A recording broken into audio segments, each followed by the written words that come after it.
Are you seeking guidance and healing? Are you ready for personal transformation? Join us at the Soul Search Enlightenment Expo and Psychic and Healing Fair in Santa Monica on Saturday, Sunday, March 29th and 30th at the International Meditation Foundation Center. It's free to attend with advanced registration. Get readings, bodywork, and healings for your emotional and physical well-being. Meet psychics, channels, energy healers, and more. Shop for crystals, holistic self-care, and high-vibe products. Don't miss out on the free transformational talks and experiences. To register, visit soulsearch.io/Santa Monica Expo. See you there.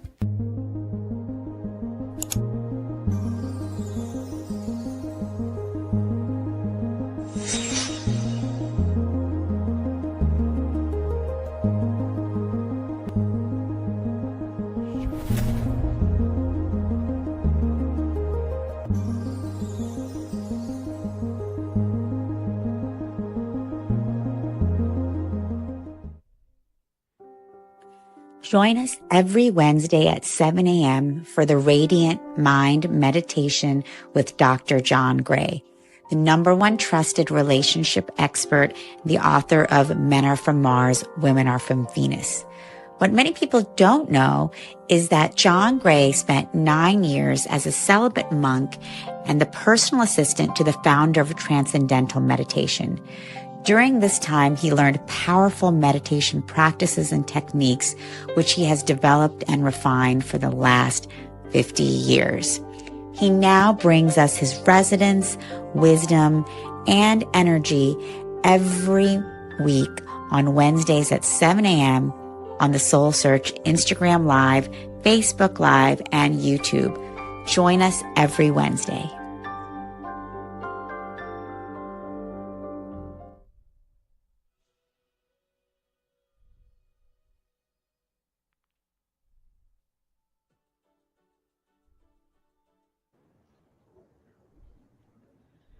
Well, hello, everyone. Good morning from San Rafael, California. We are so happy to have all of our live streamers here and so happy to have all of our amazing soul searcher community here with us live in San Rafael. Thank you all for being here. My name is Barbara. I am so honored to help our amazing founder, Tangela, bring these Enlightenment Expos to you all from all over, the United States right now, but who knows, maybe Scott, the world at some point soon. Absolutely. Are you open for that? Totally. Okay, we're down. We're, Have dog will travel. That's right. That's right. Dog passport bag. We are good.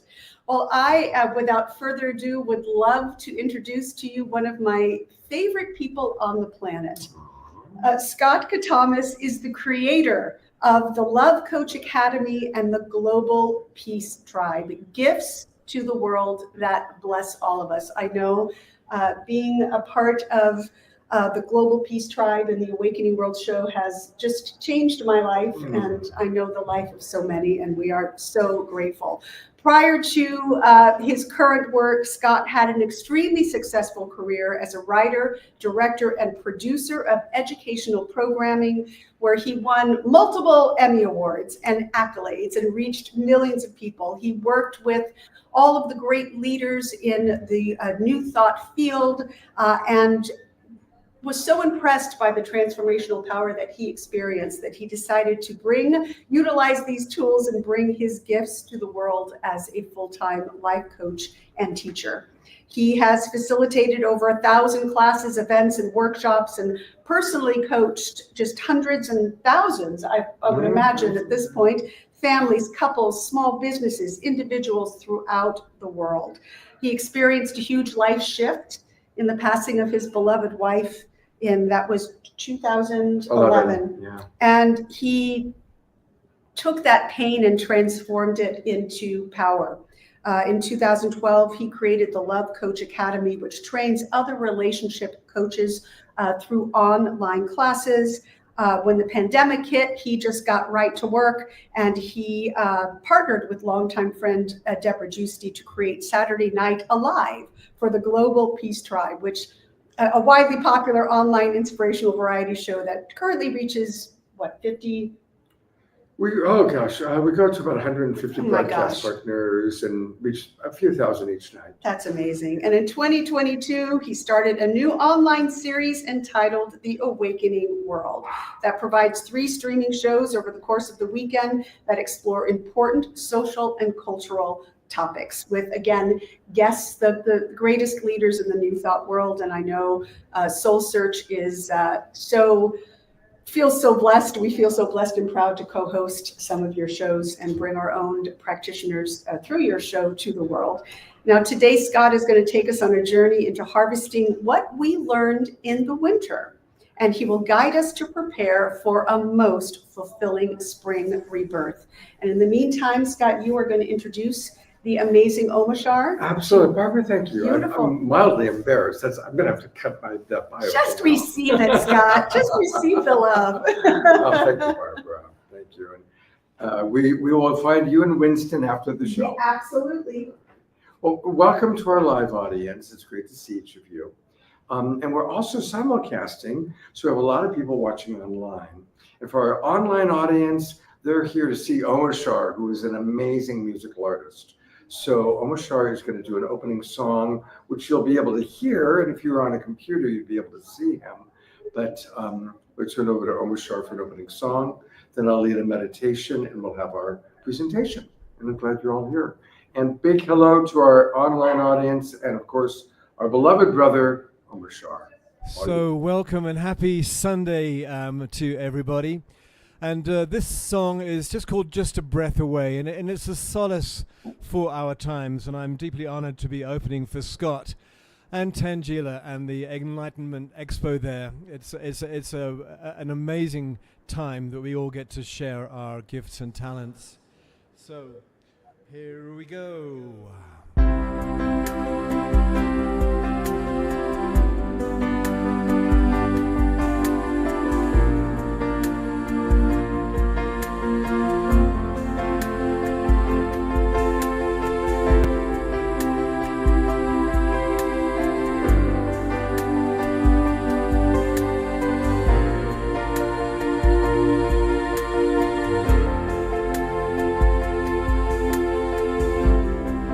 When you feel like giving up, when you feel like letting go, living in this ever-changing world, when it seems that all is lost and you don't know where to turn, the future seems so very far away. So just know there really is a plan. The sun will always shine, and with your hand in mine, all heaviness fades away. The love in our hearts will melt the darkest day. Ba-da-da-dum-dum-dum, ba-da-da-dum-dum-dum. The love in our hearts will melt the darkest day. So when it seems that you're alone and the fears knock at your door, remember I am just a breath away. You are my brightest star. You've just forgotten who you are. Remember there is nothing in the way. And just know there really is a plan. The sun will always shine, and with your hand in mine, all heaviness fades away. The love in our hearts will melt the darkest day. The love in our hearts will melt the darkest day. Ba-da-da-dum-dum-dum, da-da-da-dum-dum-dum. The love in our hearts will melt the darkest day.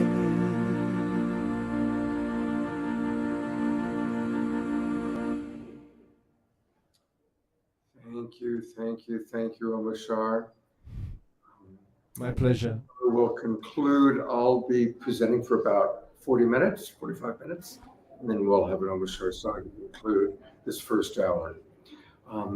And if possible, maybe if there is a link to StreamYard so that people watching online can come into that link and chat, that would be great. So maybe they can, Manuel or somebody can put that up for the online audience. Welcome to our live audience. Thank you for coming on in. My name is Scott Thomas. And it's been a pretty interesting start to the year, hasn't it? A lot of changes.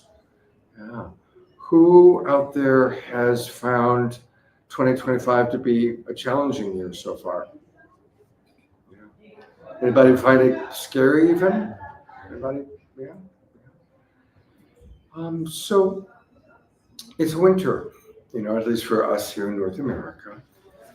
And winter is traditionally a time that we go inside, we go within. It's cold outside, we're not out much, we're in. And it's a time of reflection, preparation. What's happening in terms of nature is there's a lot going on underground. There's a lot, seeds are actually beginning to grow, but they haven't popped out yet. They haven't reached for the sun. And we are children of the earth. And so the approach I'm taking a little bit is for us to all go on a journey today where we take a look at what's going on inside of us, almost like finding the seeds taking place inside of us, so that as spring arrives, and spring's going to be here very soon, it's getting warmer here in the Bay Area. Last few days have been warmer. What's it like when we're reaching for the light, when we're reaching for the sun? So we're going to kind of really prepare our seeds so that we can have a beautiful, beautiful spring and fully manifest our heart's desires. How does that sound? So we're going to start with a prayer, and it's non-denominational. I certainly respect and appreciate all denominations, including atheists and agnostics. So I invite you, if you feel so inspired, to close your eyes. Can everybody hear me okay, by the way? Volume's good? All right. So, and for our online audience, again, welcome. And I invite you to close your eyes unless you're operating a motor vehicle. In that case, don't close your eyes. As we close our eyes, let's start with the breath. And I invite you to pay attention to your breath. And allow my voice to just gently guide you. And on every inhale, imagine that you're diving deeper into the universe of you, your deeper self. And on every exhale, just releasing any thoughts, any other stuff that we don't want to bring into this journey that we're about to go on together. So exhaling, releasing, inhale, coming deeper into ourself.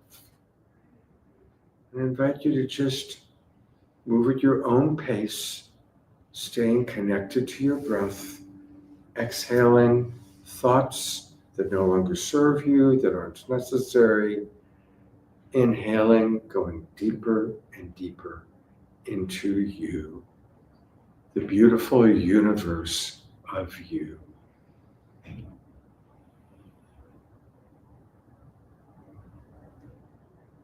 Going deeper and deeper inside of you.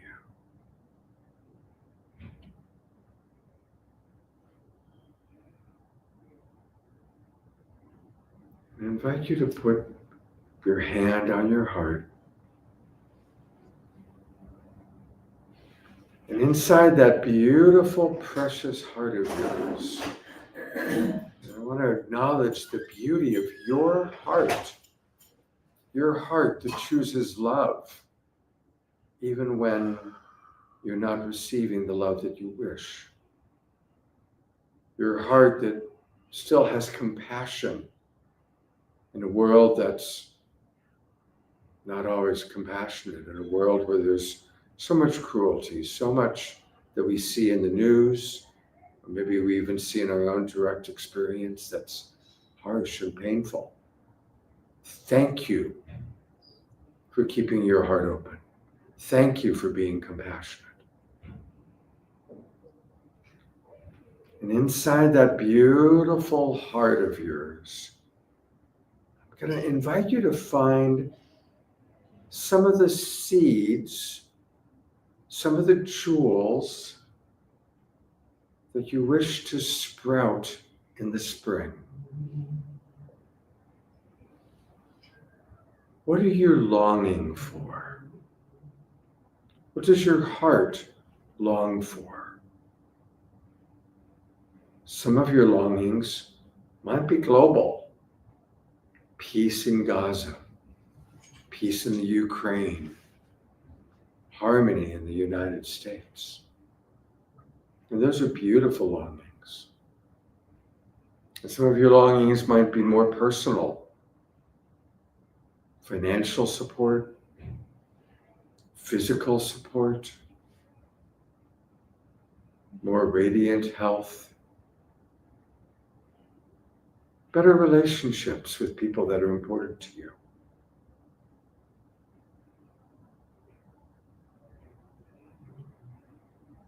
We're going to be silent for a couple of minutes, and during that time I invite you to get in touch with at least 3, we could call them seeds, we could even call them jewels, that are precious longings of your heart, your true heart's desire to sprout in the spring. So during this 2 or 3 minutes of silence, please get in touch with at least 3 precious longings.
About 1 more minute, really. If you've already got 3, maybe add a 4th or a 5th. And know that any longing is precious. No censoring. Allow yourself to really connect to what your heart desires. Remember that even a mighty oak tree starts as a little acorn.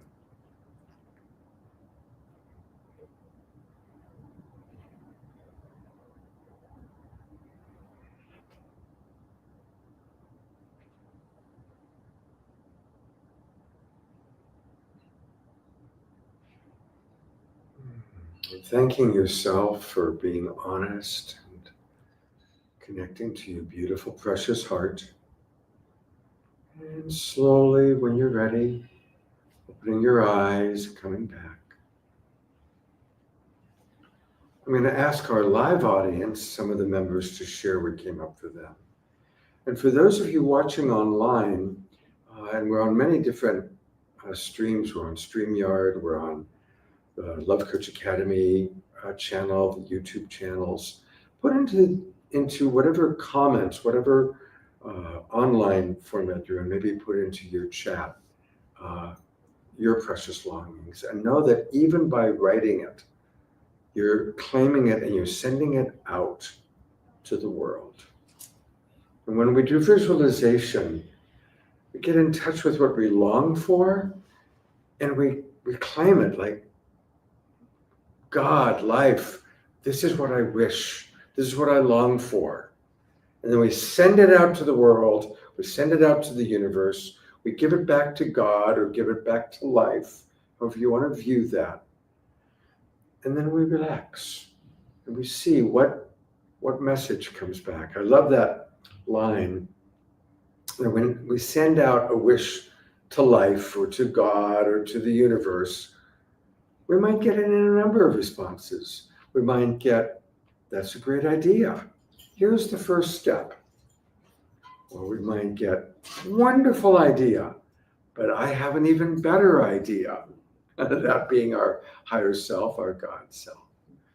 So it's important for us to really own what's precious in our beautiful heart and then release it, let it go. And then pay attention to what comes back into the world. So I'll model some of the things that came into my precious heart, and then I'm really hoping some of our live audience members will be willing to share what you're longing for. So don't be shy, and know that when you express yourself, you're giving, kind of opening the door for others to feel safe to also express themselves. Plus, you're putting it out to the world, which helps to show that you're really serious about manifesting this. So for me, of course, I went global and then local and then personal. And my global wish, I mean, I'm the co-founder of the Global Peace Tribe, and so it's peace in the world. Whatever steps can take place to create peace in Gaza, peace in Ukraine, peace in Syria, and even peace in our own country. It breaks my heart to see how much polarization, how much separation is taking place right here in our own country, because you're blue or red or purple. I also had a heart's desire for my Global Peace Tribe, which is for it to grow, for our Global Peace Tribe, which is our online family, to continue to grow. It was nice last night. We have a show every Saturday night, and we have people from Ukraine, people from Eastern Europe, and of course people from all over North and South America. So that's why it's kind of wonderful. It is truly a Global Peace Tribe. And then personally, be a little vulnerable, my rent is going up by $1,500. Yeah. It's time to move. Yeah. Well, it's tough because I really love where I'm living. But I am also considering, like, wow, okay, is this a nudge that it's time to move?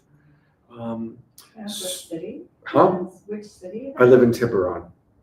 And we have a beautiful place. We own 3 acres, with an ocean view and a hot tub and a watcher pool. So there's a lot of amenities, but it's the woman who owns the property has hit a financial challenge, so she's needing to just really raise the rent for us. So it's a big change. So for me, my personal thing was, all right, increased financial abundance so that I can pay this increase in my personal rent. So that's what came up for me. And I am hoping that some of our audience members will be willing to share what came up for you. What were your heart's desires? And I see this beautiful woman back there with a big smile. Now I'm looking around you. And I just would love to hear what your heart's desires were, because you've got such a beautiful energy. Thank you. My biggest heart's desire is for, like you're saying, peace, for recognition of those who feel that they're in the darkness to see the light. I'm going to repeat what you're saying for our online audience. She's saying for people who are in the darkness to see the light. Yes, to see the light of the universe, the light of the oneness.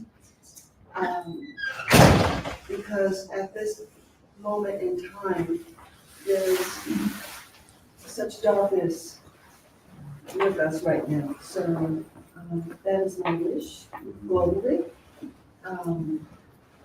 For myself personally, financial abundance to travel to the sacred places, Mount Shasta, Sedona, Machu Picchu, Egypt. I have it on my vision board to travel to many of these places starting this year. Beautiful. And what's your name? Deb. Deb? Uh-huh. Thank you, Deb. Thank you for being the first person to speak. And thanks for letting me call on you. I know. And blessings. I'm picturing you at the top of Machu Picchu going, wow. I've had the good fortune to be there, and you're way up high and you look way down, and there's this little blue river, and it's the Amazon. You know, it's pretty amazing. It's I'm pretty already amazing. there. Mhm. I'm already there. Yeah, absolutely. All right. Welcome to our new friends. Sorry, we're late. We're sharing our heart's desires for what we want to have bloom in the spring. Okay, so that's what we're doing. And I have a friend in the audience, so I'm going to ask Melissa, what came up for you? Well, the first thing was harmony with our nation. I have my own community. I'm a teacher, and I'm hearing so many disparate, difficult, emotional processes regarding what's happening. And personally, I'm from the South, and so I'm an empath, and I can feel so much about what's going on. So harmony, like bringing in all these different levels of harmony on a multidimensional level. So that's the first thing that really came up for me. And the second thing that really came up for me is I'm personally in a process of launching my work more in the world. Like I'm actually in a process right now of it, and all these different things are coming up, invitations and whatnot, which is really beautiful. So I feel and sense and know that this work that I've been asked to nurture and bring forward is blossoming more and more as it moves out into the world. And there's more, but that's the big plan. Beautiful. Maximum grace. Maximum grace for that. Who else would like to share what came up for them?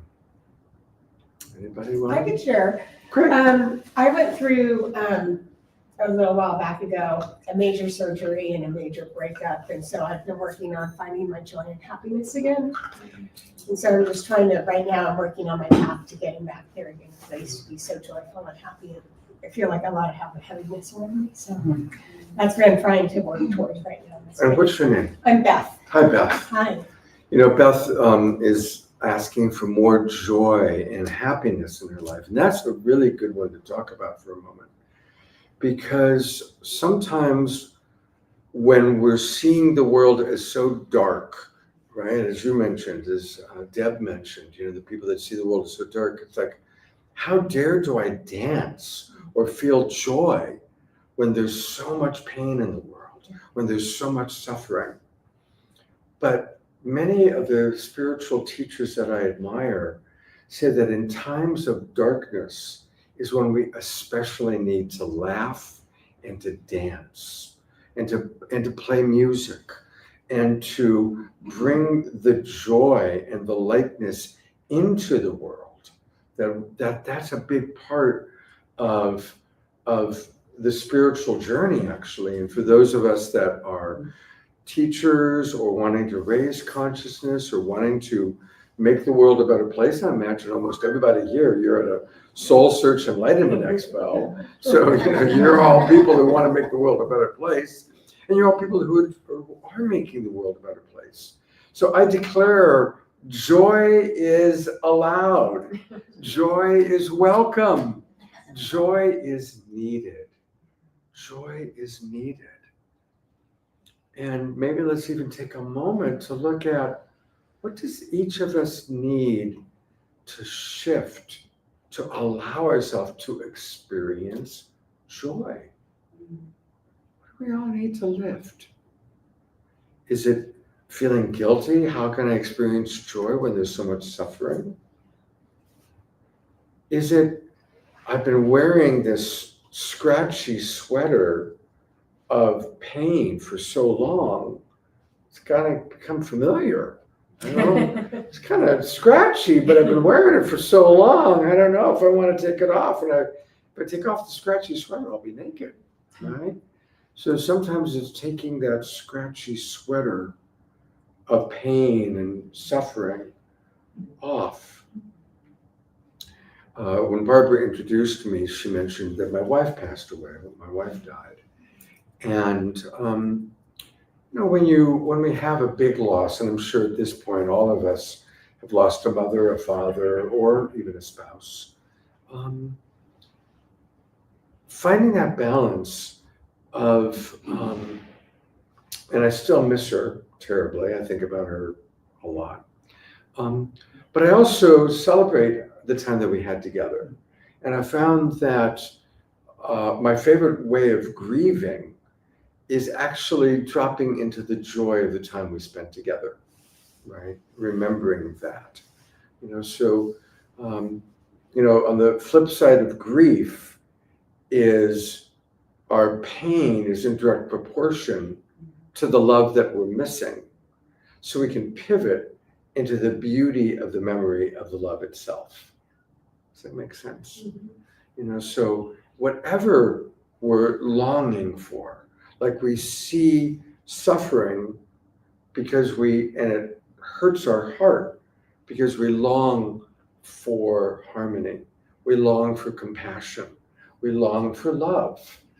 And so if we pivot into the beauty of what we long for, the beauty of the love, the beauty of harmony, the beauty of compassion, that takes us out of the deficiency thinking and brings us back into what we're really longing for, which is the remembrance of harmony, the remembrance of love.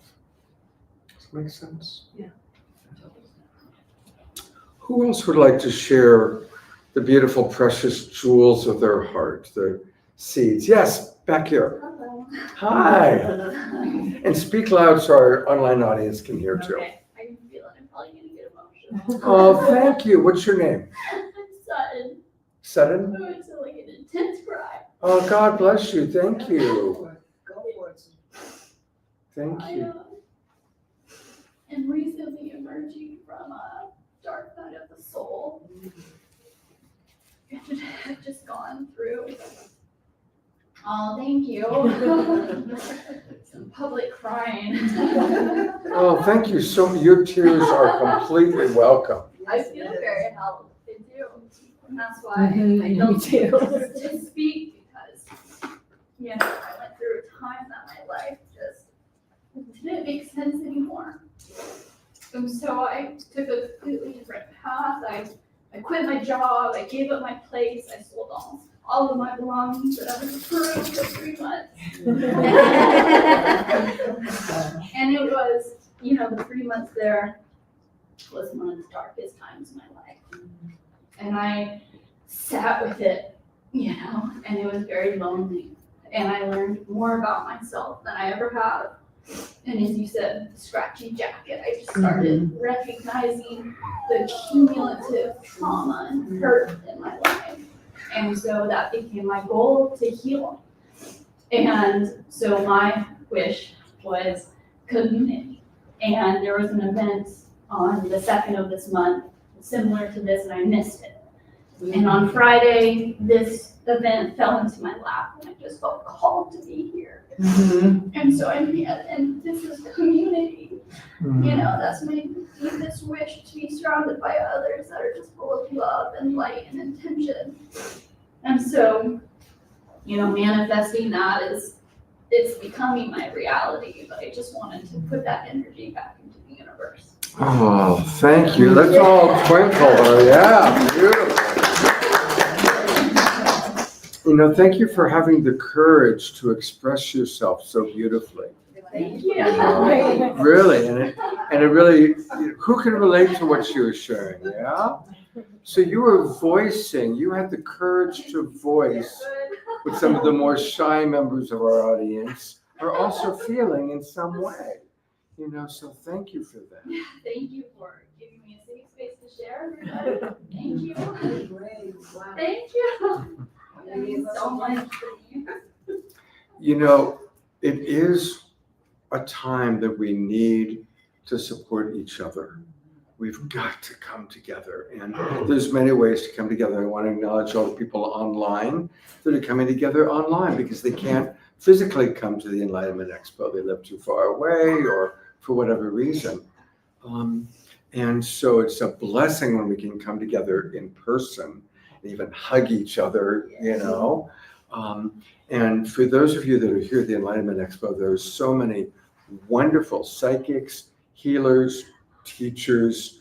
I know this community very well because Tan Sheila is one of my closest friends, and I've been collaborating with her really since she started Soul Search.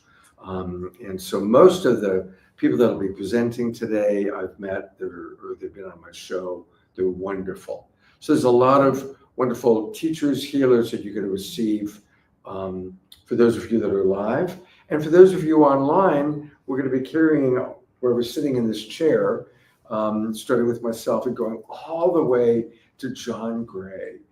John Gray is one of the great authors. In fact, for about 10 years, he was the best-selling author in the world. He was selling more books than any other author. He, of course, wrote Men Are From Mars, Women Are From Venus, and a lot of other books after that. I've known John for years. He's a great, great guy. And he's going to be here at 5 o'clock. So it's a full day of amazing presenters, speakers, and so on and so forth. I'm going to share about John something that he has shared publicly. John's father was murdered. Quite a while ago, John Gray, who's going to be speaking here, his father was murdered in a terrible way. His father, somebody robbed him, and then they put him in the trunk of his own car, and he suffocated. And I'd known John through his books, and then I attended a worldwide forgiveness day, and John was the keynote speaker, telling his story about having to come into forgiveness around the person who was responsible for a terrible way for his father to pass away. And so there's something about that theme of the heart breaking. You've had a heartbreak. I mentioned my wife passing. You've had a heartbreak. Who in this room's had a heartbreak? We all have. Everybody's raising their hand. I love what the great poet Rumi teaches us about the heart breaking open. And when heartbreak happens, it's an opportunity for our heart to break open. And we go into deeper compassion. We go into a deeper understanding of love. Who here is a fan of the poet Rumi? Oh, yeah, most everybody's raising their hand. Now, what many people don't know is what I'm about to share about Rumi's life, because there's an extraordinary thing that happened in his life where most of his poetry came from. Rumi was a very beloved teacher in Persia, which is now Iran. And when he was middle-aged, he was already very beloved. He had an ashram and a following. And he met a man named Shams. And Shams was a wild man. He was a drunk. He was outrageous. He was probably like, the Jim Morrison of his time, for those of you who know Jim Morrison of the Doors. I mean, he was just outrageous. And Shams just challenged everybody and everything and had literally gotten kicked out of other villages. He'd get, he'd piss everybody off and get kicked out of the village and go to the next town, the next village. So he shows up in Rumi's village, and he and Rumi fall in love.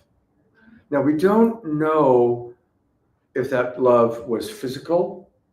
We know that they shared a deep desire to understand what they both called the eternal beloved. They both were seeking to find God through the mystical path. But there was something about Shams that so offended Rumi's son and closest followers that they hired thugs to kidnap Shams, where they took him out to the desert, and he was never seen again. This is all true story. This is all historical fact. When Rumi discovered the double horror that his beloved friend had been murdered, and that his own son and followers were the people who had done it,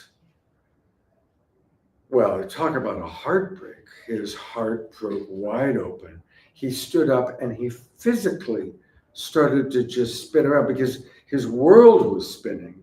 He physically got up and he physically started to spin around the room. The whirling dervish tradition began that moment with Rumi spinning. He was the very first person to start the idea of spinning in dance, and in that state going into a higher state of consciousness. And in that higher state of consciousness, he made a profound choice. And that was to find his beloved, to find the eternal beloved through the pathway of the broken heart. So that's why when you read some of his later poetry, he'll say things like, "Stomp on the grapes of my heart and drink from the wine of the broken heart." And he's speaking from his own experience. And what's interesting about Rumi's poetry, he is the best-selling poet in America. A 12th century Islamic gay militant mystic is the best-selling poet in America. Now, there's got to be something to that vibe, right, that's working still 8 centuries later. But if you think about it, most of our greatest long-term teachers experienced great pain in their life. I mean, think about Jesus on the cross. Crucified, a horrible, painful way to die. And his last words practically are, "Father, forgive them. They know not what they do." Profound acceptance. Rumi, profound acceptance. Prince Siddhartha became the Buddha of compassion when he accepted there is suffering. And that's when he woke up. That's when he became enlightened. So when we can accept the pain, when we can accept and embrace the suffering, and again, my wife died in my arms, so I know what it's like to experience tremendous loss. And I want to say that when my wife took her last breath, I had a transcendental experience because I was so bonded with her. I simultaneously burst into tears for my own pain and her own bliss. Yes. Because as she left the body, I could feel her liberation. I could feel how liberated she was to be out of the cage that her body had become. And so when we can be in that state of radical acceptance, including our suffering, including our pain, as Barbara mentioned when she introduced me, I make my living as a coach. And what I've learned, because all day long I'm working with couples and families that are broken. I worked yesterday with a couple that divorced 20 years ago. And they finally, because they're much older now, he's dying, and he realized he wanted to have some resolution with the wife who divorced him. She divorced him 20 years ago, and she agreed. And so I was working with them. It was just yesterday. And always the highest form of love, I believe, is compassion. And the highest form of compassion is radical acceptance of what is.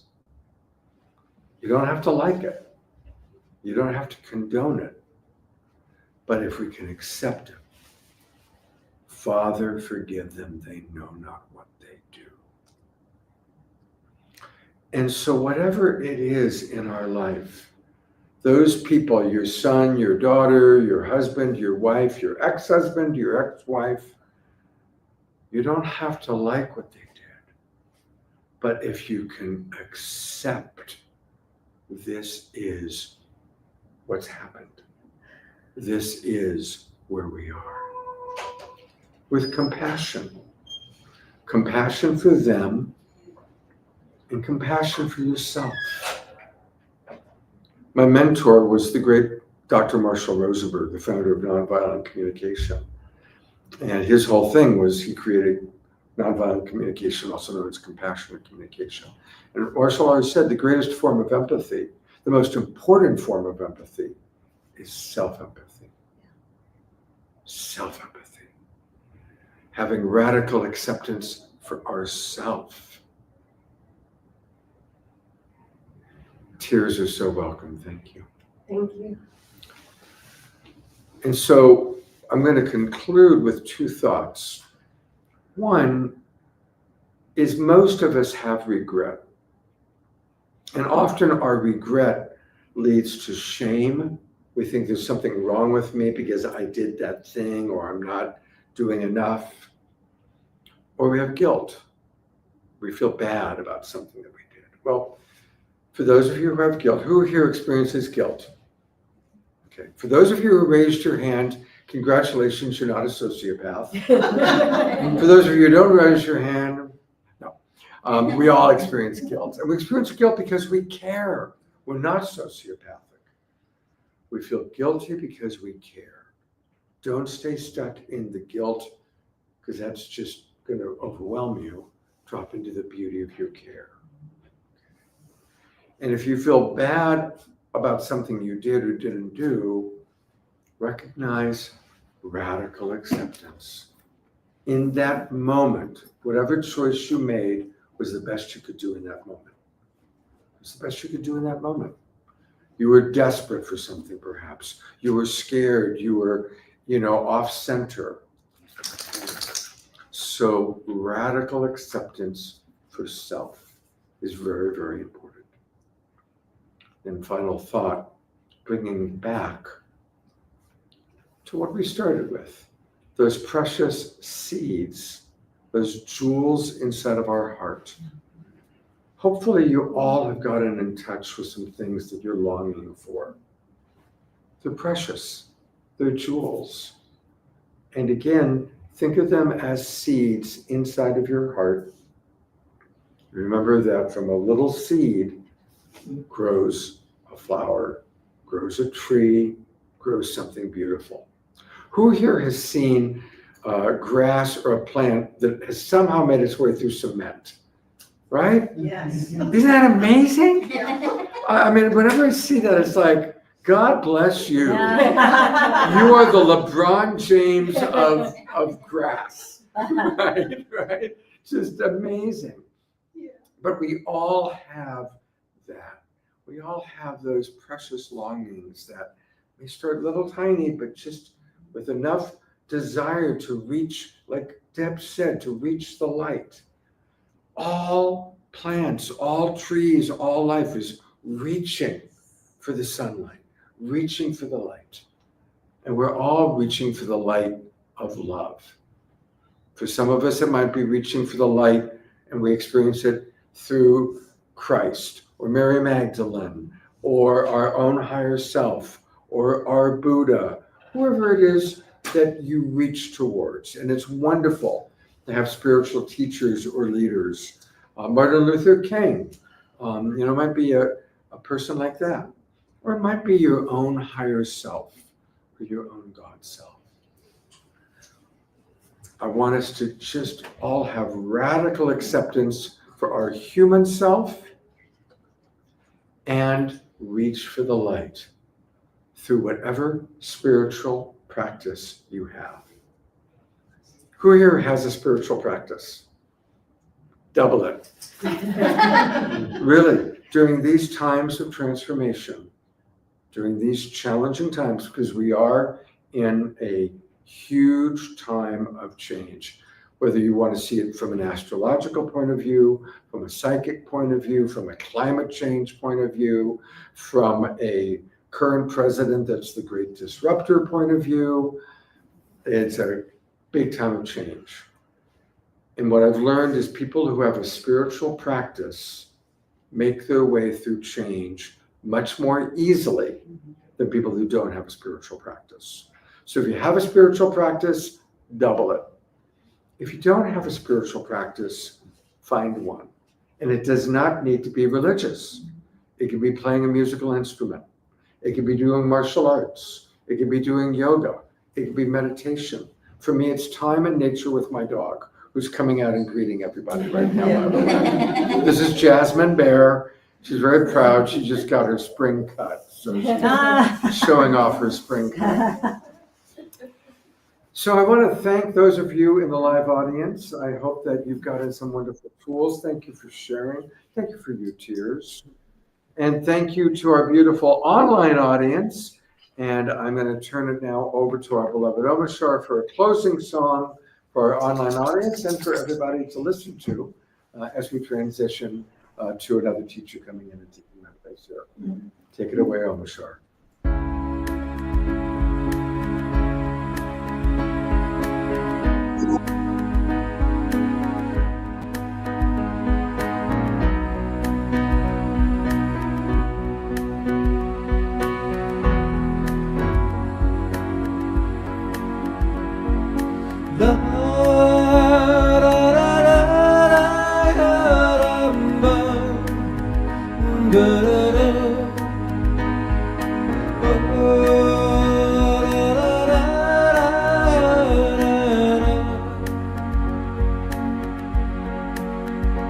I am one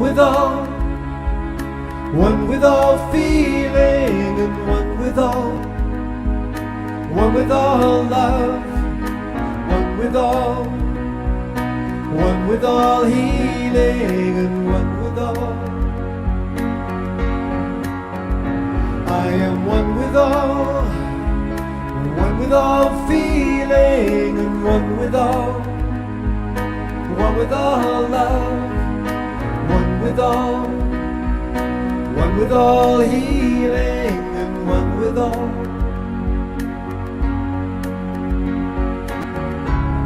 I felt alone for oh so many years,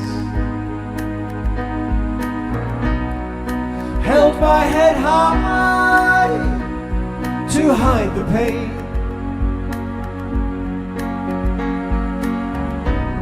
Nowhere to turn, so to myself again I tuned my heart to the mother. I am one with all healing, and one with all love, one with all feeling, and one with all. I am one with all feeling, and one with all love, one with all one with all healing and one with all.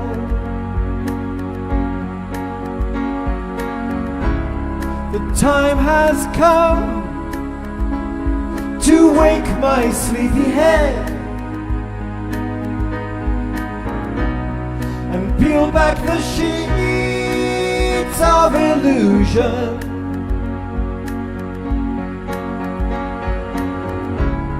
The time has come to lift my voice once more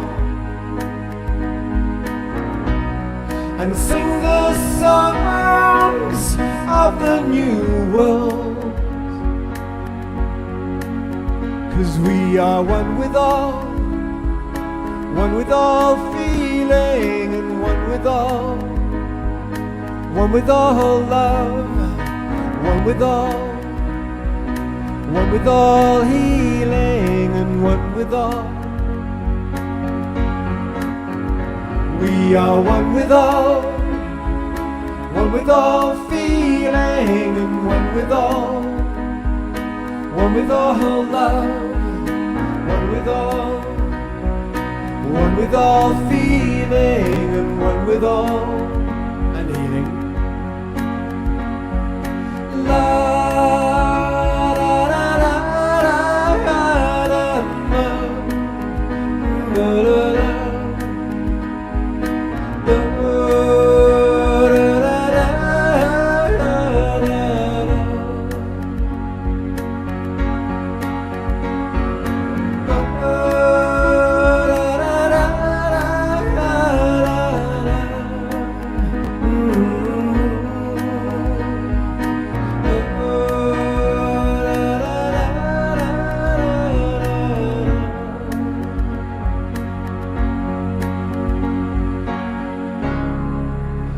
time has come. The time has come.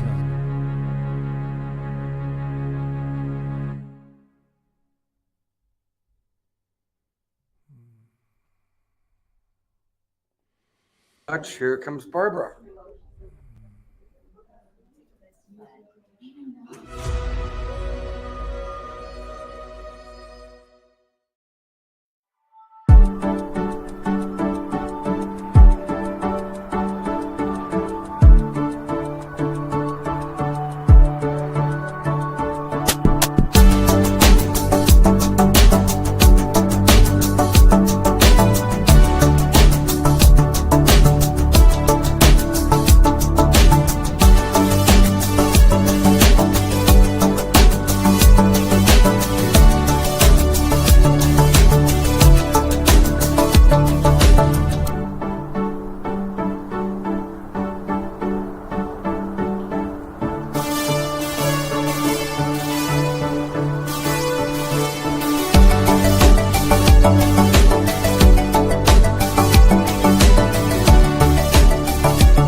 Are you seeking guidance and healing?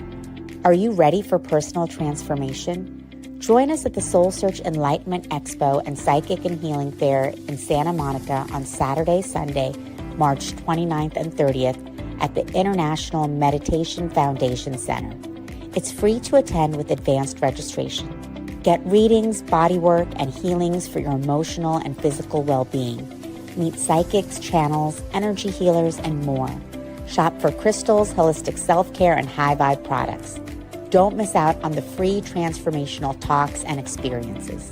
To register, visit soulsearch.io/Santa Monica Expo. See you there.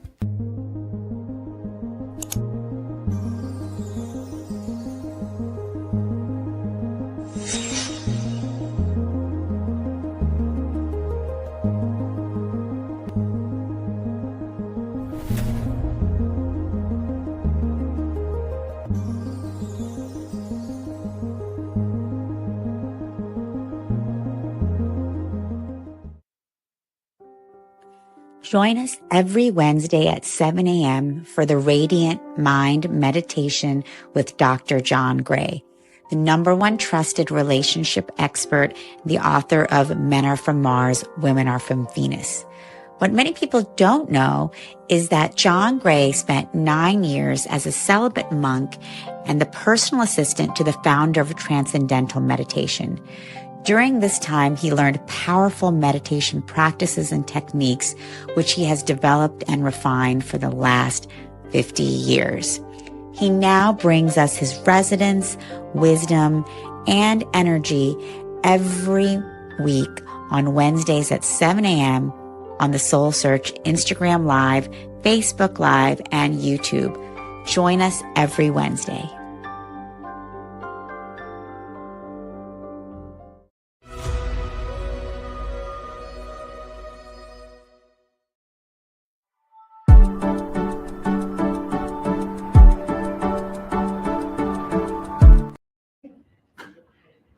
Hello, everyone. Welcome back to the San Rafael Soul Search Enlightenment Expo. We're so happy and blessed and grateful to have you all here live, and to all of those who are live streaming, welcome. Can everybody in this room say hello to all the live streamers? Hello. Yay! You can feel the energy here. Just to let you know that we are all connected. We're all in the same space. We know there's no such thing as time or space. And so we're so blessed to have you here. I am Barbara.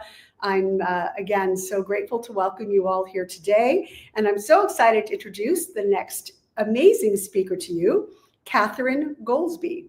Catherine is an amazing 5th generation Romani fortune teller with regular playing cards. She has been established in San Francisco for over 35 years, which is to the blessing of this beautiful city. Catherine teaches currently aura energy development to individuals, teams, and corporations. And today she is offering us the opportunity to come out of the psychic closet. Anybody here would like to come out of the psychic closet? I think, she's going to offer us today a fun, supportive opportunity to share our adventures in being sensitive people who are shedding the challenges of judgment and becoming more of our true selves to better serve our communities and the world. Nothing better than that. So without further ado, let's welcome Catherine. Good morning. Thank you for coming on this beautiful day. All of us are magno-electric beings. So we are fully aware that we carry energy not just around the outside of our body, but every organ and every cell of our being has this natural spark. So while you think maybe that you're in an egg, you're in a bubble, you're already connecting with all of the people that are here in this room and next to you. If you're interested in standing, I would like to energize and ground the space. If you want to do it seated, you're more than welcome to do that. And this is stand-up comedy, so this is fun, you guys. You know, we got to roll with this. There you go. Can you whistle? Pardon? Can we get a little Sweet Georgia Brown going? Do-do-do. All right, so we're going to raise our hands up. We're going to get a nice big basketball of energy from between our hands. We're going to bring it down, down, down, down, down. We're going to put that ball right here on our shoulder. Releasing negativity and judgment. Bring it across. Releasing all that static cling. We're going to bring it up again. And behind the head. We always seem to forget our backside. How to protect the backside too. Bring it up. Energy coming down, down, down, down to the heart center. Love, I love you. I love you all so very much. Love you too. Down to the belly. Yummy, yummy, yummy. But now let's bring that ball over here. And over here. And do-do-do, do-do-do, do-do-do. All the way around to the back. Good, you got to protect that backside at all times. Here we go. Up, up, up, up, throw it away. Good job. Have a seat. Or not. Do whatever you want. Okay. There you go. Beautiful. Hi. I cannot read your mind. I don't know all your dirty thoughts. Sorry. That's often what happens when you say, hey, I'm a psychic. Yeah. You know, and so as a Romani gypsy entertainer in wine country, I always just kept it very low key, you know, oh, it's not me, it's the cards. I actually have people draw their own cards when they do the spread, and I show them how to do it. So I've always played it down that it's not me. Mm-hmm. But what happens is they start to say, hey, wait a minute, you're starting to tell me something here. You're getting outside information that's coming in, and how could that have possibly been in these cards? I'm looking at how they sit. I'm looking at how they dress. I look at how they speak. Are they coming to me? Am I the authority? No, no, no, never. So I was taught through my grandmother and my great-grandmother that I'm not the authority on anything. I'm providing you the gift that you already possess, right? It's all you the whole time. But then someone will say, are you a psychic? And I say, nope. Yeah. Uh-oh. The next words that come out are, but everybody's a psychic. Mm-hmm. So am I a psychic then? Yes. Yes, because everybody is. And so who is already working in the psychic arts here? One. Who knows? Other than breathing, yes. There you go. So that's what we're going to talk about today, is the difference between energy work and psychic work, or just a psychic life or an energetic life. And so we talked about your aura and grounding and bringing energy in and being magno-electric beings on a planet with a pole that's gradually shifting, and we got solar flares and coronas. You know, it's all going off and we're having to adjust. But even if you're not on board and you're not into this stuff, everybody is having to adjust.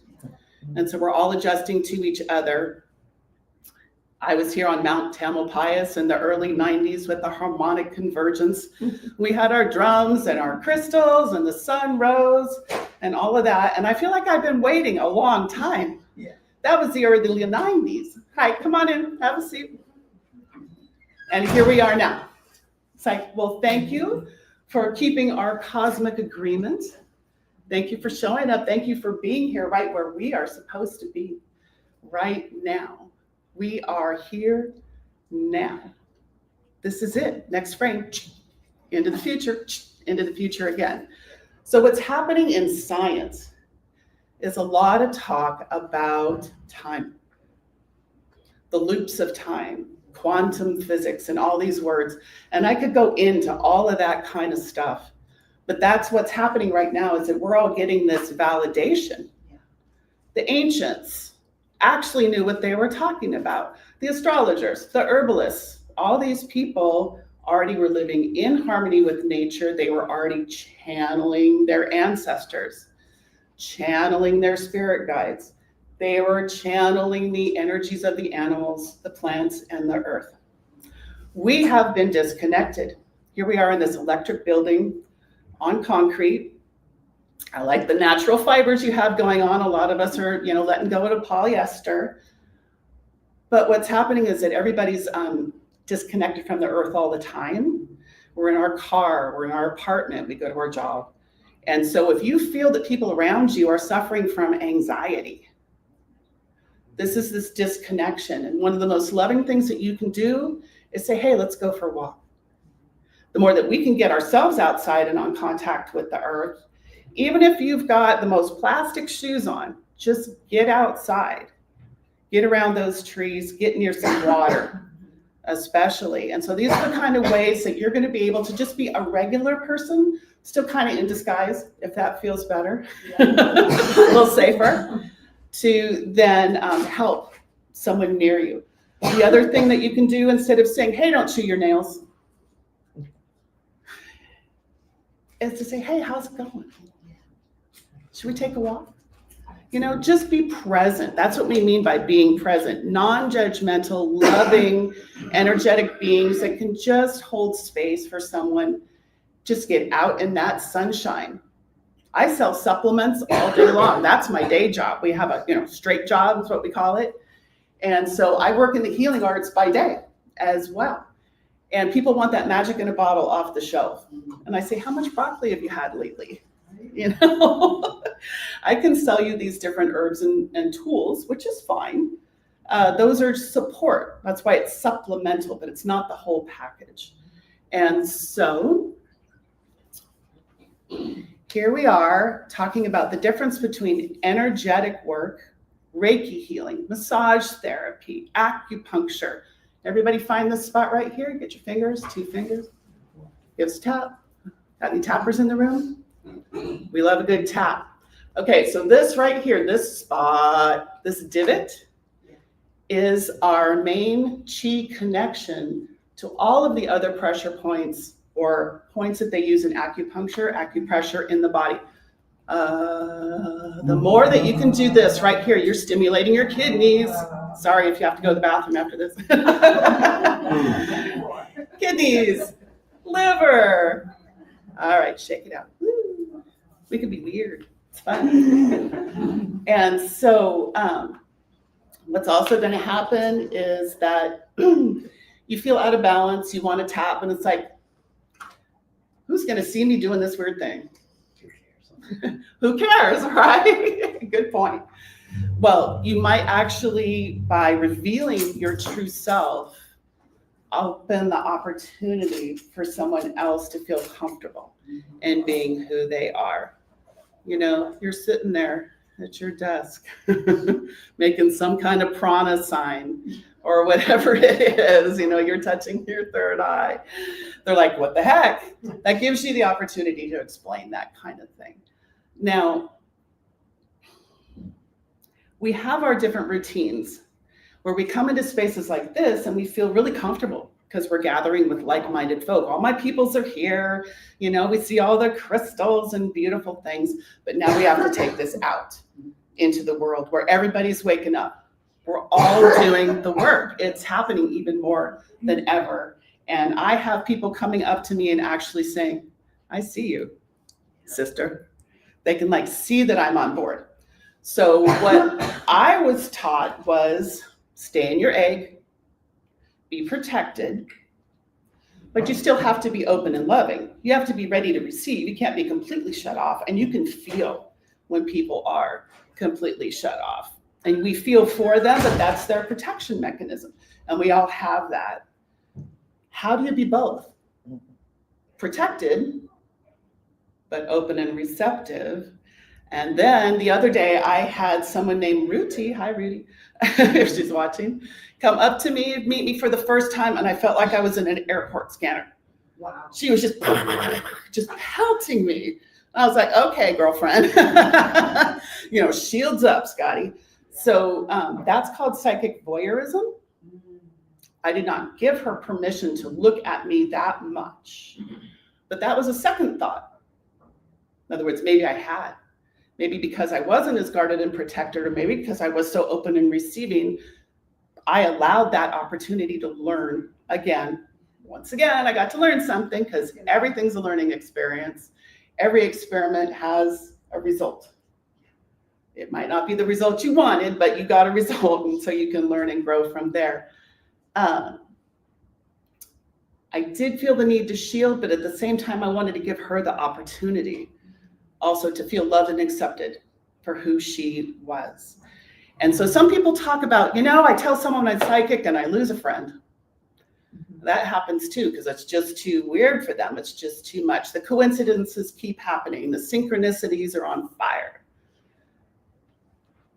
Energetic work, again, I mentioned, you know, the Reiki, the acupuncture, anything that has to do with our force field is energy work. But now let's talk about being psychic. You're getting information from the outside. This is here you are, you're open and receptive or not. Someone's knocking on you. Hello, this is me. I'm going to talk to you now. Well, lo and behold, you really are all psychic. If you don't think that you are yet, it's just tuning in that frequency. You've been fuzzing out that radio for a while. You didn't want to hear it. You didn't want to know. So now we're tuning in just a little more, just catching that buzz. And it might be, oh, it's too much. And you back off again. And that's okay. You know, that's how a flower blooms. It goes big and then it comes down, big, comes down. Big, big, big. So your personality is being channeled. You are the angel being driving around in your body, and you are channeling yourself. That is psychic. Okay, so now, how do you know when you're channeling someone else? Who is that? Who's trying to get in here? What's going on? Metatron, hello. That sounds egoic. That sounds like, well, who the heck am I to be channeling Metatron? Well, I can, and I do. So this is when we get into time-space continuum. What is God? And then that gets a little iffy there too, because some people don't want to talk about that stuff either, but they will. So we're getting there now where when they catch on that you're more open to it and that you're ready to discuss it, they really want to talk about it too. They really do. And there were years and years that I avoided using the word God. Tried to call it nature, which is true. I'm a pagan. I'm like a Stonehenge pagan. I'm not the Wiccan kind of pagan. I'm like full on. So that's one of the ways that we can use language, our language around those types of subjects. But I'm pretty sure that all of us are aware at this point that we are all one, and that we are division and a fragment, expressing these growth patterns and experiments through each other. And wow, sometimes it's a bummer. People die. Oh my gosh, who set that up? Here we have all these beautiful births and wonderful babies and children, and then there goes great grandma. We all go through it, and we have to love and support each other through it. We can't analyze someone else's process based on our perceptions, right? Our grief is our own grief. Our love is our own love. They may not grieve or love the same way. They've been grieving for such a long time. This is getting annoying. Well, that's them. And so that's part of this process of being psychic as well, is when we use the term sensitive. There's empathy, compassion, and being a sensitive. And so I'm from a full-on family of sensitives, where it didn't skip a generation. Sometimes we have, generational things where it seems like grandma had it and then someone didn't have it and then you did. Everybody has it on both sides of my family, but they had different ways of expressing it, of being honest about it or not. The bad news, the sad news, this is when I put my hands together.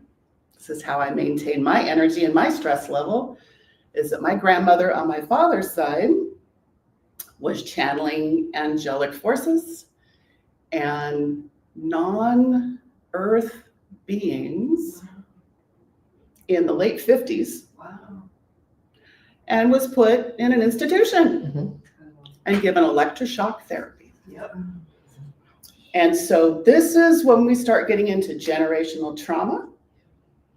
So there's DNA memory, then there's the stories that come down through families. So just know that today we're going to stay on the subject of coming out of the psychic closet.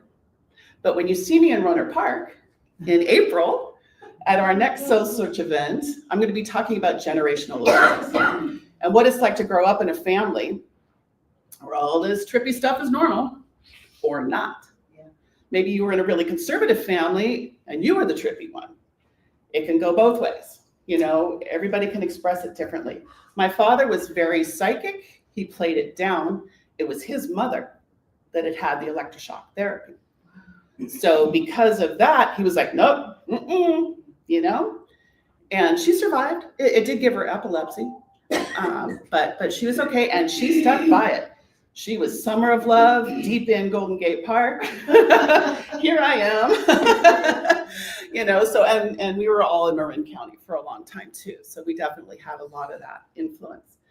But Dad was an executive there at SFO. And so what he was doing is he was using his empathy, compassion, sensitivities, but also a certain boldness because of he was getting extra information to work his way up and become a high-end business executive because he managed his people so well. So there's ways that we can facilitate and use these arts in many, many ways. Now, when I became a deadhead, he wasn't too happy about that. Then my brother started going to shows, and my stepsister started going to shows, and I was just like, what am I gonna do? So there's other ways that we've had other influences. I worked for Ram Dass for 7 years. I worked for the Seva Foundation, creating those benefit concerts and lectures and things like that. A lot of people call me Shanti still to this day.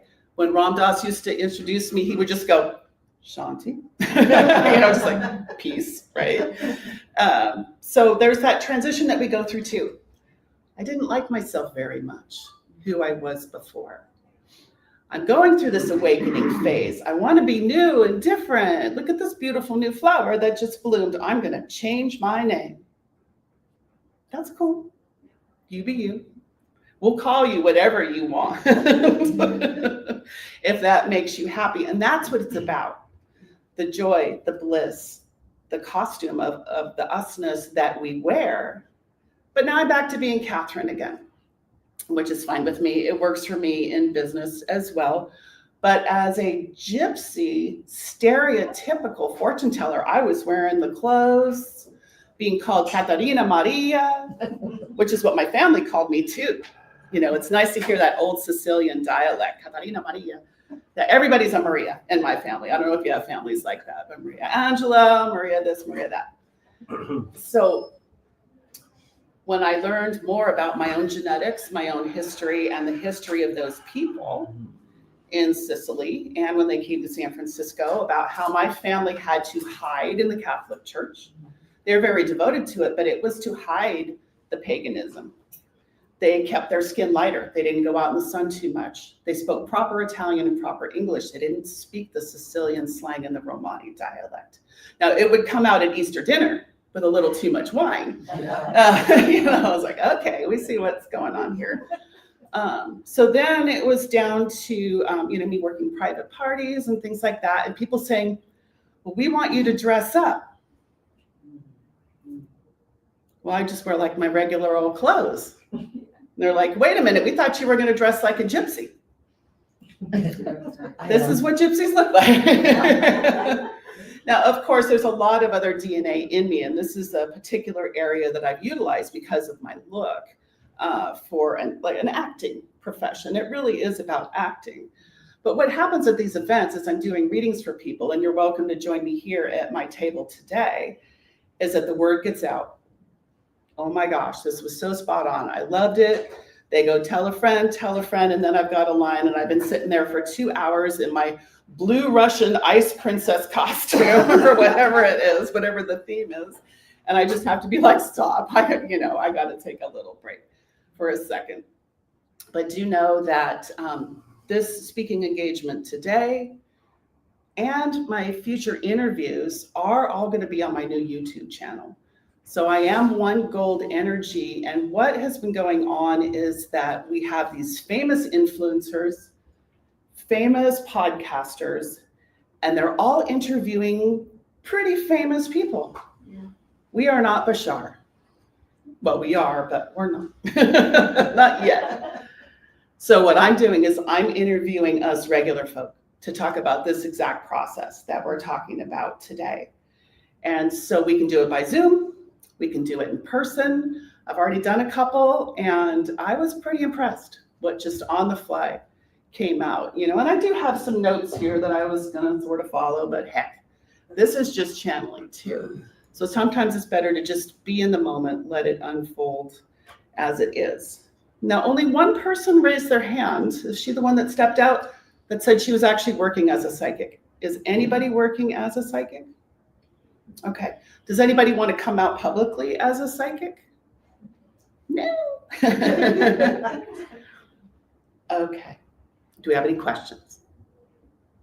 Not at all. How much time do we have? I have no idea.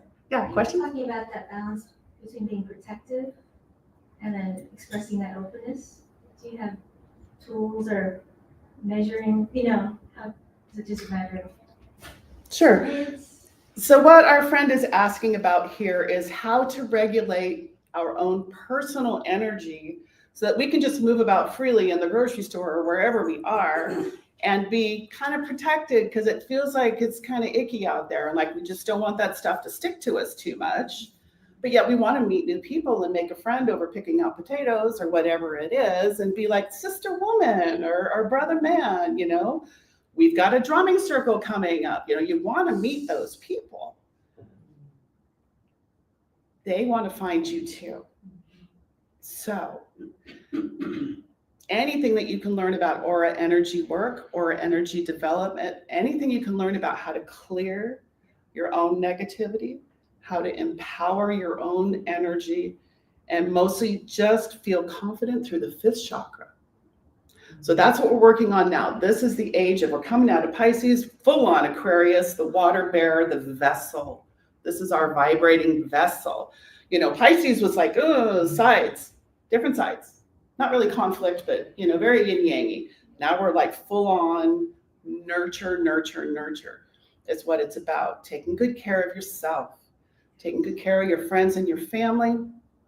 And so, how will you feel when you feel that pelting feeling of someone penetrating your aura? What are you going to do about that? Do you know? What am I going to do about it? Yeah. In the moment, Sure.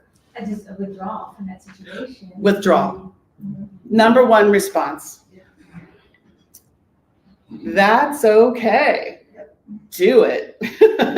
If you feel the need to withdraw because something is just too much, it's overwhelming, I'm not ready to handle it right now. Some people say, I don't have the bandwidth. Okay. That's that I'm not in a position to receive. Where is the seed nurtured? Where does the lotus come from? We have to go into our own darkness. We have to go into the depths of our own soil and relax into accepting that that's okay too, to not be ready. But what if we are? And what if that friend is cool? Question? No, I was going to say, doing this myself all the time because I'm wide open, but I'm learning to be better protected. I've had so many people teach me and then I forget, but whatever tools I use, I've gotten to the point now where through breath, I can ground quickly and I can throw out a white light or whatever far enough away and it's white. That's restoring innocence. It keeps the open part, but it also buffers me. But it after we listen to all this advice, we can find our own, but it does take even one deep breath and whatever tool you use, and that can be done quickly after you practice. Very good. And you find what works for you. Could everybody hear that okay? Yeah. That was incredibly profound. That was absolutely beautiful. Thank you for reminding me about the forgetting that I forgot to mention about forgetting. We forget. We do. We get born and we're just this beautiful, glowing, fresh out of the womb, wonderful psychic being. And then, right? Sometimes we tune out, sometimes we don't. But a lot of times we do.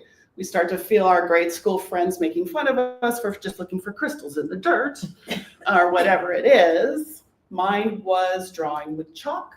They were all doing hopscotch. I was drawing mandalas and I did not know what they were. But that's what I was compelled, was to draw sacred geometry with my grade school chalk. And so it's fun to be the weirdo as much as you can. And so the more that you can nurture that, and remember just to take that breath. Yeah. Because a day is going to come when instead of retreating, you're really going to be there for someone. Because the reason that they're opening up to you, right, is because they need you. Well, one more thing. What's happened recently, it just came, like things come, is this is who I am, and now I've claimed it with words, is that I've always walked around with tell me on my forehead, but all of a sudden I'm saying, well, no, I don't gossip, I don't do these things, but what do I do with it? Is that I'm walking around saying, tell me, trust me, is actually where I'm at. And I think that's telling me that I can walk around with tell me and maybe even save a life. And trust me is really important for them and me. I have to know I'm trustworthy. But also I'm now protected enough that I can really let tell me, trust me shine. But I needed this literally physically to know I was actually there. That just came, those two parts. So let's talk about white, because there was the mention of white light. That is the speed of light. So in the aura energy work that I do, the first thing that we see, I've been able to see auras since I was a little kid, by the way. So I do have slightly different eyes. Some people say that I'm from the future. I say, no, I'm just an old animal. I'm just a cat in the dark. And I really can walk in the dark without a flashlight just fine. It kind of trips people out, but I actually prefer it. So what it is that instead of going, I want to see something, I'm trying to be psychic, like a cosmic dump. That's not how it works.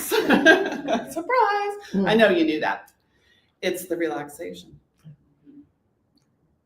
White holds every color. All the colors of the spectrum beyond the rainbow that we can see, even more spectral light, including gold and silver, are in there. And the more that you can breathe deeply, the more that you can relax fully while you're picking out the potatoes at the grocery store and this person is starting to yap at you about that their mother's dying, whatever it is, you'll start to see colors when you slow down. Now I'm starting to get into energy work instead of psychic work, because the psychic work is when it's coming in from the outside and you're having to receive ancestors or guides or aliens or whatever you want to bring in. It's knowing how to do that. That is being psychic. We are all energetic beings in energetic moments, but you have to be able to see that person and see in their aura, because they're asking you to. They gave you permission, by the way. You're not being a psychic voyeur in that moment. Of like, oh, wow, their back is not protected or their knees are bothering them. Like other information will start to come in. And so that's when we're actually combining the energy work and the psychic knowingness of then, I'm thinking about it down here. My brain is receiving, sure. It's just a receiver. It's just a computer. Crown chakra's up here. We got this brain in our body through the pineal and down, but really in the belly of the fire, of the thought, of the creativity. How do I lovingly hold myself in this space? And how do I lovingly hold this person in this moment to bring it out and speak? I could run away and say, not today, go into the checker, get into my car. Or you can go ahead and engage. And so, reveal a little more about myself. I help settle in rescue horses. Horses that have been rescued, that have been relocated from a probably less than good situation or a very, very good situation. And they're retired and now they have to live here. Well, they had friends there and that was their home. Now they have new people that are very proud of themselves for rescuing a horse. So we know that a lot of it is the person, the people. People are like, how can you talk to a horse? How do you know? Well, that's the fun of it. They can't speak English words. I can speak English words to the horse, but who am I really talking to? Is the person. The horse and I don't need the English words. And I will even say things about the person that the horse is supposedly telling me just to get that person to laugh. I'm like, did my horse really say that? It's like, no, I'm just telling you that, you have your bridle on too tight or the lead is too short or they're scared of the sound of the thing that you're walking around in the circle or whatever it is. And so sometimes it takes repetition. But usually I can just have one session and it gets that person on board of figuring it out how to relate to their animal just a little better. Giant magnetic heart in a horse. They are healers for sure. But just like me, they get agitated, they get spiky. Do we have any Reiki people here? Yeah, plucking. Pluck, pluck, pluck, pluck, pluck, right? And then we have little spikes and then we smooth our feathers. That's a great way to handle animals too. Dogs, I train dogs. I train dogs with no treats. Thank you very much. That's not what Mama's about. It's all about the love, where everything is good. And you can use this with grandma. You can use this with children. And it said there's no bad children, no bad dogs, no bad grandmas.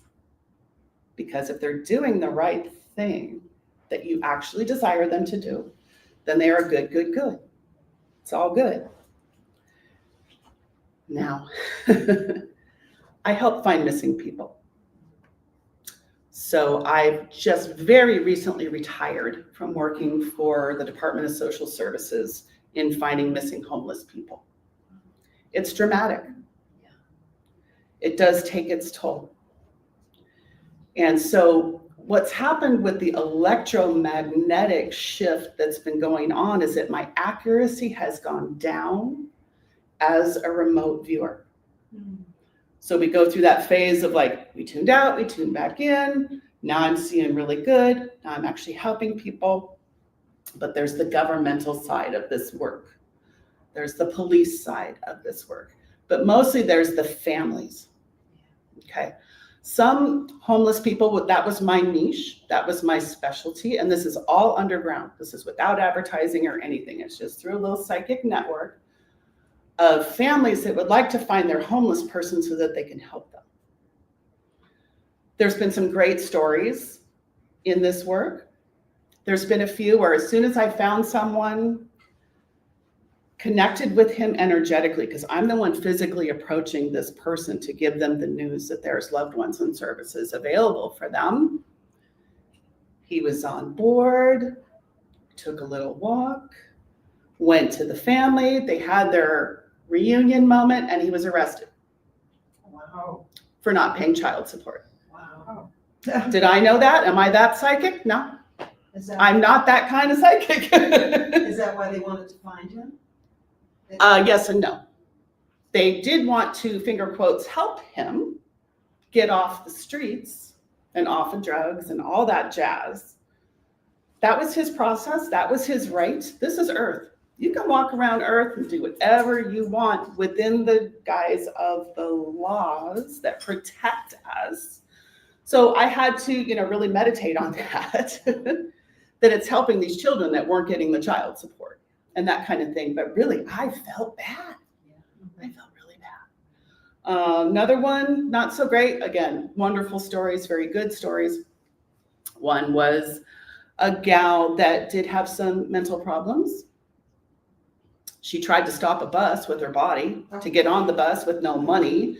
That was kind of the time that we finally found out where she was and what was going on. Got her back home, got her integrated with her family. She was full on star language channeling. The people that do all the things with their hands and all of it. Is that light language? Light language. I call it Yeah, star language, exactly. but yeah, Yeah. she's one of those. And so what I had to help them with her family is let her do it.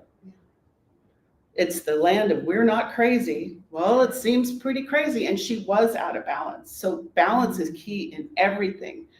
And so it was me working with her and the family, getting used to her coming out, but also how to getting her balanced back in. She ran away again. I found her again. This time it was a little easier. She didn't go as far. That, what we would call it maybe like our psychic agreement, that this was the game that we were playing in these roles of going through this. Brought her back the second time, medication. That was it. Psychiatric, full on medical. Yeah. She ran away again. I'm like, I'm out. Yeah. And so that was when I was just supporting the family, mostly the mother. of the guilt and the shame and the frustration and all the things that we go through where we think that we're helping someone, but yet we're all in this learning cycle, you know. So what made me finally retire was my first deceased, which I'd never had a deceased before. It's a pretty high profile case, so I can't really go into it too much, but it was in the news, especially in Sonoma County. They were certain that this missing man was in a particular area. And I let them know, no, he's in the East Bay. He's over by Mount Diablo under some leaves and wood and stuff. And that's kind of hard to see or feel. And how do I know? Yeah. Who am I to say that this is what I know? Well, they did not have the resources. They chose not to take dogs to that area. They did not really believe me because they were still so on that he must have drowned in the river or whatever it was.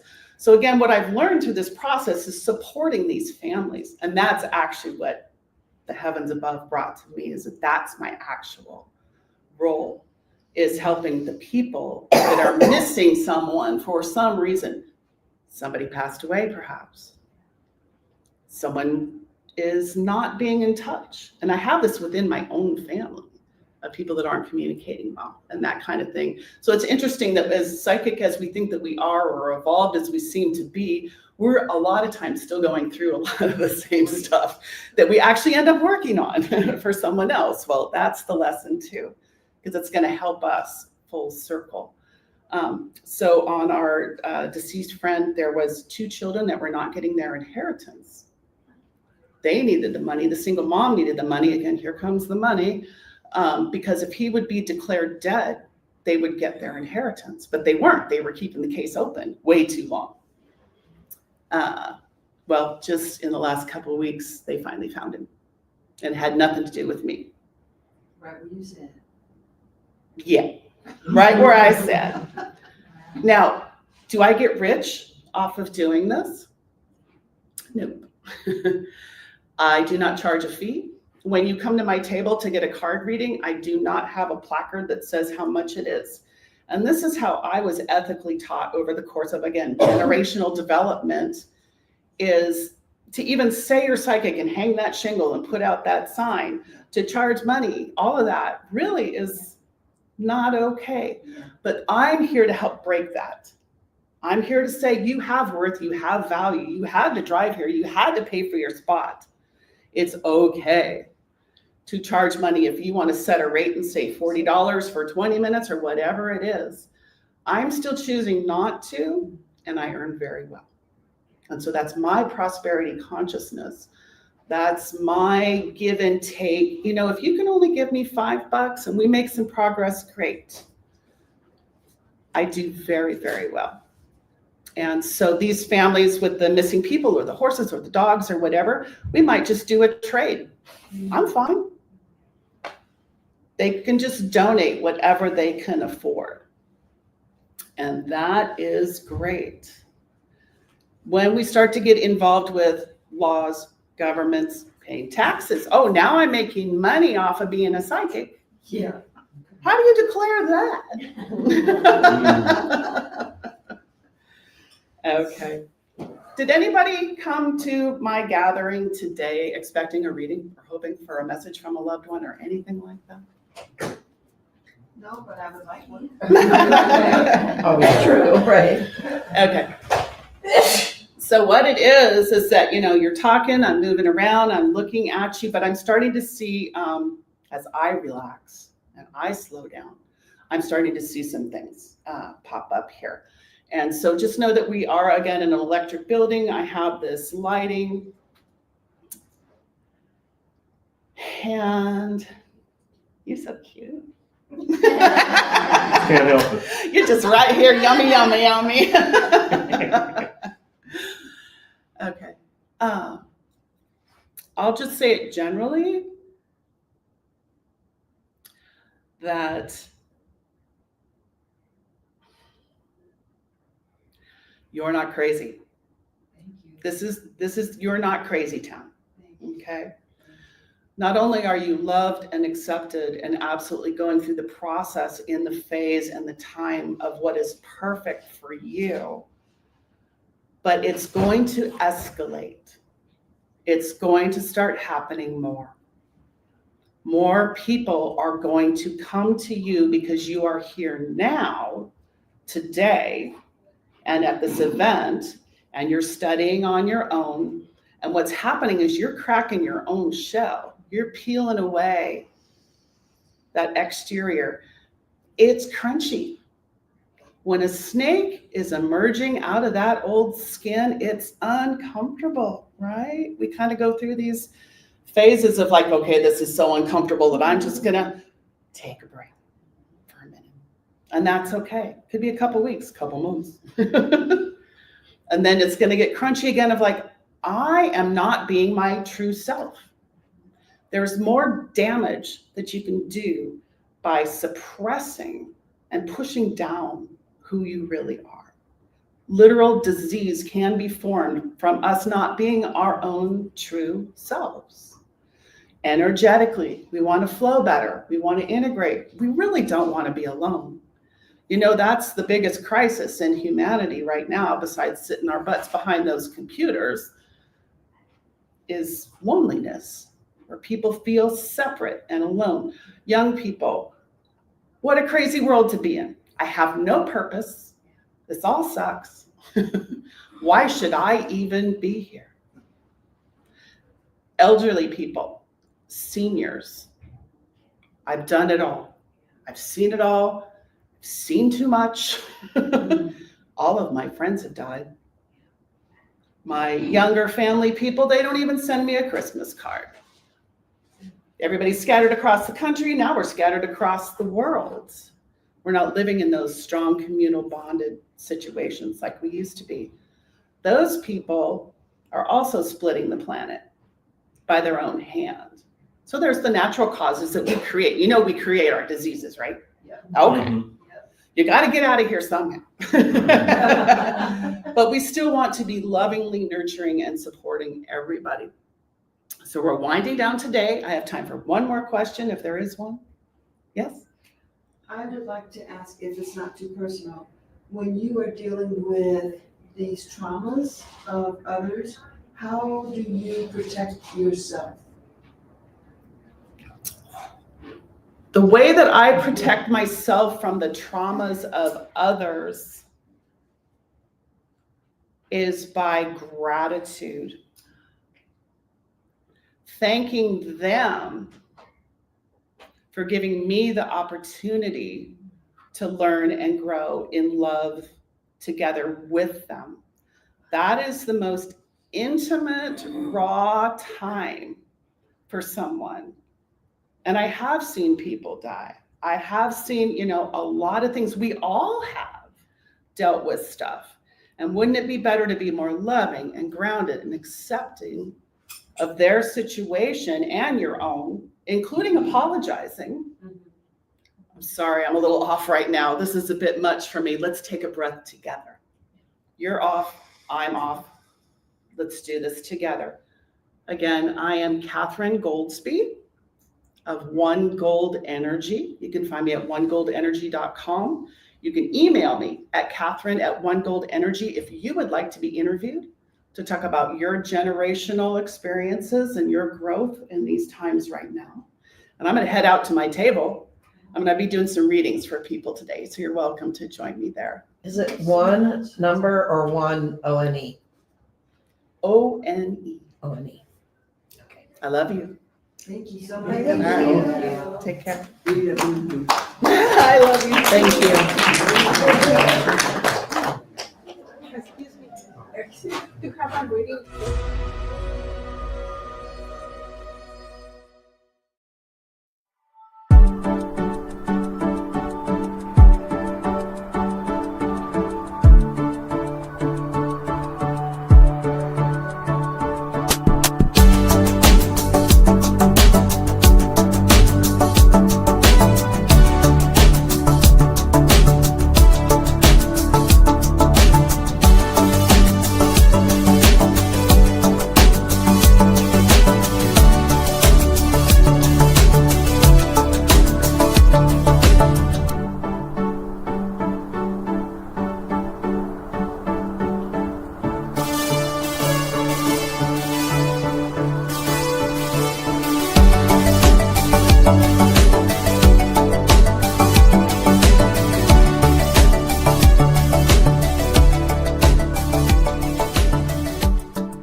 Are you seeking guidance and healing?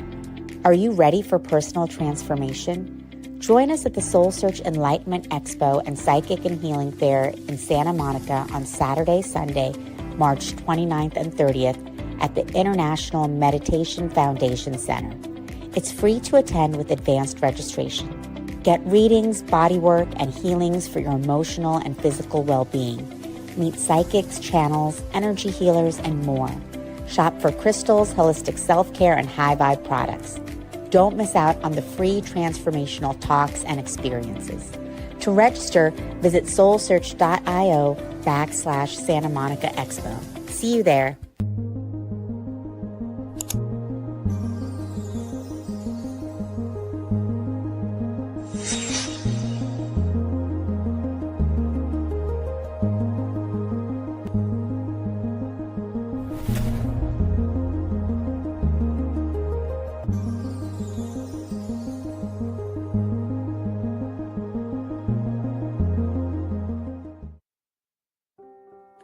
Join us every Wednesday at 7 a.m. for the Radiant Mind Meditation with Dr. John Gray, the #1 trusted relationship expert, the author of Men Are From Mars, Women Are From Venus. What many people don't know is that John Gray spent 9 years as a celibate monk and the personal assistant to the founder of Transcendental Meditation. During this time, he learned powerful meditation practices and techniques, which he has developed and refined for the last 50 years. He now brings us his resonance, wisdom, and energy every week on Wednesdays at 7 a.m. on the Soul Search Instagram Live, Facebook Live, and YouTube. Join us every Wednesday.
Are you seeking guidance and healing? Are you ready for personal transformation? Join us at the Soul Search Enlightenment Expo and Psychic and Healing Fair in Santa Monica on Saturday, Sunday, March 29th and 30th at the International Meditation Foundation Center. It's free to attend with advanced registration. Get readings, bodywork, and healings for your emotional and physical well-being. Meet psychics, channels, energy healers, and more. Shop for crystals, holistic self-care, and high-vibe products. Don't miss out on the free transformational talks and experiences. To register, visit soulsearch.io/Santa Monica Expo. See you there.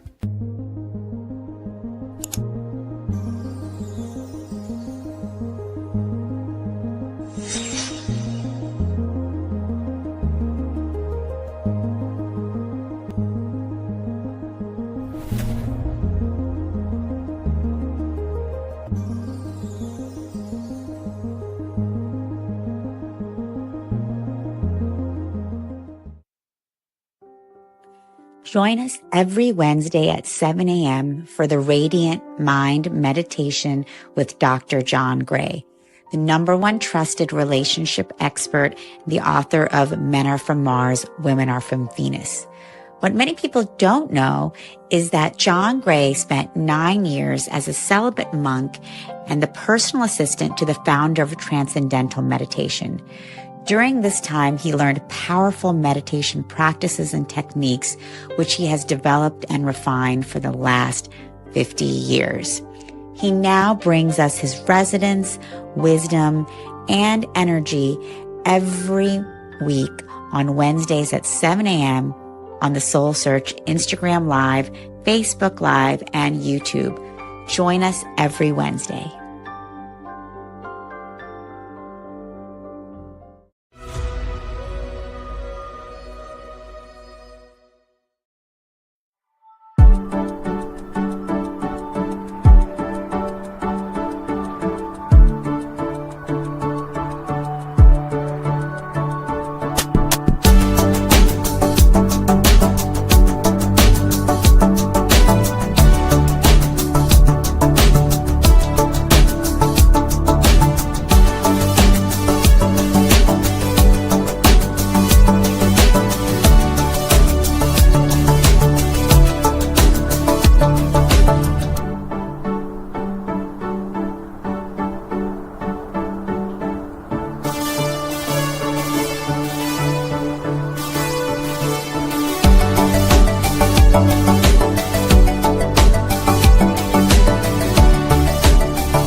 Are you seeking guidance and healing?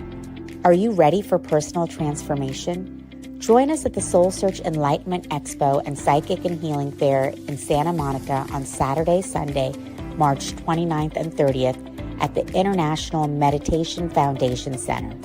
It's free to attend with advanced registration. Get readings, bodywork, and healings for your emotional and physical well-being. Meet psychics, channels, energy healers, and more. Shop for crystals, holistic self-care, and high-vibe products. Don't miss out on the free transformational talks and experiences.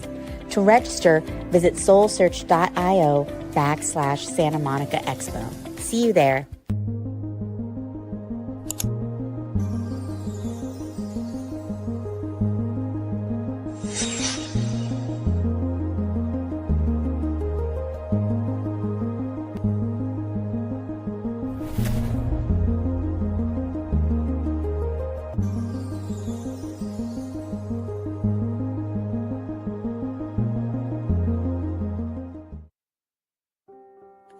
Join us every Wednesday at 7 a.m. for the Radiant Mind Meditation with Dr. John Gray, the #1 trusted relationship expert, the author of Men Are From Mars, Women Are From Venus. What many people don't know is that John Gray spent 9 years as a celibate monk and the personal assistant to the founder of Transcendental Meditation. During this time, he learned powerful meditation practices and techniques, which he has developed and refined for the last 50 years. He now brings us his resonance, wisdom, and energy every week on Wednesdays at 7 a.m. on the Soul Search Instagram Live, Facebook Live, and YouTube. Join us every Wednesday.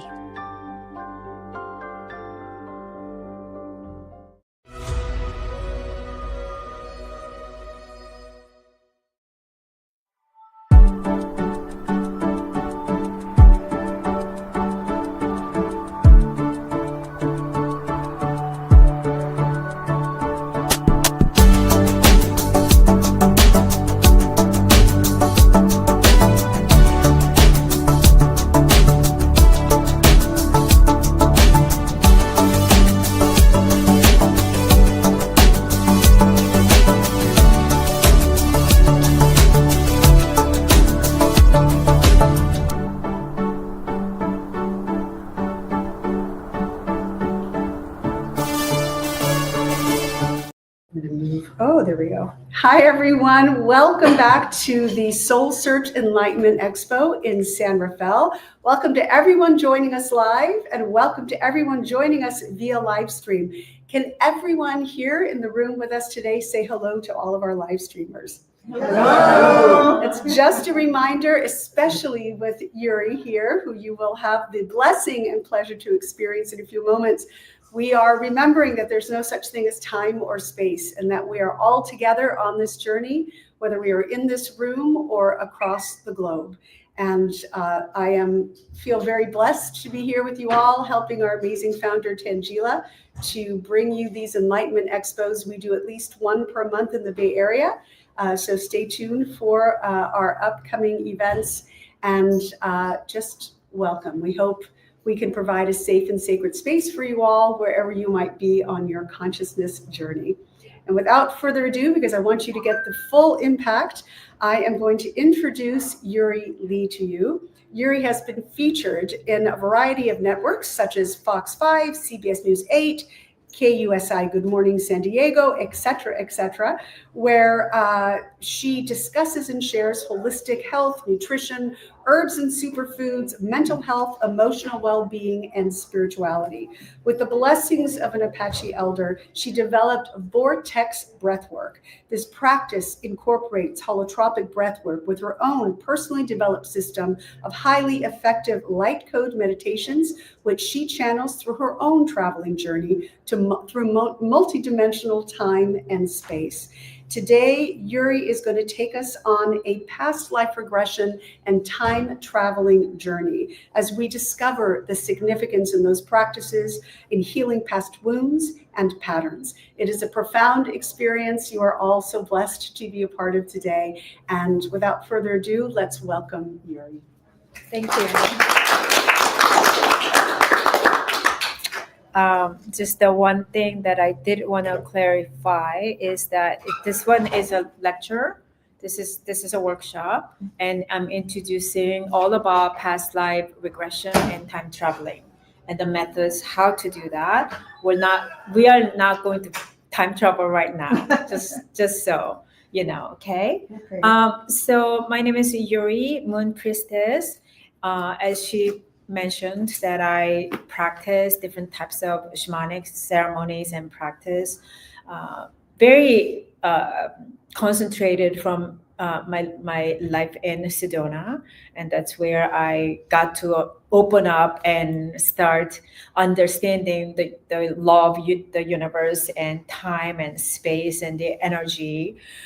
However, I am actually clinically certified hypnotherapist by trade, and I hold 7 different types of modality as a certified practitioner. Anywhere from holistic lifestyle coach, emotion coaching, breathwork facilitators, and then hypnotherapy, inner child healing. All of those I practiced in Sedona for private retreats. I started my journey when I was 35 years old, as my soul was crying for something other than the life that was given to me. I was working as a fashionista in downtown LA, and I was doing fairly well as a young woman and created substantial incomes, apartment on the beach, and a great lifestyle.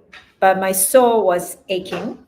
My soul was sort of crying, which a lot of people experience these days as well. And that got me to re-engage with my challenges at the time and revisit what's going on with my life that I'm not fulfilled, also not fulfilled in my relationship. Because in my mid-30s, everybody at the time, that was almost 20 years ago, everybody started asking about what is wrong with you that you're not getting married? Why don't you have a boyfriend? Why are you single? And those type of very known questions hit me to actually understand, actually, what is wrong with me? I mean, I'm not like a bad looking person or extremely overweight or have no job. I'm not a loser. So what is going on with me that I cannot attract someone into my life? And that got me to revisit, because I questioned God. Like, what's going on, God? What's going on with my life that everyone at the time was getting married, having a kids, and in my mid-30s, I don't even have a boyfriend.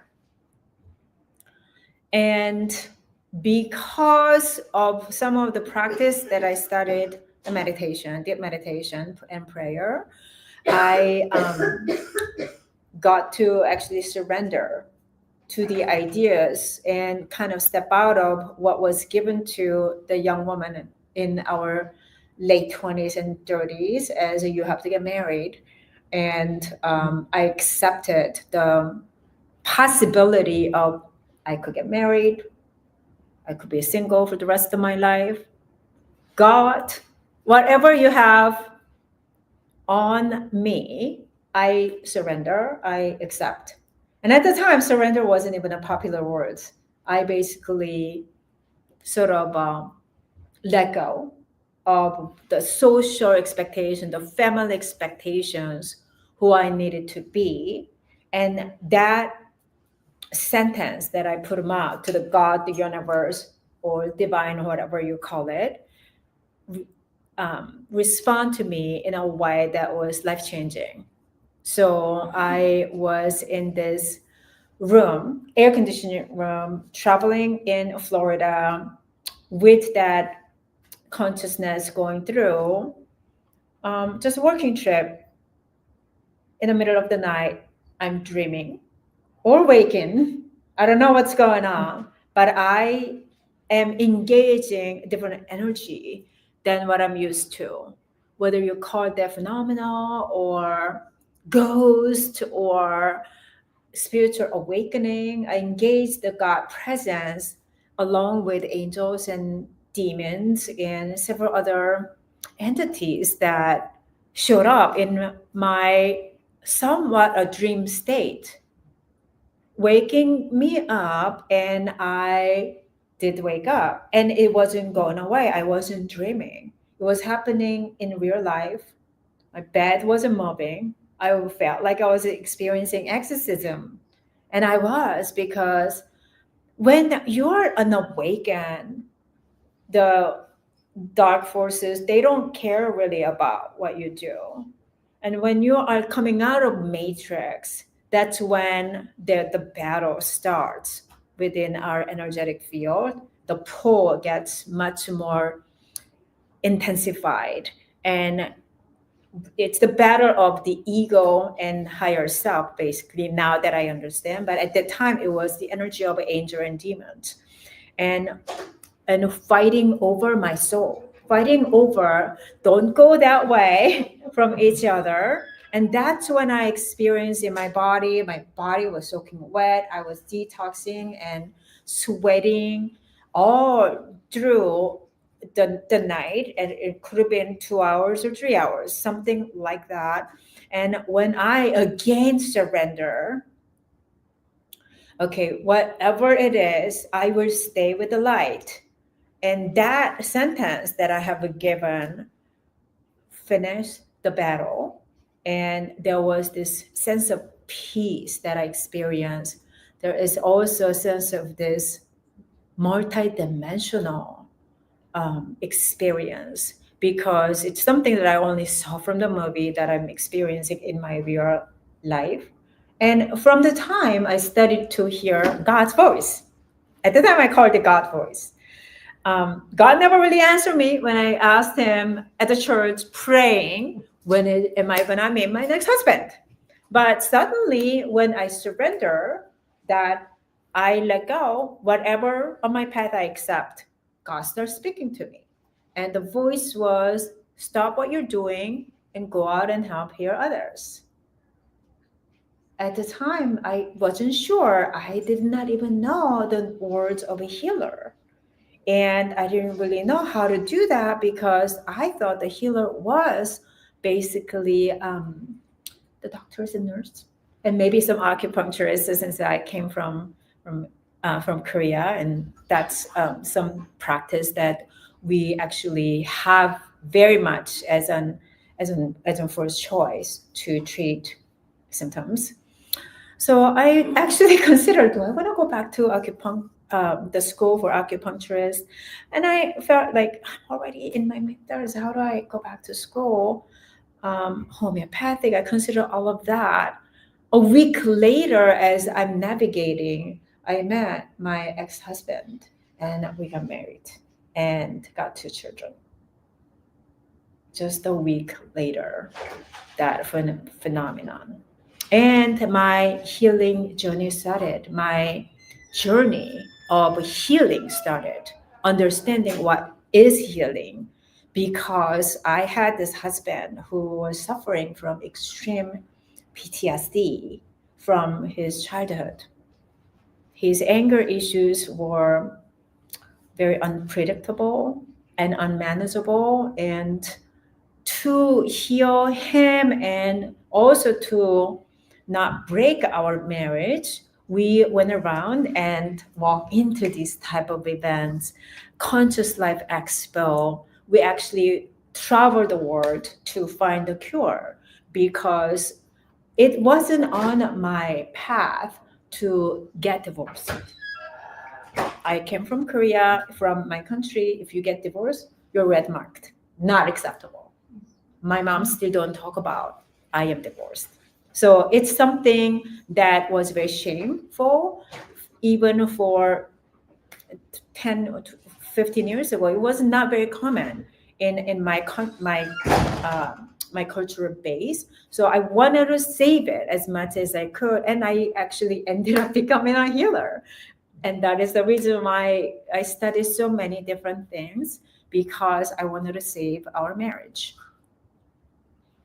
Rather than saving our marriage, what I experienced throughout the journey was my body got sick because I was not treated as first. And it was all about treating him and taking care of the kids. And after 10 years of the marriage, my right side of the body almost became paralyzed. And the last healer at the time warned me that if you really care about your children, you might want to consider looking at what's going on in your personal life, your relationship, because I've been treating you for almost 9 months and you're not getting better, you're getting worse. He was a gua sha healer, and physically the gua sha removes the blockages in your physical body that opens up. So if you have but inflammation or circulatory illnesses, it heals. It helps. It helps heal. But it was beyond the physical, because I wasn't a very sick person with bad lifestyle habits. I'm not overweight. I don't have a very, very stressful job, and I should be healthy in my early 40s. So why do I have to go see acupuncturist, massage therapist, chiropractor every weekend to be normalized, which doesn't even work? It will last for 2 days and I would go back to same by Friday. And I was going to see a massage therapist every weekend.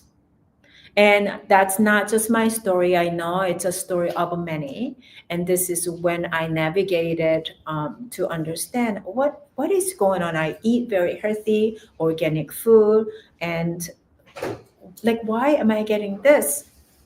Like he said, there was deeper root that is causing for me to being sick, for someone who used to be called Mrs. Hersna. So with that advice, I called it off and again surrender. It was a very hard decision to surrender, because that was in my mid-40s. And I'm like, okay, I am getting divorced in my mid-40s. Who's going to love me? Am I going to be single for the rest of my life? That question came back, what I was struggling with in my 30s. And again, I decided to surrender. If that is what I meant to walk, being a single, I accept. What am I going to do? Am I going to control the situation? I will accept.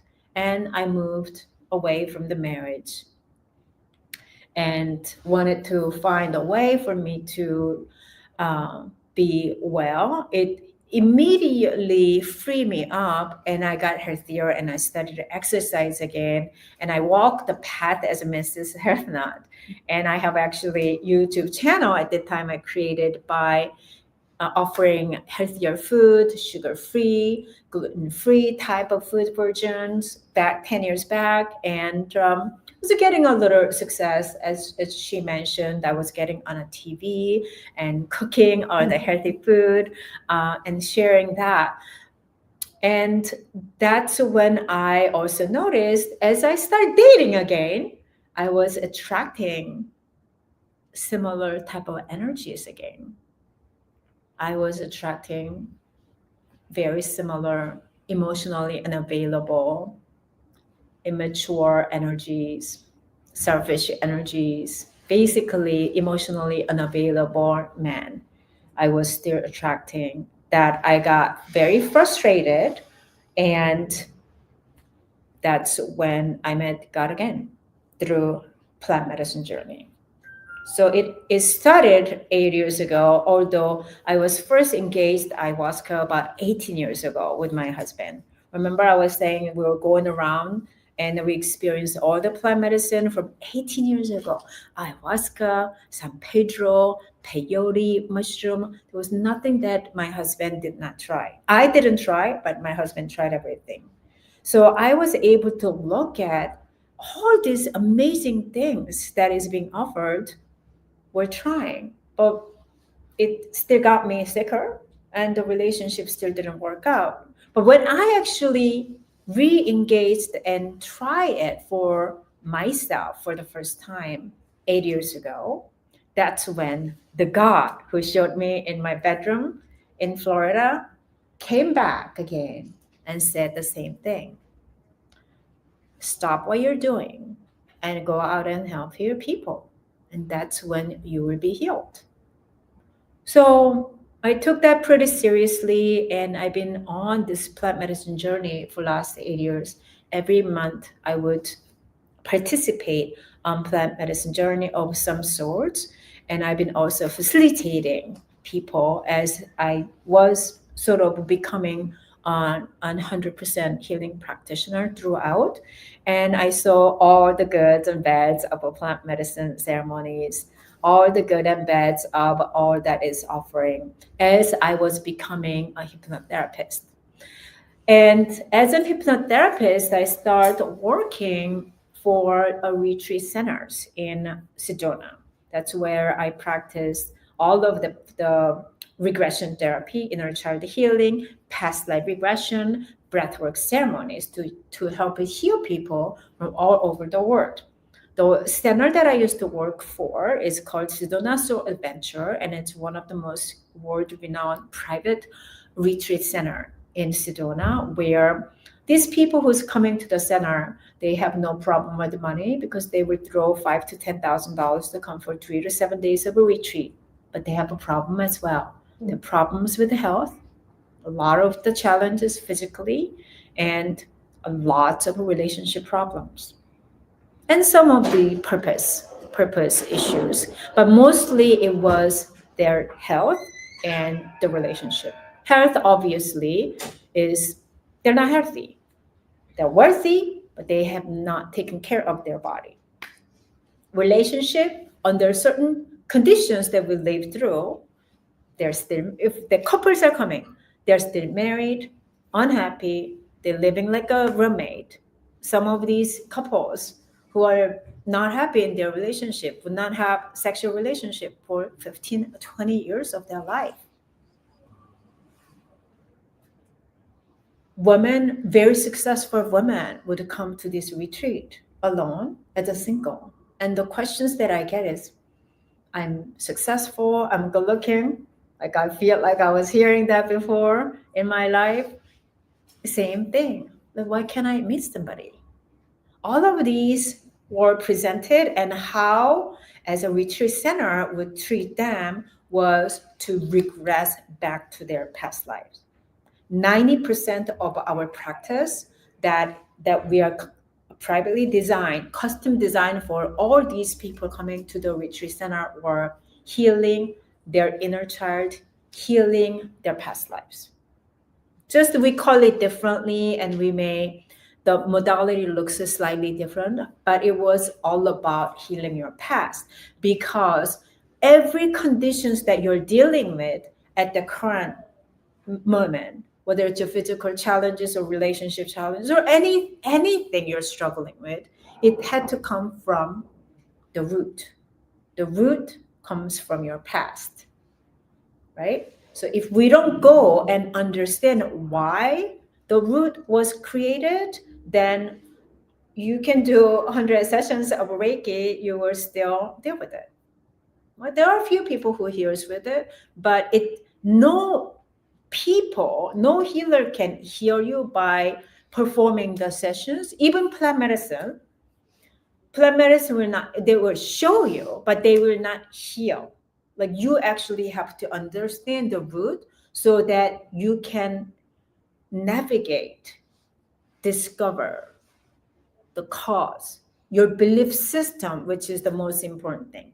The belief system is how we land with the situation. My belief system on my body stems from certain belief system that I've been carrying from this lifetime and your past about how I am not worthy enough. Conscious mind does not believe that. In conscious mind, I'm like all this very confident woman, and I did not think of me as I may not look like a supermodel, but I think I'm pretty okay person. Subconsciously, if you start navigating and understand your subconscious belief about who you are, the most amazing, beautiful model from Hollywood will say that I am not good enough and beautiful enough. That's why I'm single. It will come out from the sessions. Amazing. The supermodel with the 6 feet and then just perfect body, an amazing face would come and struggle with the relationship and have a challenging finding somebody, or always in the toxic relationship. When we start regressing them back to their past, 100%, she doesn't feel worthy of love. 100%. So stem within her from an incident from your past, right? And then immediately we get to find out from your childhood, because basically the current relationship dynamic you're dealing with is actually a copy, duplication of what you were dealing with when you're a child with your parents. Either you're copying what your parents did, or you're copying what you were with your parents. You're marrying your parents is very common in these days, that whether you understand it or believe it or not, that's what's going on. And because we don't necessarily have a holistic way to navigate other than really past life regression, then people just want to heal it through talk therapy.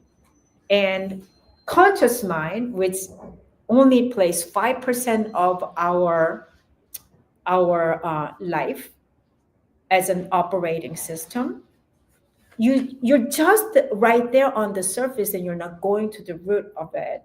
The conscious mind is unable to access the root. You have to find the root from subconscious state, theta state, to understand where it comes from. Otherwise, you're just doing the same thing over again. That's what I was doing with my physical therapy. I'm just touching the surface, bandage over and over again, until I got to understand what was my core wounds that is residing within me. So I grew up with this most beautiful woman in my country. She could have been a Miss Korea. She's very beautiful, a lot beautiful than any of her daughters. She had 3 daughters, including myself. And I was born as a first daughter in my country. Back then, even though it was a lot modern, we were still disappointed when I was born. Oh, she's a daughter, but with a very disappointing energy behind, because there is this consciousness of we must carry on our bloodline was so distinguished. I could hear it when I was regressed back, when I was born, a 1 minute year old baby. Oh, I better act as a son, otherwise I won't be loved. That belief system would be created. And then how I ran my life was like a masculine. I did not want to be controlled by a man. I needed to be the man. I wore the pants in my marriage. I was so independent as a modern day working woman, and I did not want to be treated as a woman. I would open the door myself on a date because the wound was so deeply embedded in me that I need to play the boy that my parents were disappointed. It's just a one wound. The other biggest ones that I suffered from was my mother, how she was being. She wasn't very narcissistic or bad person at all, but because she was so beautiful, and what a little children saw of her mom was, oh, if you are not beautiful, she's not going to be treated that way. Because what I'm observing is how people treat her based on her outlook, her beauty, how she dressed her. And she gets energy from how she's being treated. And that becomes my wound, which I never understood that. I thought it was a great thing in conscious mind. But that became my biggest wound. So I can attract people into my life because I never thought I was good enough or beautiful as my mom. And it would create certain blockages for me to be able to engage with people. And I ended up marrying my mom. My ex-husband was this most gorgeous man that you can meet. When I met him, I was like, oh my God, I cannot even be with this person. So too gorgeous, too handsome. Everyone is just drooling over his look. He was a model, supermodel at the time as a male. And obviously, what happens? I am married because my wounds are being reactivated in that relationship so that I can learn through. But I did not know all of these things until I started practicing past life regression through past life regression therapy or breathwork ceremonies. Those were the two that I engaged first that was showing me all about how it's relating my problems or challenges with my childhood. And then it doesn't even start from there. It starts from my different lives from my past.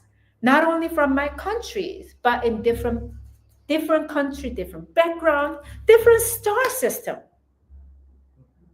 So hundreds of years ago, or thousands, I have one client who did a regression that I don't know where it's coming from. I feel helpless.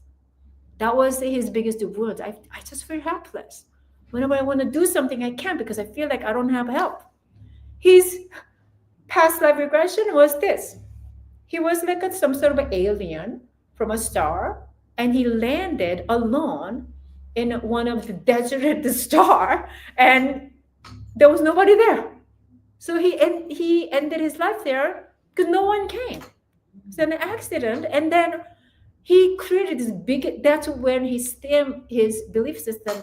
I have no help, and then he would carry that on earthly life and going on. So with that, I understood as I navigated my past lives over and over again, just different country, different beings. But the storyline, the pattern is the same. I am not worthy. I must not be worthy. I am alone. That's my other thing that's combined. I am not worthy and I am alone.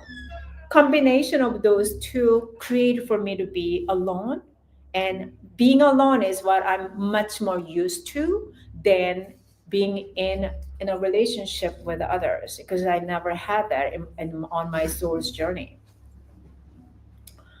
So to hear that out, plant medicine again was the most helpful. It is the most powerful as a practitioner who practice all these different modalities and engage in Sedona is the center of the spirituality. And I met all the world-renowned healers of the world in Sedona. And they're great. All the modalities are helpful. And some people are at where they need to be with those modalities. In my opinion, the plant medicine was the most powerful modalities for me to actually go back to those time and being able to engage, because I'm in this different brainwave, different frequency, different dimension, and the understanding comes out of it is much more powerful than obviously any kind of session performed from just the conscious mind. So that's what I thought that I was going to become. It was an underground therapy, and I engaged and I did the training to become the plant medicine facilitator. And then I got this calling from Sedona that, okay, Yuri, it's time to go back to LA. The God spoken again as I had achieved a certain level of practitioner in Sedona, doing full moon ceremonies, breathwork ceremonies, and private retreats. And I am shocked. Okay, now you want me to go back to LA? I just moved back from LA to be at more of a beautiful place and don't deal with all the mess in LA. And you want me to go back to LA? But door opened up for me to be able to go back to LA, to make the long story short. And I moved back, letting everything that I practiced and built in Sedona as a practitioner.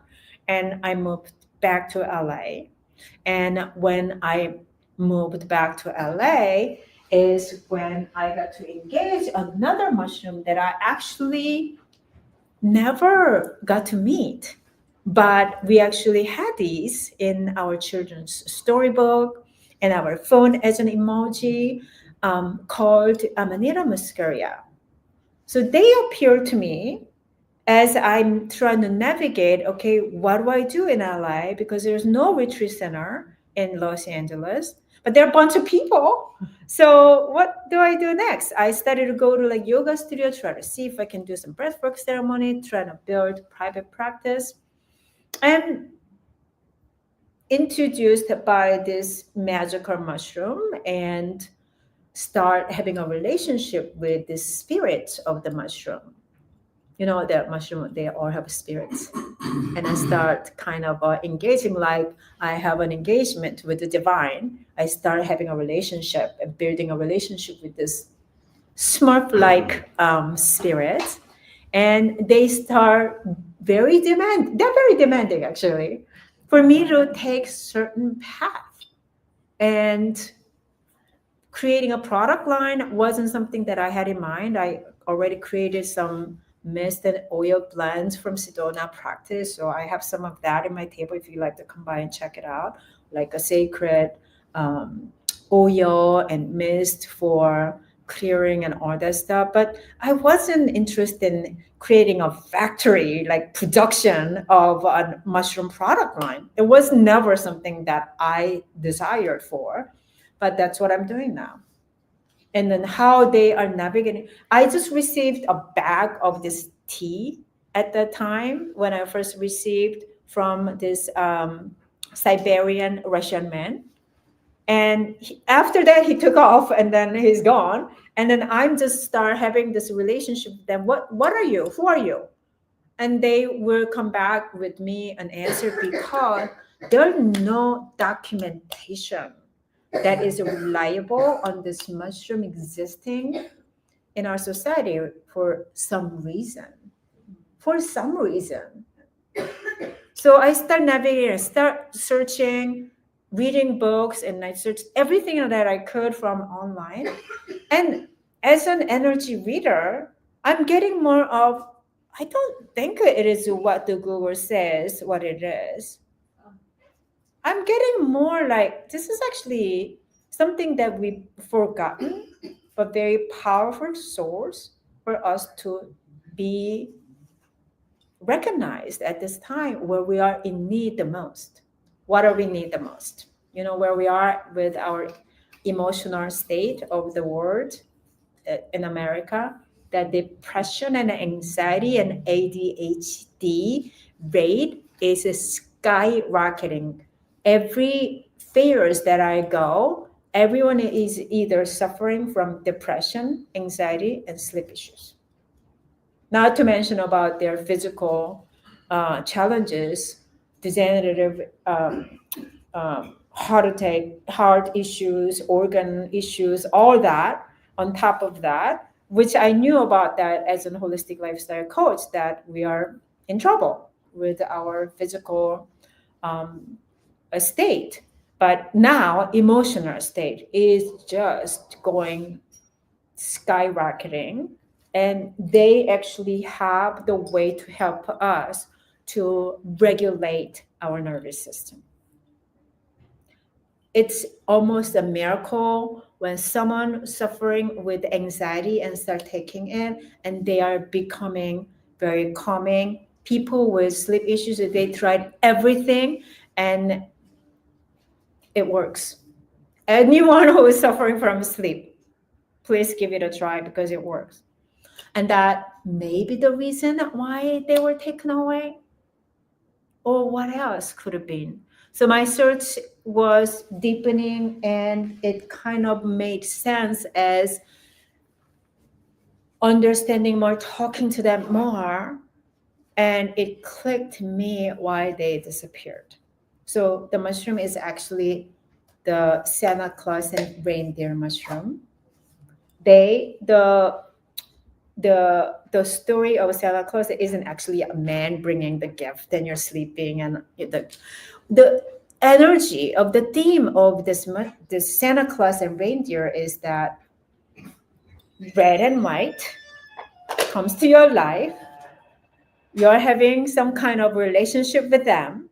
They're gonna watch if you did good for a year, and over the solstice, you are dreaming as you're sleeping, and you wake up, and then you are gifted with happiness, right? Isn't that the story of Santa Claus, right? Yeah. Right? Yeah.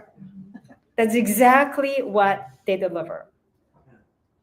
Red and white, and we do ceremony every solstice. And if you are in needed, shamans from Siberia or even any other countries from our ancient country would perform ceremonies. Shamans and the priestess and priestess will receive the guidelines and will guide people through to remove the darknesses and the fear out of you as receiving the dosage of the mushroom. And as you're taking it, the fear starts diminishing as the spirit of the mushroom will take that away, as that is the mushroom of the Smurf mushroom's purpose. All they want to do is take the fear out of you so that you will be in peace and happiness. And you wake up in the morning and just feeling refreshed and just like, oh, I'm very chill. I'm not really worried about anything anymore. Is the energy the mushroom has been bringing in. I suffered with anxiety because I was in a battle with my ex, with my marriage and divorcing twice, actually, to be honest with you. To talking about the pattern, after that battle of my marriage and divorced him once, and I thought I was healed, I remarried him 2 years later. That's how the cord is so strong that you thought that you're healed, but do you know how many times people go back to their toxic relationship? Because our karmic cords are just so strong. And there are, even after the second divorce, do you know how many times I actually considered maybe I should go back because life is hard and right? And I feel like no one is helping. So after 7 years of my plant medicine journey, although I'm awakened and I'm walking on my path as a healer and doing all sorts of good things, and I still struggle with attracting same type of energy as a partner, narcissistic man, unavailable man, and there are a few things that I struggle myself with. That as I start microdosing the mushroom, since they wanted to work with me as my assistant and understanding what they were doing, by doing anywhere from microdosing to microdosing for last year, 2 years, that a lot of my subconscious shifted. Not quickly. It's not quick. It's not something that you can expect to be done in a week. But as I start having them in my life, there are things that I was never able to really think or allow myself to stop. There are addictions. We play a lot of this addiction with us knowing or not knowing, that I had myself as with, like dieting. Yeah, everybody diets. Everybody diets because they have this belief system that I'm not good enough, right? I had that too. And I lived my entire adult life dieting. And I have the addiction, sugar or dessert addiction when I am upset.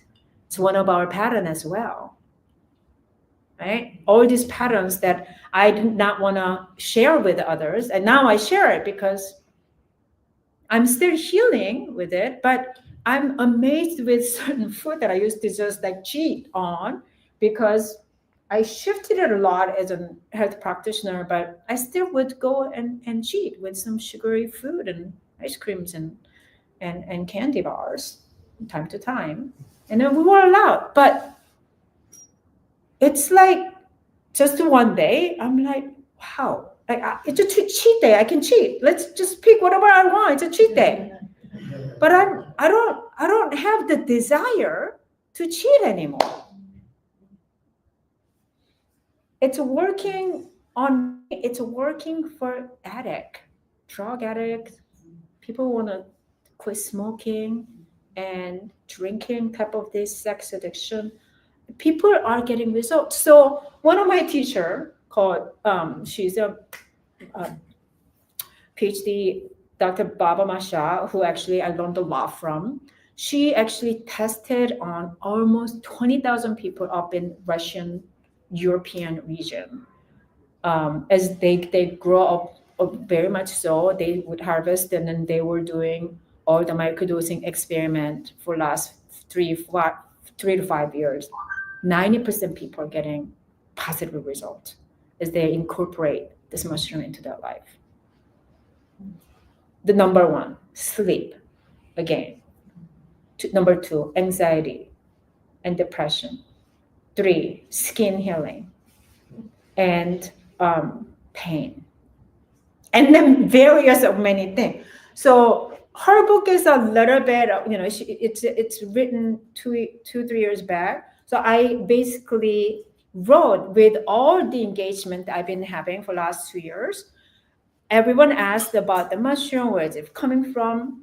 Along with my story, I wrote a book called Healing with Amanita muscaria. First, I wanted to write about Amanita muscaria. I wanted to write just the ebook a little bit about, because there is no documentation. Wanted to just give a good feedback and write information on it. So there is a recipes, there is direction how to take it, and all my experiences how to incorporate into your healing journey, or the data that Dr.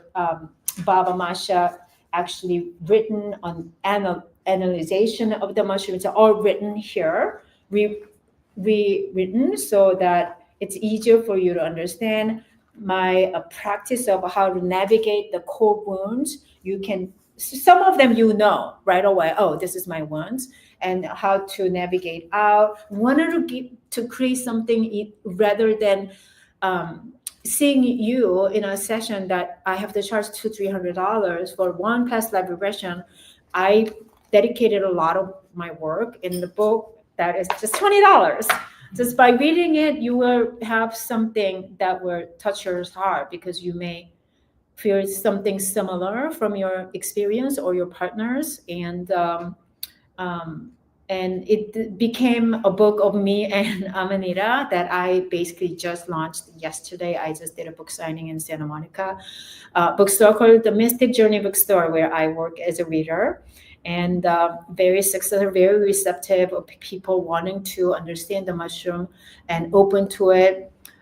Because again, when you Google this mushroom, it's going to come out as a toxic and deadly, but obviously it is not. It's such a misinformation that they write it based on just what do you call it, toxic, because you vomit. All the plant medicine you take, you're gonna have this kind of side effects, whether you call it vomiting or purging. Purging is the main thing the plant medicine does. And because it will do that, you want to call that toxic? I don't think so, because all the plant medicine you purge. You purge because it's been blocked, and plants and mushroom are toxic, so you're purging. Plant medicines are opening your path so that you start flowing it again. So they have this amazing information that we can bring it into our subconscious, where you may not even need to go to ayahuasca ceremony. I used to promote ayahuasca ceremony all the time, which I still do. If you have a great practitioner and center that you can go to, please do so. It's a great experience. We all know about it, and why not? You're a human being living in this lifetime. Once in this lifetime, go ahead and experience it. If you find a great practice, because there are still a lot of practice, just like everything else on the earth, that because it's powerful, they're all good and evil, exist at times. So you want to be careful with that. But it will actually give you, in my opinion, whether if you choose to work with the Amanita as a microdose, which is so, like, there is no effect. You're not going to throw up having a tiny bits of this, and then having it as your emotional support and spiritual vitamins. We don't have the vitamin C. We don't take vitamin C looking to feel like differences overnight, right? We take vitamin C because we understand the need for it for physical well-being. And we take it, and then people who take it for 3 years, they are different than people who don't take it and eat junk food, right? Mm-hmm. It's very similar to that.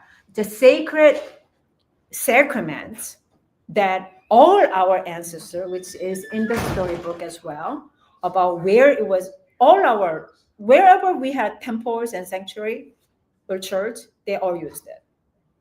It was only put away because those smart spirits will give you loving energy. And they want to accomplish the mission of getting rid of the fear. What happens? We don't have fear. It's very difficult to control the human beings. That is the reason why they were disappearing from our history. At the same time, our storybook, our fairy tale books, story disappeared because it was ordered. Just like we all now, like, is there going to be a World War I world order happening? Yeah, just like that. We did that. We did that with the fall of Atlantis. We did that when the mushroom disappeared and we start having a World War I and II and all that, right? We did that. And we're doing it again right now. I'm in a battle because I'm the carrier of this mushroom. So pharmaceutical does not want this to get out. So I'm in battle with that, but I cannot let it go. If I let it go, I feel like I'm going to give it up. So I'm carrying it, even though I'm in danger. So I would love to have you guys check it out and give it a chance, start having some relationship, and either expand your consciousness to another level or heal yourself. And would love to have you join me as in collaborators to make the world a better place. So that's about my presentation. If you have further questions, I have a booth inside. You can come and try all my mushroom tincture, flower tinctures. There are mushroom coffee that is delicious. And I'm sampling all of that. So I invite you to come. And thank you very much. Thank you.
Are you seeking guidance and healing?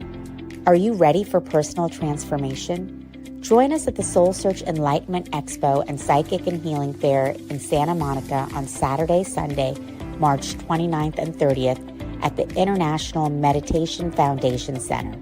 It's free to attend with advanced registration. Get readings, bodywork, and healings for your emotional and physical well-being. Meet psychics, channels, energy healers, and more. Shop for crystals, holistic self-care, and high vibe products. Don't miss out on the free transformational talks and experiences. To register, visit soulsearch.io/Santa Monica Expo. See you there.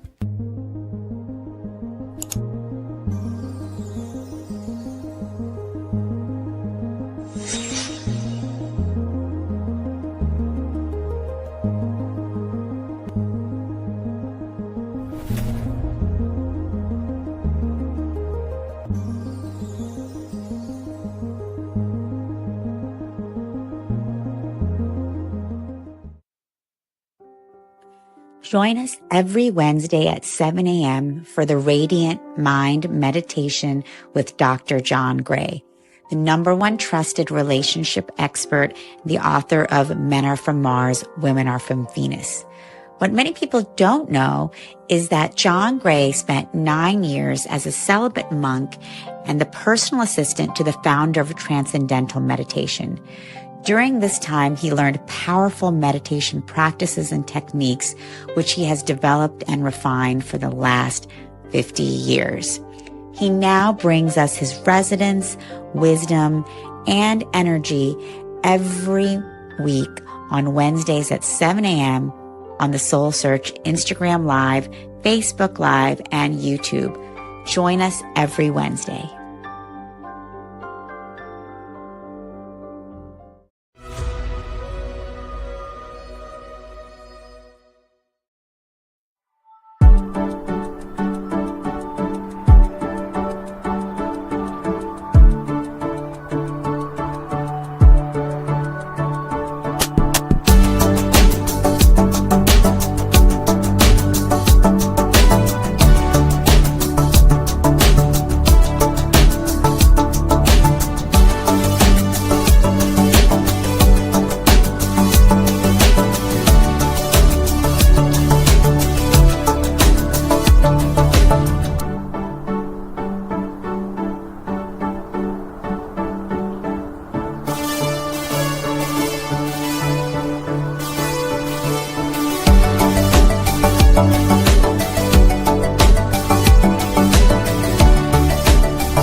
Are you seeking guidance and healing? Are you ready for personal transformation? Join us at the Soul Search Enlightenment Expo and Psychic and Healing Fair in Santa Monica on Saturday, Sunday, March 29th and 30th at the International Meditation Foundation Center. It's free to attend with advanced registration. Get readings, bodywork, and healings for your emotional and physical well-being. Meet psychics, channels, energy healers, and more. Shop for crystals, holistic self-care, and high vibe products. Don't miss out on the free transformational talks and experiences. To register, visit soulsearch.io/Santa Monica Expo. See you there.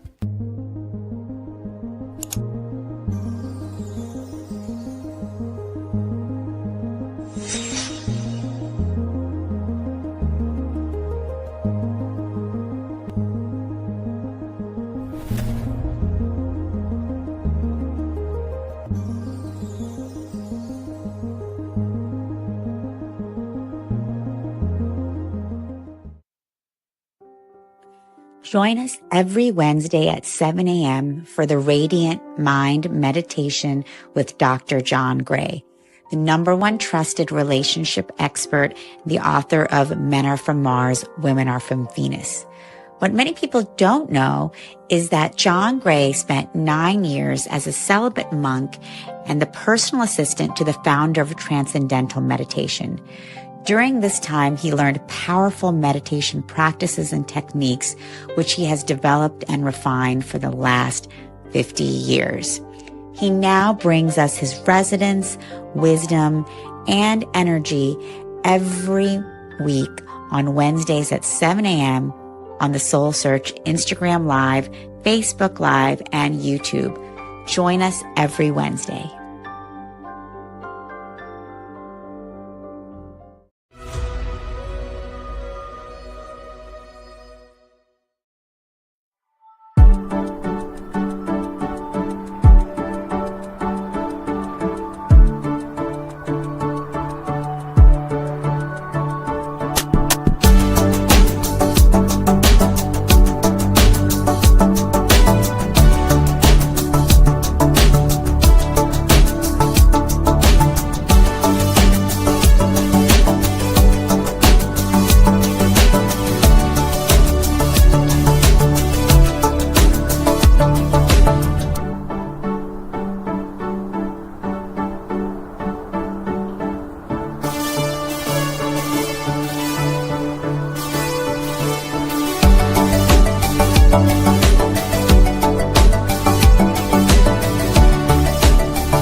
Are you seeking guidance and healing?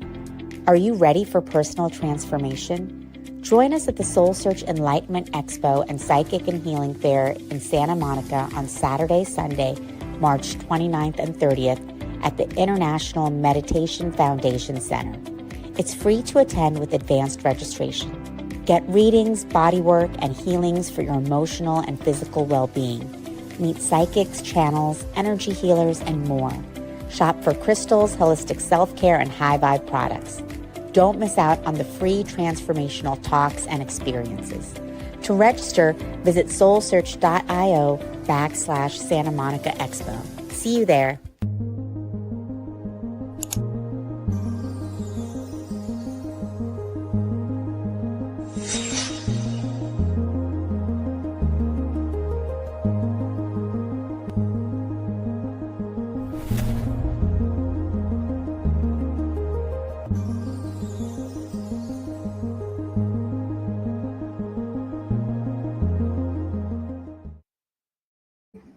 Tell me, I'm make sure I pronounce your name. Perfect, that's right. Hello, everybody. Hello, live streamers. Hello, everybody here in the room with us today at the San Rafael Soul Search Enlightenment Expo. We feel so happy and grateful and blessed to have you here sharing your journey with us. And for those of you live streaming from around the world, we feel you here. We know there's no such thing as time or space. We are all connected in this space together. Thank you for sharing your journey with us, especially on such a beautiful day here in San Rafael. We have other expos coming up. Make sure to check our schedule. We do at least one a month in the Bay Area, and we're always so happy to see returning family members. So thank you once again. My name is Barbara, and any questions you might have, I'm here to answer them. And again, welcome. And we have a few more people coming in, and I am just feeling so blessed to introduce you to Anastara Ka.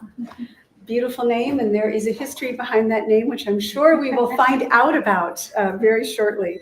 Anastara is a multi-dimensional being in service to humanity's awakening. She has a myriad of credentials that kind of are about as long as my arm. They include a BA in psychology and philosophy. She is an advanced healer in many modalities. Oh my goodness, it just goes on and on. You can check out her profile on SoulSearch.io where you can connect with her. She's also the Golden City Ambassador and Intuitive Channel. Today, we are going to experience the phenomena of you're not crazy, you're just awakening. We're going to realize our full potential and rise into our empowered leadership. Anastara is dedicated to supporting individuals in their awakening journey and helping them step into their highest timeline. And speaking of highest timelines, you can feel the vibration here in the room, and I hope you live streamers can feel it as well. I'd like to introduce to you Anastara. Thank you. Hi, beloved. You want to take a moment and stand up with me? We've all been sitting a bit today. I just want to get in our body. Let's ground in. I'd like to take a power stance. Whatever feels good to you. Hand on heart, one on belly, power stance, and just take 3 deep breaths in a pose that feels good for you. This is how we get into our empowerment and our confidence. Yes. And again, really embodying it. So good. Yes, thank you. So I know some of you are here because you may have been judged by others as crazy. Right? I mean, it's a common theme in our family, our galactic star family, and those who feel like we are on a mission for something more. Something more. Yeah, it's true. And if I don't mean that in a mean way, it's but, okay. you know, Yeah. That's kind of. Yeah. Or your old life doesn't make sense anymore. You're in a job that with a boss that doesn't appreciate you. But I feel for those that feel that. Exactly. Yep. And your relationship might be suffering, or you're in a home that you don't resonate with anymore. These are all things that we are going through in our awakening process as we raise our vibration and frequency. Old things don't align anymore. And it's just like a radio station, right? It's like your frequency is going up, and yet that old station, that more stagnant 3D round station just isn't connecting anymore. And so how many of you feel like people have said you're crazy? You start seeing and hearing things. They're like, oh, what? You're talking to aliens now? Or whatever it is your story is. Yeah? Can I see a raise of hands? Yeah? Okay. Well, this is a safe place. And today I wanted to start off by sharing with you that basically I want to share my story and my struggle with finding myself, stepping into my confident leadership, and really the journey of my awakening. And so my name is Anastara Maka. I'm the mother of 1111 Unified and Ascension University. And my life is amazing right now. I have wonderful clients in the university. I'm witnessing their growth and transformation daily. And my husband and I have been together 21 years. Our son Cadence is 9, and we travel often together. So I make my own schedule, and I really just live my life on purpose and feeling fulfilled because I'm fulfilling my mission. And so previously, I owned 2 businesses. One of them was called Holistic Hooping. Yeah, I said it, hooping, hula hooping. Yeah, that thing, right? And Holistic Hooping, I taught a modality called Kundalini Hoop Dance. And it was all about clearing your chakra energy using that spiral energy of the hula hoop. Well, lockdown happened. How many of you, your whole life changed during lockdown? Yeah? The whole world took a breath. And at that moment, when all the live events ended, all the festivals, all the retreats, all the, live events, suddenly my business had no business. And I began to go through a dark night of the ego.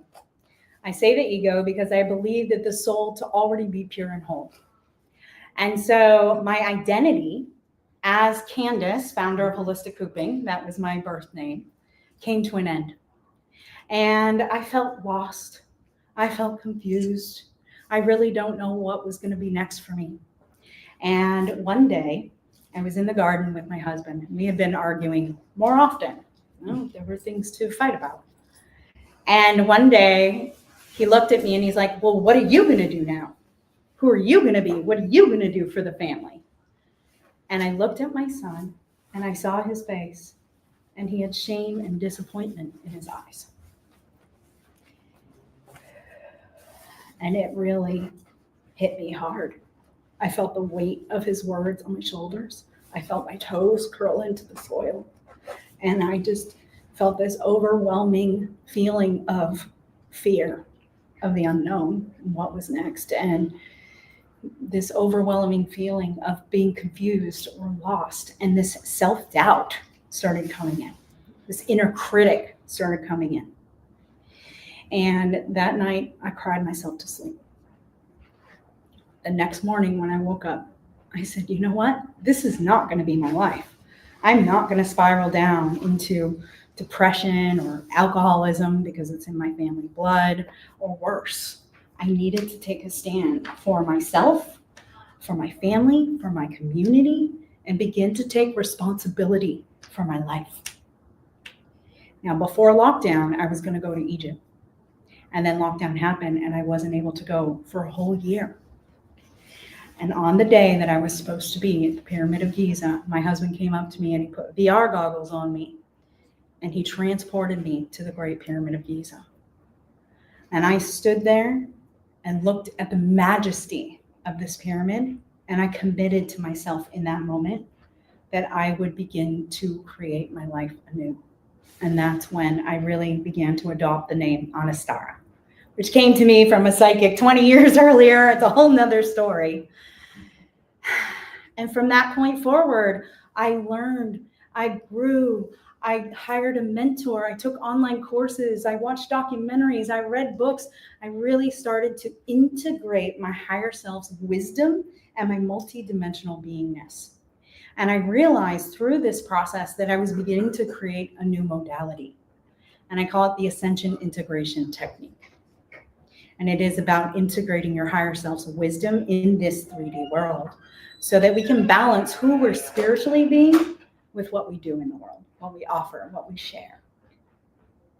And so 1111 Unified has grown over the years. In 2020, we had our first virtual event. We've had over 8,000 registered attendees from 69 countries and 52 states. And ultimately, our 1111 Ascension University, I have seen my clients get so many transformational results in every area of their life because they were willing to do the inner work to transform their whole life. Because when we do our inner work, it ripples out, right? It's noticeable. People understand, they see, they're like, what are you doing? And that's powerful. So if you are ready to let go of anything, any of those inner critics, any of those judgments of yourself, of what you're going through, know that you're held and that this is an awakening process. It's called a process for a reason.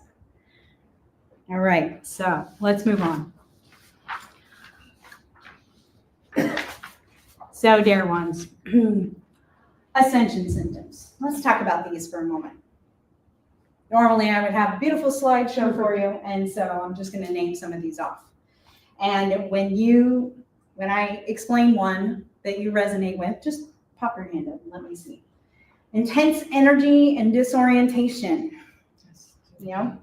All right. Unusual aches and pains in your body. Waking up at night with channeled downloads. Yeah, that's a big one, right? Oh, let me make sure I'm still on the screen here. Seeing and hearing things that other people might not see or hear. Yep. Loss of identity, right? Like my story, Candace came to an end, on a star was born. Feeling out of body, like astral projecting. Yeah. Periods of deep sleeping, like you just need to rest, like those solar flares come in and you just need to nap all the time. Yep. Get out of the world. Yep. Heightened sensitivities, like foods, music, films you might have used to like, you just can't do anymore, right? Oh God, yeah. Super sensitive to it. Yeah. Country. Yeah, Wow. exactly. Intolerance of lower vibrational things. Certain people are falling away from your life. God bless them, even my blood family. They just don't get me. And it's okay. I have my community. I have my chosen family now, my star family. Loss of desire for certain foods. Yeah, super sensitive to gluten and sugar now. I just can't do it. Oh, yeah. Yep. Sudden disappearance of friends.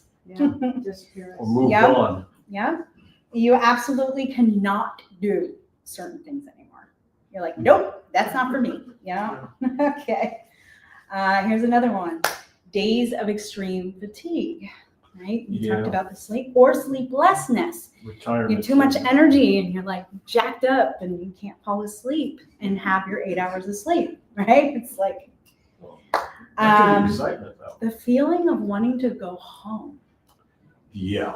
Like, God, get me off this planet. It is freaking chaos What did right I sign now. up for? What did I sign up for? And it's so true because our souls signed up to be here at this specific moment, at this specific time. We didn't think about to it. be a part of the planetary awakening and ascension. So feelings of anxiety, panic, depression. Okay. Yeah, and sometimes that's really just you're an empath and you're feeling the collective, right? And so learning how to navigate what to do when you are feeling the collective, because it's not yours to take on, right? Just like we have collective wounding or traumas from the past in our ancestral lineage, there's things that aren't ours to hold on to. And yet it can manifest in our life with dis-ease, chronic illness. We can have physical manifestations of things that are happening to us that we haven't resolved yet, right? And so when I work with my clients, we go through the divine source process, which is really a disentanglement from collective wounding. The witch wound. How many of you have the witch wound? Let me explain it for a moment, right? Those who don't understand. Collective trauma. Yes, yes. Well, the witch wound specifically is that in the past, I'd say, in a simultaneous life, we were persecuted or burned at the stake for magic, and that we couldn't ask for anything in reciprocity. And so a lot of wounded healers have that, right? I can't ask for money when I'm giving healing, and so that's a wound. And when we begin to actually clear that and we stand in our sovereign beingness, that's empowerment. So vivid and wild dreams, sometimes even violent dreams. Plans suddenly change, like all over the place. Ringing in the ears. Yeah, okay. I have a very interesting ringing in my right ear. I started losing hearing when I was very young. And when I have my good ear on the pillow, all I hear is muffled sounds, if they're low, bassy sounds, but I can hear very high frequencies. I can hear the mice in the attic, even though I can't hear my husband speaking to me laying next to me in bed. And when the ringing happens in my ear, I suddenly become very aware of my surroundings. And I find that I save myself from falling down the stairs. I save myself from a car accident because of that ringing. And so I transformed this being a problem or a challenge or a struggle or a symptom of something, tinnitus, that the medical system would tell me. I transformed it into, it's my now awareness alarm system. Because it's true. Every time I hear a ringing, I'm like, oh, there's something I got to pay attention to in my surroundings. Another client, two clients suffer from migraine auras. Migraine aura is when a light starts coming into your vision and you cannot see clearly. Everything's fuzzy. And so she can't walk, she can't drive, she can't do anything but sit and let it pass. And through the formulas and processes that she learned during my group coaching course, she really decided that her gift from that is pure presence. Can't do anything else but be present with it. So we like to start transforming these symptoms, these struggles, these challenges into our new earth superpowers. And it's a really fun process when we start getting into that work together. So let's see. My friend Jody Sunshine, she became a friend after she was my client. She came in struggling from that inner critic and really feeling like people looked at her. She's a heavy-set woman. She's given me permission to share this story. And from, when she was younger, she had a lot of trauma, sexual trauma. And so she just packed on the weight so that she didn't get that attention from people. And here it is, she's in her adult life now, and she really wanted to clear this.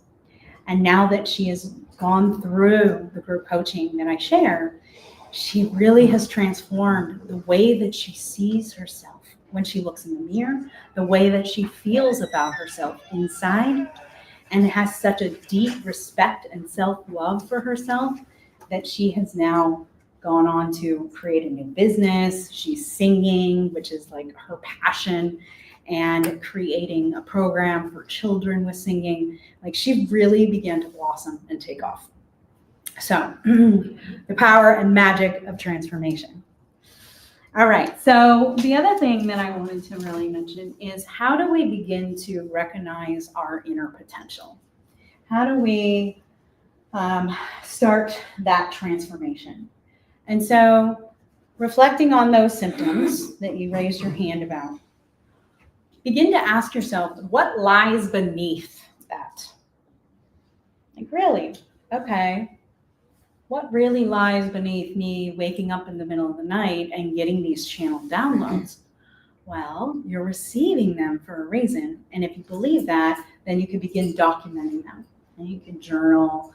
I use an app called Otter, where you can just put your phone right next to you, hit record. It records your voice while also transcribing. Really helpful tool. And so you're receiving these channel downloads for a reason. These are messages and codes specifically meant for you. When I ended up going to Egypt, I finally got to go a year later, and I landed in Cairo. I felt at home. And when I went to certain sacred sites that I resonated with energetically, I felt something crack open inside of me.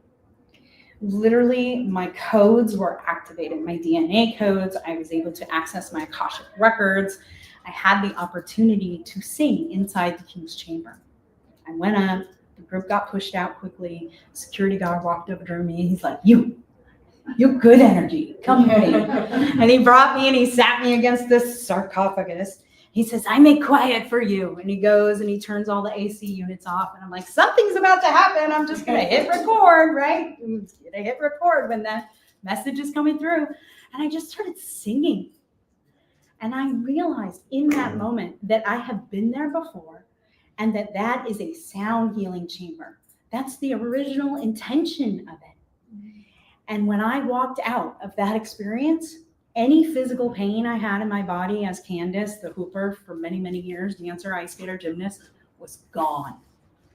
I had torn ligaments in my left knee and ankle, have not felt pain from it at all since.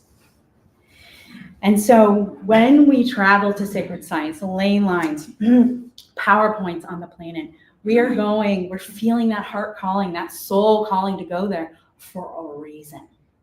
One of the things I did when I was there is I have this big purple amethyst, and I hit pieces of it off, and I brought little pieces with me.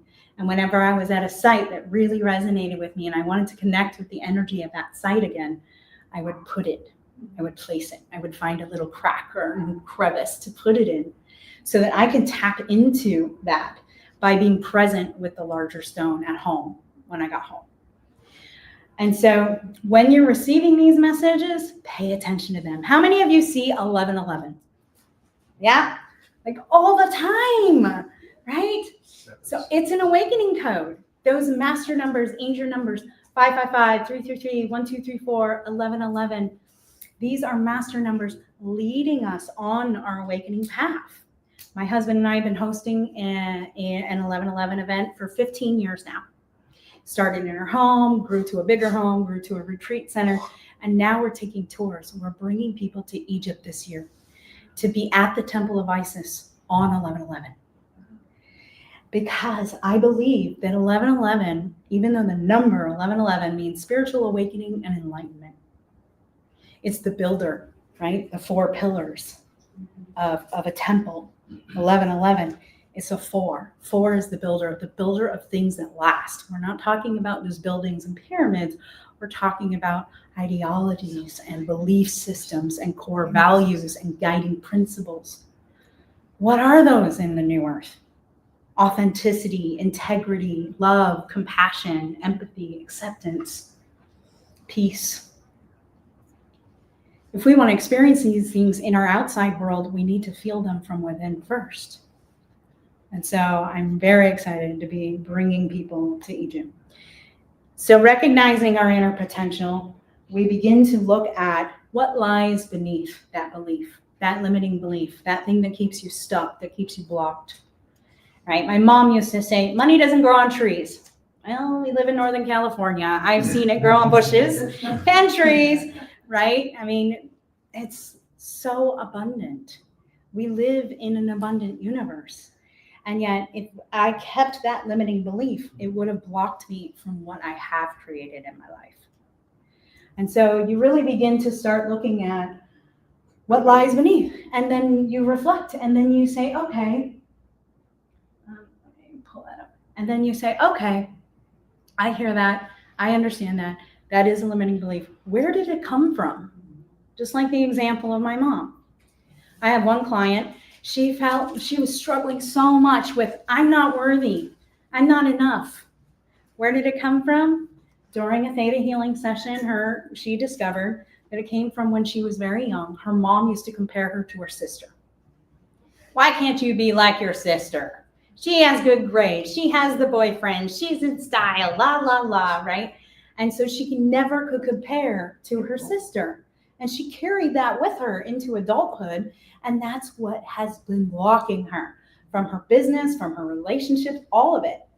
And through coaching with me, she's now happily married and has really determined like what's next for her in her life. So recognizing those limiting beliefs, recognizing the ascension symptoms, recognizing the things, and then saying, okay, where does this really stem from? And this can all be done like through journaling. It's deep self-inquiry, deep self-discovery, right? And then we go into a pattern disrupt, right? So let me give you an example. Don't worry. Don't worry. Okay, am I trying to say something positive here? Why am I using 2 negative words? The human language is or English language is so bizarre like that. Why aren't we just using the positive? And so it takes some time and effort to catch yourself. Catch yourself. Oh, I'm in that pattern again. Okay, this impatience with my son is coming up. Let me check in with myself. What do I need right now? Okay, I'm going to take a deep breath.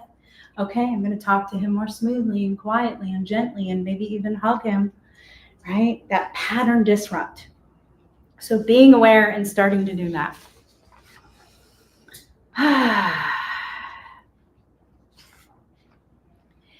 I also find that when we are in the process of awakening, it is so valuable to find community to be with.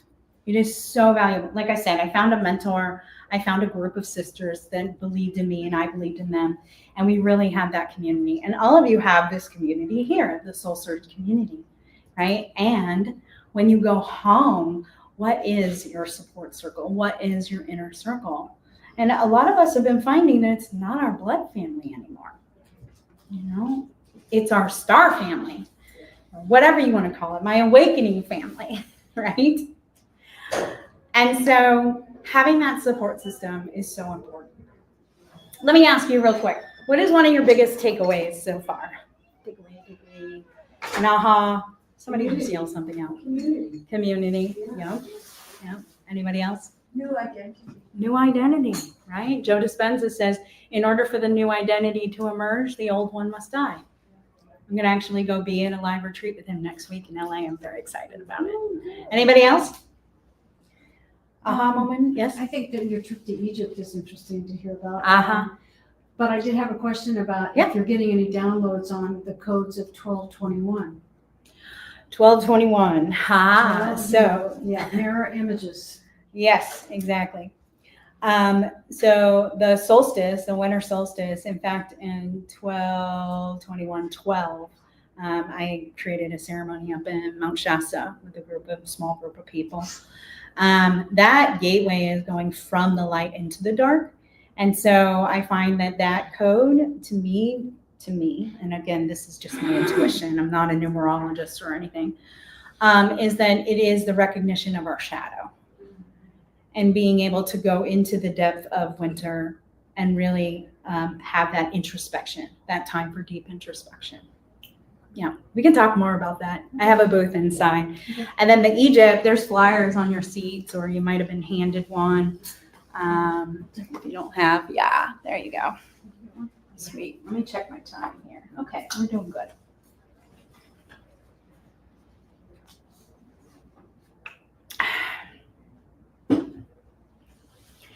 So, actually, I'm going to move on to the next piece. I have my little notes here. So the third key, so to speak, the third thing that I wanted to talk about is visualizing your future, right? So you're working on in the past, how can you deal with it now, that pattern disrupt, and then, okay, how am I going to create the future? So it's interesting because I hear all these people like past life regression and this and that, and yet I find that if time is an illusion and there is no past, present, or future, there really is just the present, then how do we embody that in the idea that it is possible to completely clear your past? You can literally change your future by changing your past, or at least the way you perceived it.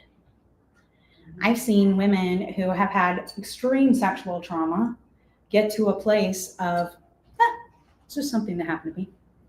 I'm not holding the heaviness of it anymore, right? So when we think about the future, yeah, come on in, honey. Yeah. When we think about the future, visualization, such a powerful technique. How many of you visualize? Visualize, yeah, right? So I'm going to give you an example. When I was younger, I was an ice skater and a gymnast. I was a competitor. And I would practice my routine over and over again on the ice or the stage. And then on the way to my competition, I would play my music in the car and I would listen to it and I would play it over in my mind. I would close my eyes. I would see the whole routine, every beat, every this, every that, every right? And at the end, and then walking up on the podium and leaning over and feeling the weight of the medal on my neck, feeling the weight of the trophy in my hand. Guess what? It freaking worked. It so worked.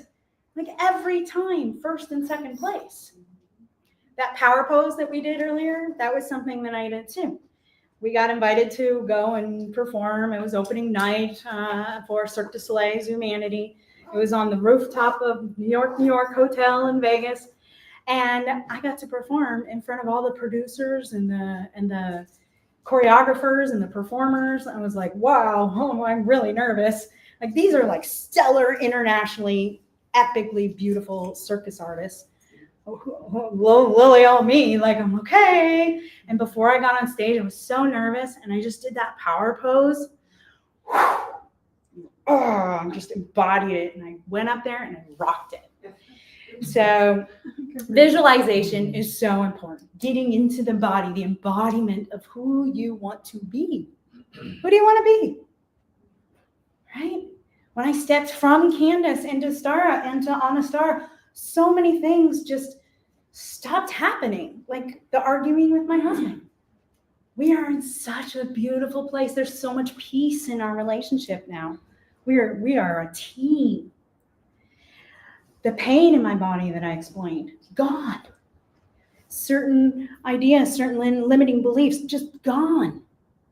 Because I decided, I made a choice to step into this new identity as Anastara, multidimensional being of light here in service to humanity's awakening and our planetary ascension. That's my mission. And so I get to live it every day.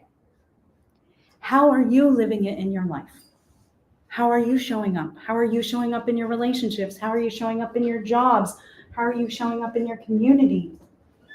What is the service that you're offering now? And so that's what I love to work with our community on, and just really defining that.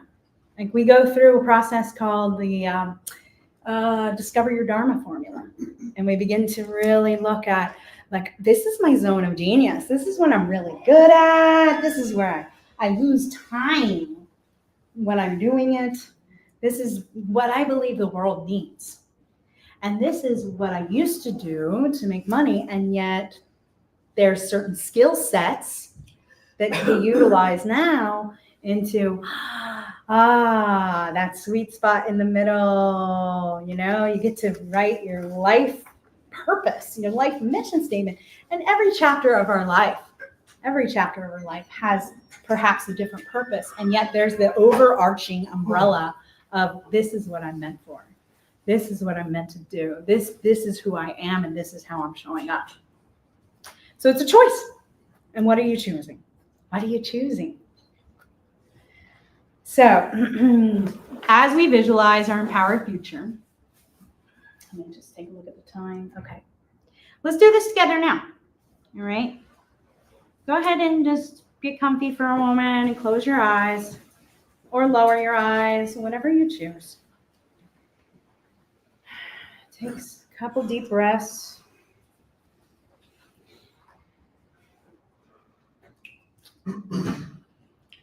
Now imagine a goal or an achievement that you want to get. Think of that moment in time. Fully embody every sense. What does it look like? What does it smell like? What does it sound like?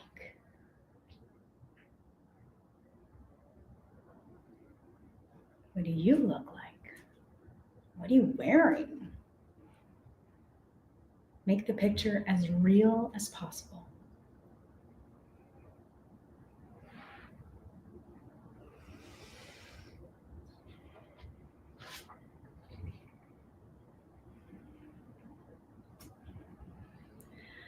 Now breathe in that moment. Breathe it into your body, your present body here and now.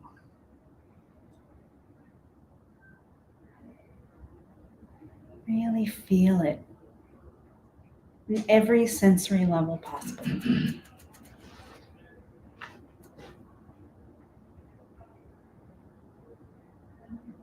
And begin to collapse the timeline and bring it closer to you now.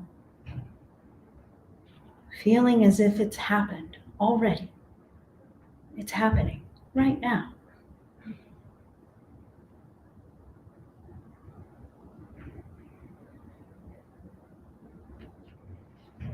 Fully embodying it in your body.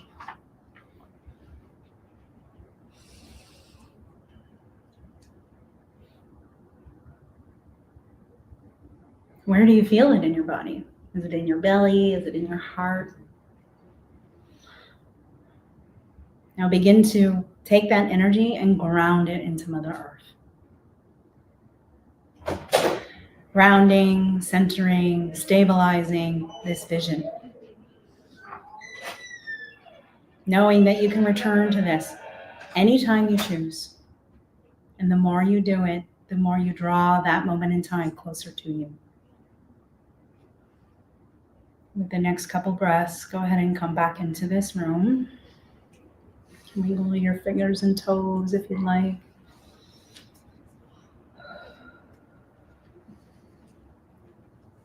What happened? Were you there? Was it real? Yeah. One of my favorite ones is that I'm on a tropical island and I can feel the wind and hear the ocean. I can smell the salt and I can taste the coconut water. And I'm surrounded by my community, and we have this beautiful eco village and solar panels and all the things, right? And it's like, yeah, we did it. We're there. We're living in harmony with the earth and with each other. And the more that I visualize that, the closer it's coming, right? They say what fires together wires together, right? So if you really do this on a daily practice, you saw it took 2 minutes. Just visualizing it. In the morning, I like to do Tony Robbins, the priming.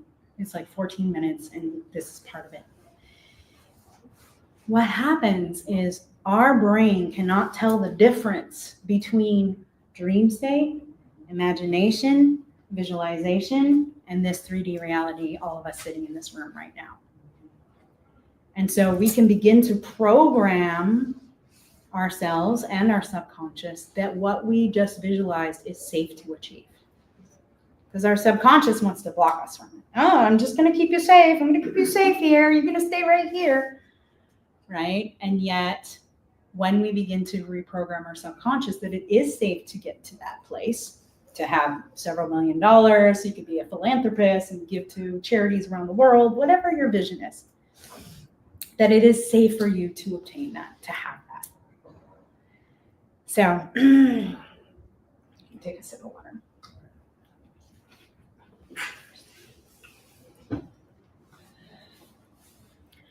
So I've seen awakening souls coming through our door, our 1111 door, just struggling, just like I'm in the middle of a divorce, or I'm not happy at my job, or, I'm completely unhappy with my home and I need to move. This is way too small for me, whatever it is, many, many things.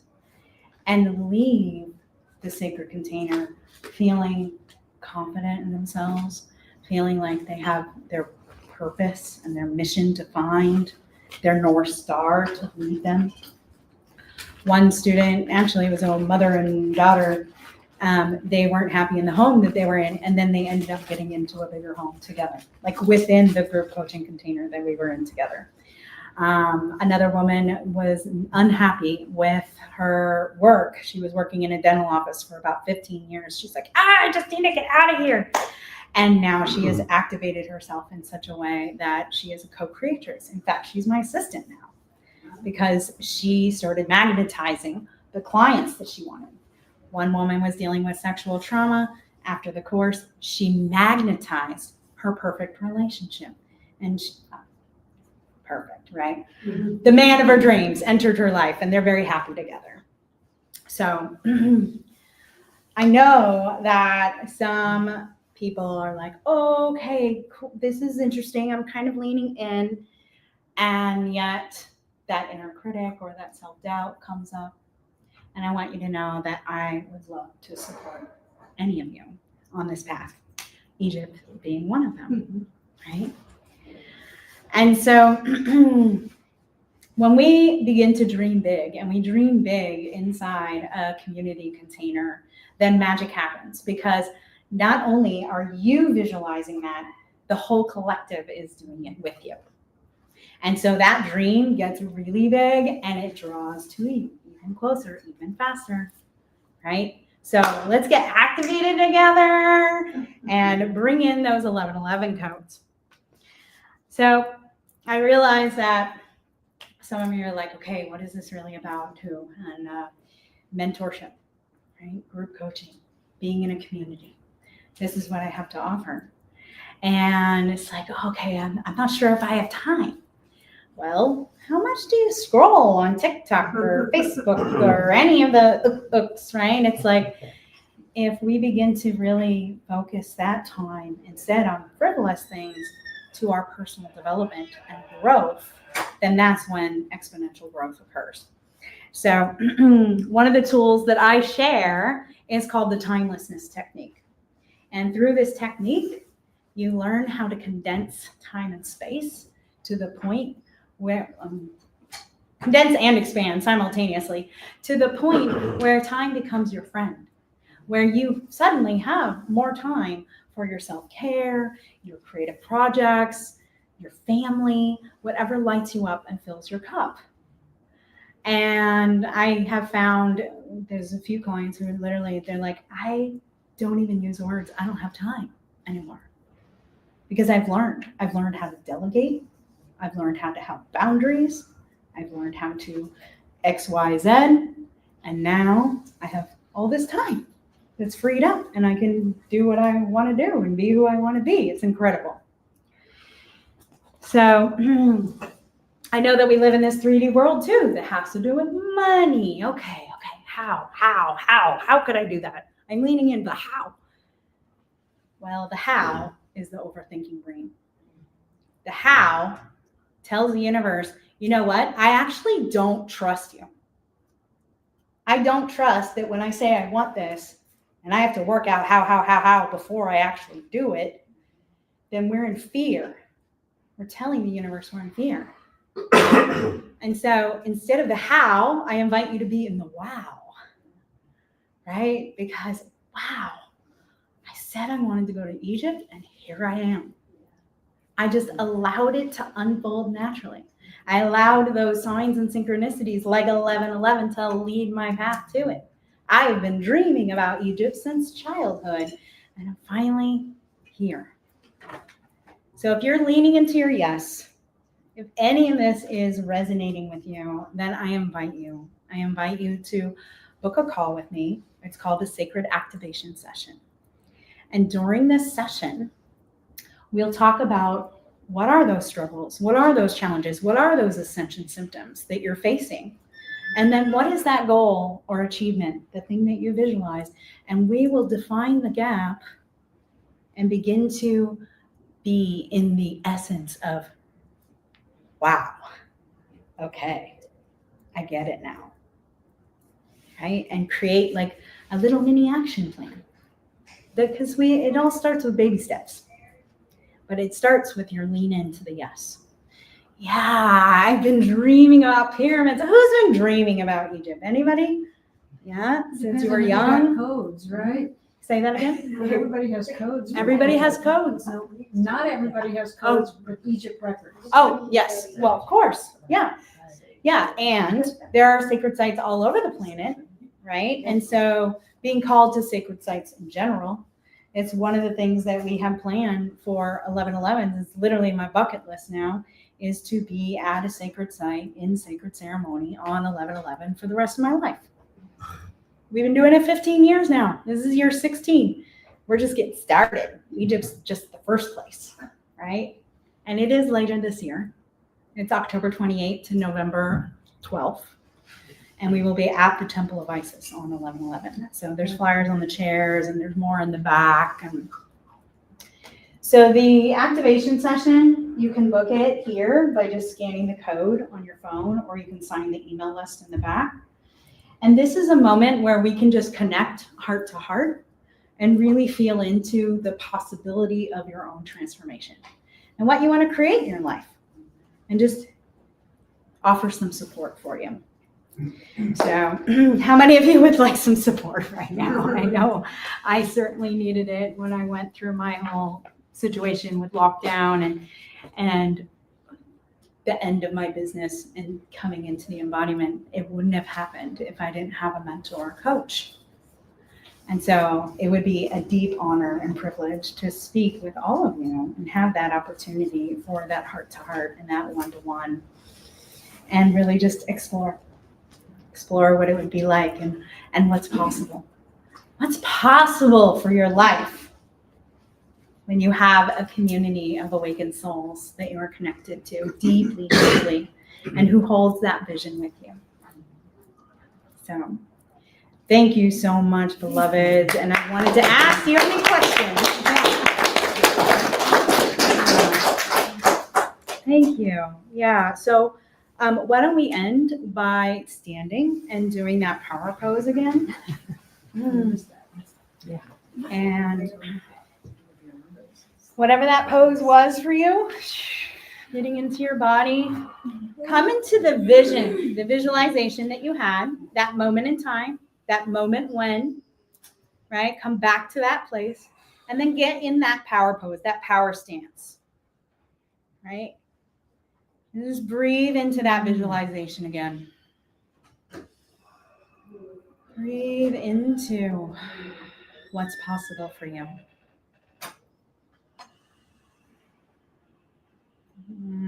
Yes. Feeling it, hearing it, seeing it, smelling it. Yes. And with this next breath, repeat after me. Anything is possible. Anything is possible. I am an empowered and sovereign being. I am an empowered and sovereign being. I am the creator of my life. I am the creator of my life. My dreams are coming true. My dreams are coming true. Yes, they are. My dreams are here. Okay. Yes, and so it is. And so it is. And so it is. Bliss, bliss, bliss, bliss. Yeah, thank you. Thank you. Thank you. Oh, my pleasure. Yeah.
Are you seeking guidance and healing?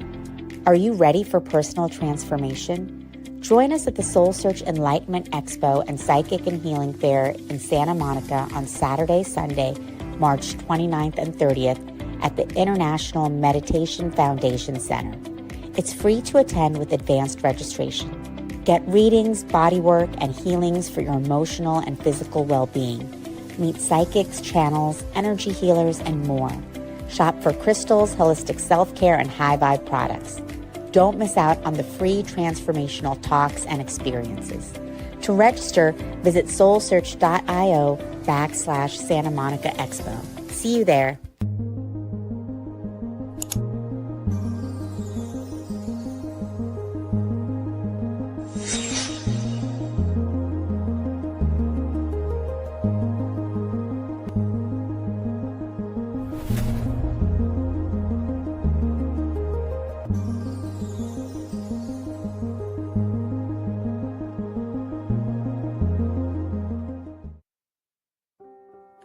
Join us every Wednesday at 7 a.m. for the Radiant Mind Meditation with Dr. John Gray, the #1 trusted relationship expert, the author of Men Are From Mars, Women Are From Venus.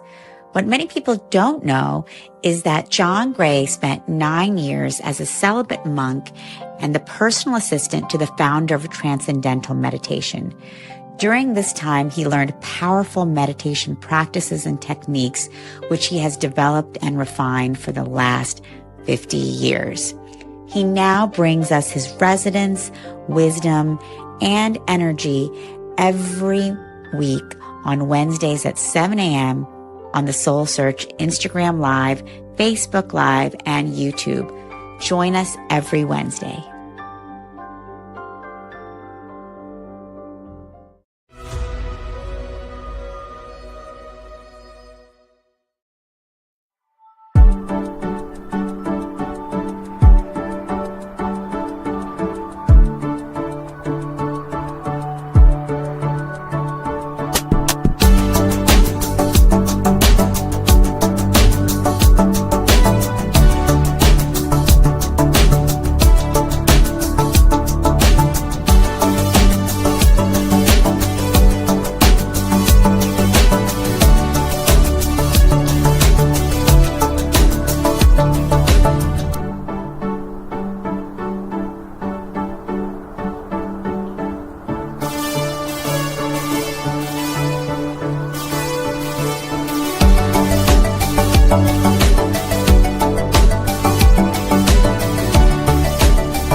Are you seeking guidance and healing?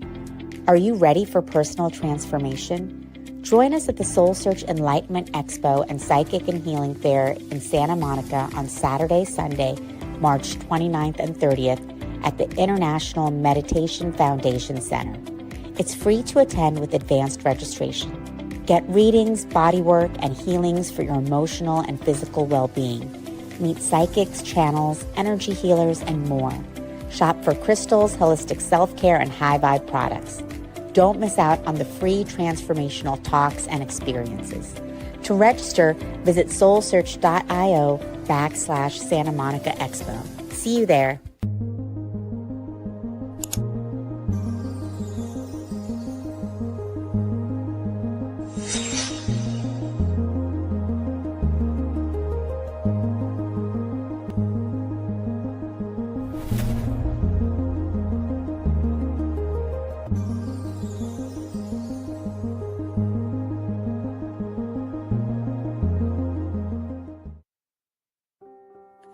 Join us every Wednesday at 7 a.m. for the Radiant Mind Meditation with Dr. John Gray, the #1 trusted relationship expert, the author of Men Are From Mars, Women Are From Venus.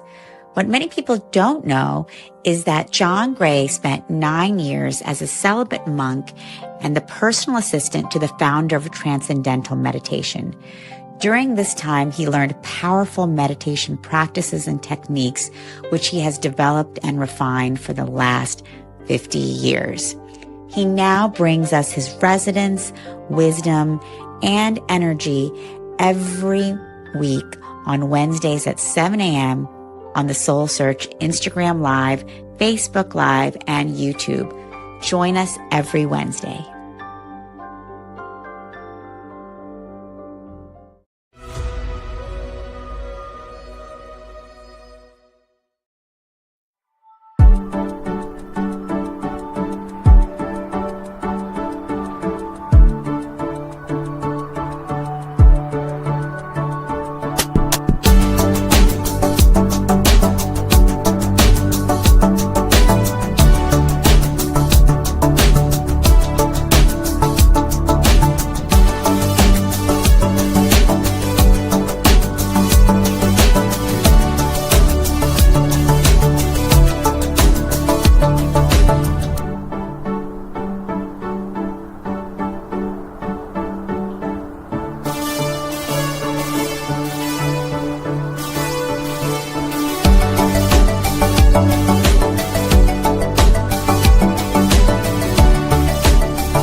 Are you seeking guidance and healing?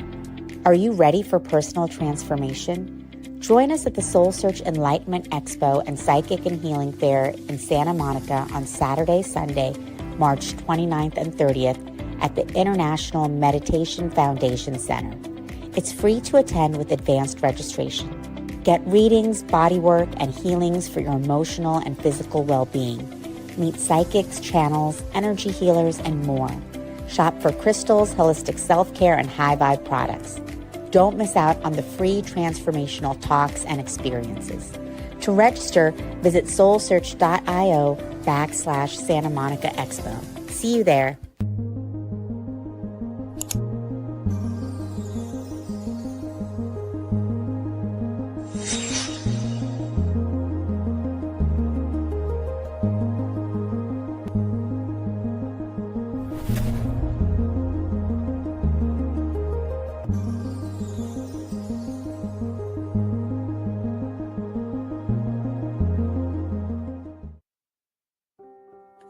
Join us every Wednesday at 7 a.m. for the Radiant Mind Meditation with Dr. John Gray, the #1 trusted relationship expert, the author of Men Are From Mars, Women Are From Venus. What many people don't know is that John Gray spent 9 years as a celibate monk and the personal assistant to the founder of Transcendental Meditation. During this time, he learned powerful meditation practices and techniques, which he has developed and refined for the last 50 years. He now brings us his resonance, wisdom, and energy every week on Wednesdays at 7 a.m. on the Soul Search Instagram Live, Facebook Live, and YouTube. Join us every Wednesday.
Are you seeking guidance and healing? Are you ready for personal transformation? Join us at the Soul Search Enlightenment Expo and Psychic and Healing Fair in Santa Monica on Saturday, Sunday, March 29th and 30th at the International Meditation Foundation Center. It's free to attend with advanced registration. Get readings, bodywork, and healings for your emotional and physical well-being. Meet psychics, channels, energy healers, and more. Shop for crystals, holistic self-care, and high vibe products. Don't miss out on the free transformational talks and experiences. To register, visit soulsearch.io/Santa Monica Expo. See you there.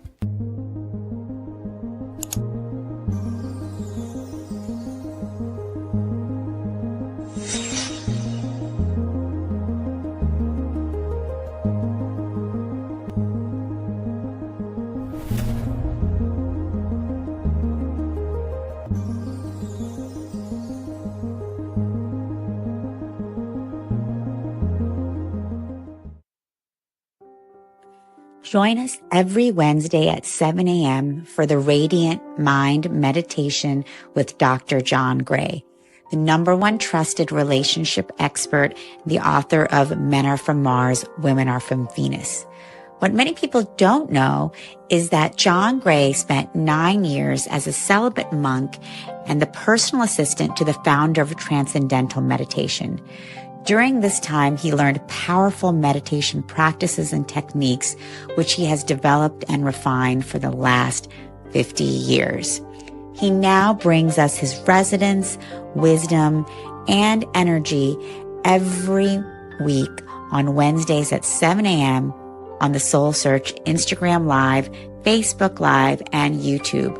Join us every Wednesday.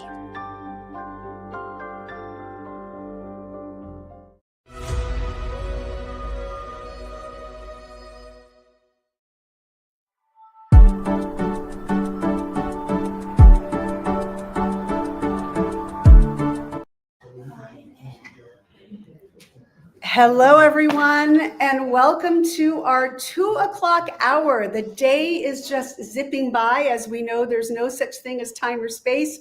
We're in this amazing container together, evolving and learning and growing and just being on our consciousness journey, wherever that might be. And we hope with us you found a safe and sacred space to land with that. Welcome to everybody joining us live. Welcome to everybody joining us via the live stream. We're so happy and blessed to have you here. My name is Barbara, and I am just going to get right to it because we have an amazing hour ahead of us. I'm so honored to introduce Monty Leach. Monty is a longtime editor of Share International magazine and has practiced transmission meditation for many years. Share International is an international network of volunteers working together to make known the presence among us now of the world teacher and his group. the Masters of Wisdom, and how this momentous event is affecting all aspects of life on our planet today. And I think we can all feel the polarity happening right now. So this talk couldn't be more timely. A key element of the group's work also consists of transmission meditation, a service activity that is done to benefit humanity and the planet as a whole. It is simple, but a powerful group meditation open to everyone, experience notwithstanding. And you are so lucky that you'll be able to experience this with Monty today. So without further ado, I welcome Monty Leach. Thank you so much, Barbara. My pleasure, always. You're all fine in here. Thank you. And hello, everyone. Hello to everyone who is here in the room, and hello to everybody who is here online. Thank you for being here. So as Barbara mentioned, my name is Monty Leach, and on behalf of the Share International Network, welcome to today. And Barbara explained who we are and what our work consists of. So I can just skip that part of my talk completely and go on to my next section. So I did want to mention up front that we have a booth, if you haven't already been there, which we have volunteers such as myself will be there after the talk to explain more, to answer your questions if you have questions to ask. And for the folks online, at the end of the presentation, I will make known information on how you can find out more about what I'm talking about today. So, as Barbara said, our work consists of making known the presence in the world today of a great spiritual teacher, Maitreya, the world teacher, who is the teacher for the Aquarian age. He's here with a group of similarly wise teachers known as the Masters of Wisdom. And so that's part of our work, to make that information known to the world. And as also Barbara said, the other part of our work is transmission meditation, which we'll get a chance to experience later on together.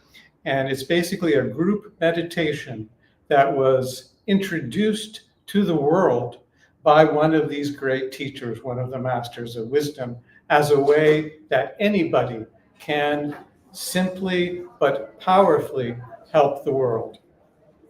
And as I say, you'll get a chance to experience these energies of the Masters and Maitreya a little bit later on. So just to give you an overview of what I'm going to be talking about today, I'll go into who these great beings are, Maitreya and the Masters of Wisdom, their return now to the everyday world, what their priorities and concerns are, and then I'll explain what transmission meditation is, the very simple technique involved, and as I just said, we'll get a chance to experience that. So that's kind of how the program is going to run today.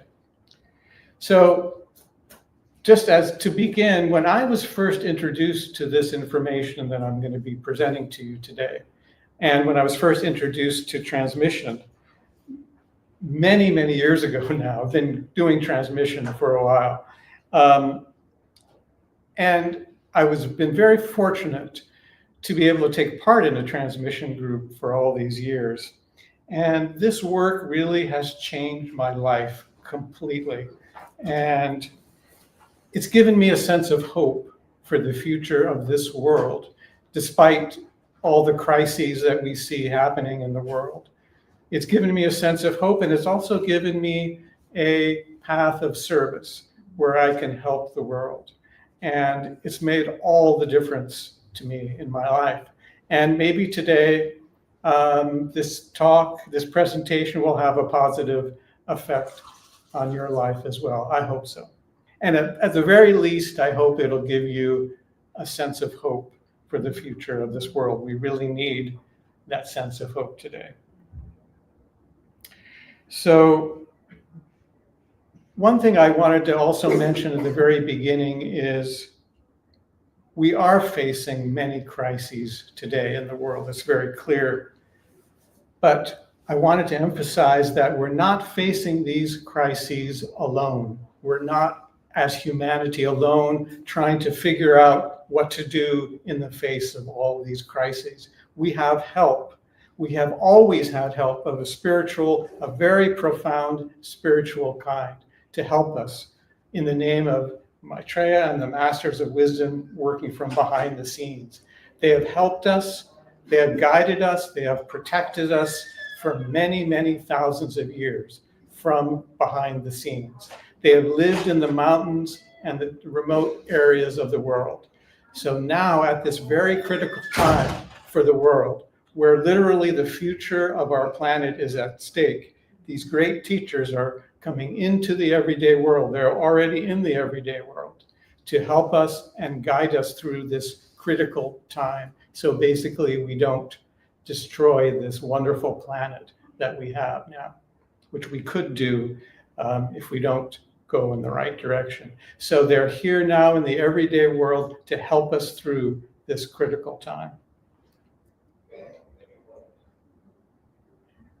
So another important point to make is, although they are here to help us, and they are helping us now behind the scenes, people don't know that, but they are, moment to moment, 24/7, 365 days a year, they are helping us, humanity, but we are not aware of it, of all the things they do to help and protect us. But they cannot save this world. They can't save us. That's up to us. We have to save ourselves. We have to make the right decisions. We have to take the needed actions in response to their inspiration and guidance. They cannot do the saving for us. They can only inspire us and guide us. But we have to do the work. And I just wanted to make that clear, because sometimes people think, well, these great teachers can come and just save the world for us. It doesn't work that way. They can't do that because it would be an infringement of our free will as humanity. It's like if it's a teacher, if you have a teacher in a classroom, the teacher can't do your homework for you. You don't learn anything, right? So we have to do our homework, we have to learn our lessons, and we have to make the right decisions to save ourselves. So what is their advice? What are they here to teach us? So Maitreya has said that he is here to teach us how to live together in peace. How to live together in peace. That's why he's here. So how do we do that? He says the key is sharing. SHARING, sharing. Sharing the earth's food, other resources among all the world's people, so that everybody has enough food, shelter, healthcare, and education to live the basic necessities of life that we all need to live. And Maitreya is here to inspire us to do that. Because he says when we share, we create justice in the world, economic and social justice. When there's justice in the world, we can create peace in the world. And if we don't have peace, as we can see now, we have nuclear weapons that can destroy the whole planet. So if we don't have peace, we don't really have much of a future. But Maitreya knows that we will come back from the precipice of where we're at and make the right decisions and choose to take that path of sharing to save ourselves. He knows the hearts of humanity, and he can see that we're going to make the right decision to do that. Another way of looking at this is when we take the first steps towards sharing among the nations of the world, we build trust among the nations. So when we have trust building among the nations, we can work together, we can cooperate to solve all of our problems. I mean, all of the major problems that we're facing in the world are global problems that take cooperation to solve. So if we have that level of trust, which we can get through sharing, then we can work together to solve all of the world's problems, including the climate crisis as well. And when we trust each other, we don't have to spend trillions of dollars on weapons, on the military that we're doing now. We could put that to meet human need. and we could solve all of our problems that way. So it's sharing leads to trust, leads to peace. That's basically Maitreya's message, the world teacher's message for this age.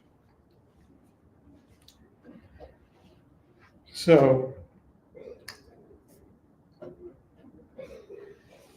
it might seem a bit far-fetched that we will share the world's resources. If we look at the world now, it doesn't seem likely that people are going to want to share the resources of the world.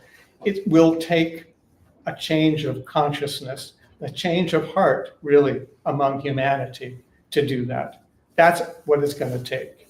And that's really why Maitreya and the masters are here, to help us have that change of consciousness, that change of heart, to help us change our view of the world, to allow us to see that we're all one human family, brothers and sisters of one family. And in a family, in a human family, in our own family, if somebody has more than they need, we share it with the other people in our family who may not have enough. It's just a natural, intuitive action that we take. But we don't tend to see people on the other side of the world who are going hungry as our brothers and sisters. They're over there. We're over here. We're not connected. So Maitreya and the masters are here really to help us see one another as we truly are, which is one human family.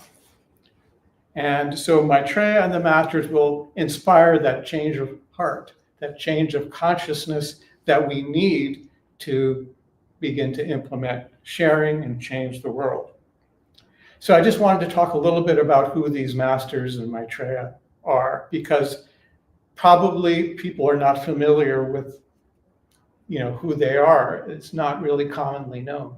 So the existence of the masters of wisdom was first written about in the West by a woman named Helena Blavatsky in the late 1800s. She lived with the masters in the Himalayas for about 3 years. She wrote books about their teachings, which are called the Ageless Wisdom teachings, because they go back eons of time and they underlie all of the world's religions and philosophies. So she introduced the existence of the masters.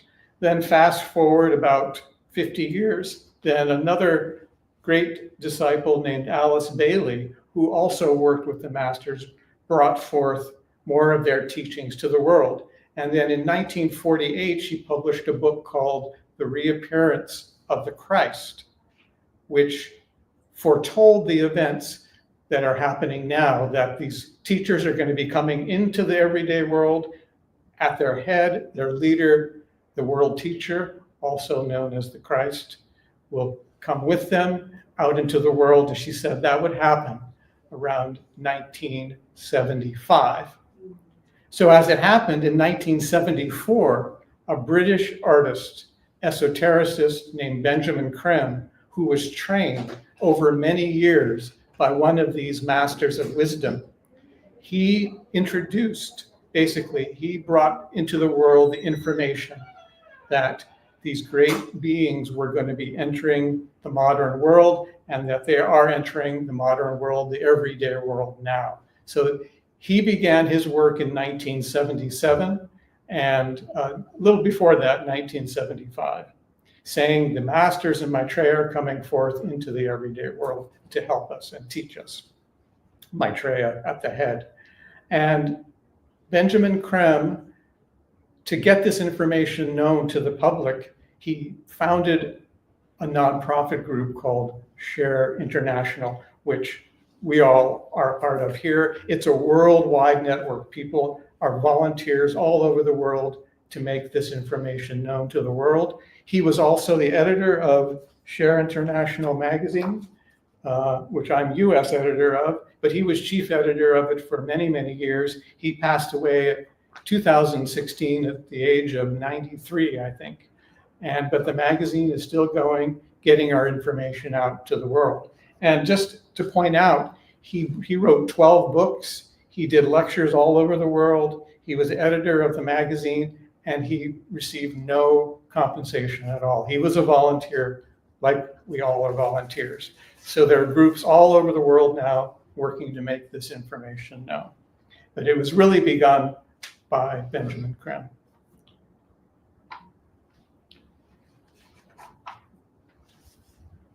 So the Masters of Wisdom they're human beings like we are.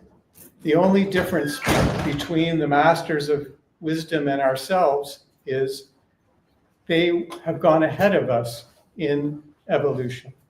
So how do we evolve? How do we progress in spiritual development?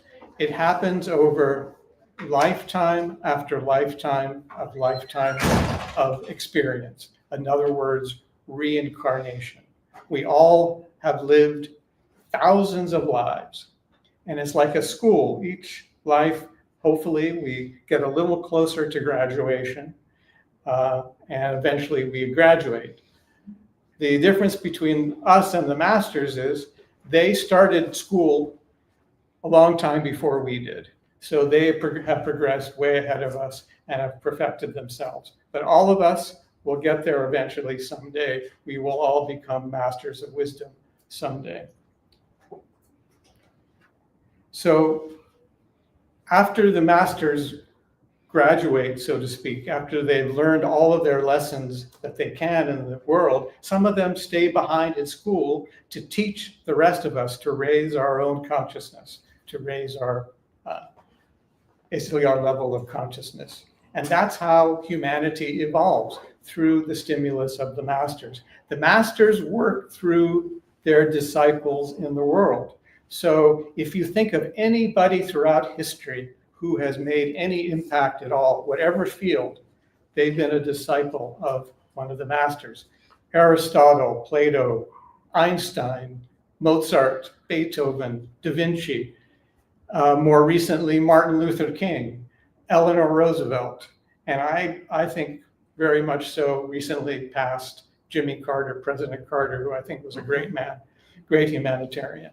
So whatever field, the Masters work through their disciples to uplift the consciousness of humanity. They've done so for many, many thousands of years.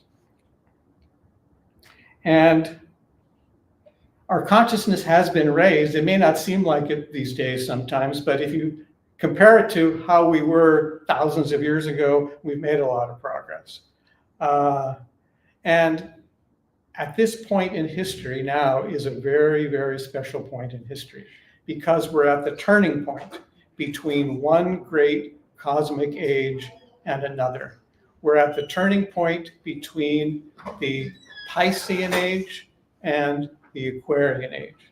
So it's not just a kind of a song from the 1960s about the dawning of the age of Aquarius. We really are in the age of Aquarius. So new energies are pouring into the earth from the constellation Aquarius. The problem is, one of the problems at this critical turning point is people are still trying to hold on to the old ways of the previous age, the Piscean age, which are very, very divisive and I would say very much leading to conflict. But people are attached to how things have been done. They want to hold on to these old ways, even if they're not working. And so that's some of the people. But we also have a lot of people, especially young people now, who are responding to the new energies of the constellation Aquarius, which are pouring in to the world, which result in unity and people looking for peace, searching for peace and justice and unity in the world. So we have these two opposing forces happening in the world, people who want to hold on to the old and people who are embracing the new. That's why we see some of this conflict at this time. So at this critical point in time, and throughout history actually, at the beginning of new ages and other critical points in time, the Masters send one of their own, one of their great teachers into the world to show humanity the next step forward for us. We know some of these teachers as Zoroaster, Krishna, the Buddha, the Christ, Muhammad. At this time, right now, where we can destroy this planet, this critical time, the masters have sent the master of all the masters, Maitreya, the world teacher, into the world, and Maitreya, the world teacher, is here now among us, living among us in a physical body. I point that out, not just as the Christ spirit, but actually in physical form. He's here among us, still working from behind the scenes, but I'll explain that a little bit later. So Maitreya is probably a name you haven't heard about. So who is Maitreya? Well, from a religious standpoint, all of the major religions expect the return of their teacher. So if you're a Christian, you expect the return of the Christ. If you're a Muslim, you expect the Imam Mahdi. The Hindus expect Krishna. Buddhists expect Maitreya Buddha. They have his name right, Maitreya Buddha, the fifth Buddha. And the Jews await the Messiah. So those of us who are part of the ageless wisdom tradition, they know that all these different names refer to one person, the world teacher, and they expect his return now. So Maitreya is here not as a religious leader, not even as a religious teacher, but as an educator in the broadest sense of the word, to educate humanity, really.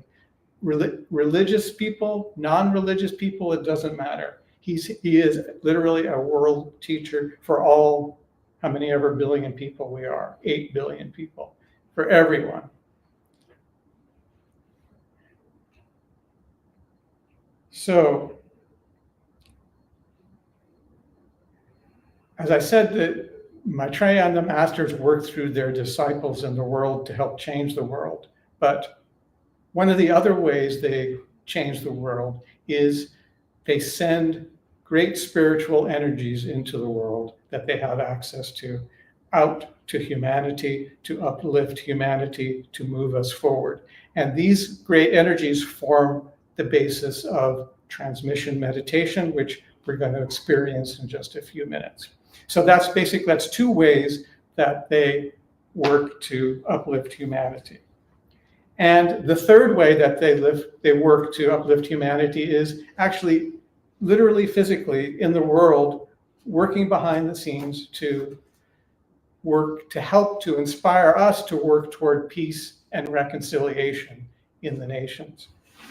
It may not seem like we have a lot of peace and reconciliation in the nations, but as I said before, it's up to us to respond to them, their energies and their efforts. They can only do so much. We have to take the actions to make the decisions to work for peace and make peace in the world. It's up to us. So you might ask, why haven't we seen Maitreya yet?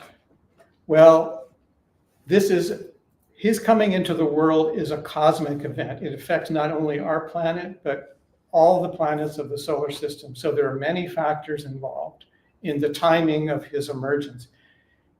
One of the factors, as I understand it, is that he needs to find the most opportune moment where he can see humanity is ready to accept him, accept his teachings of sharing and justice and peace. So when we demonstrate that we're ready to accept positive changes in the world, he can come forward publicly.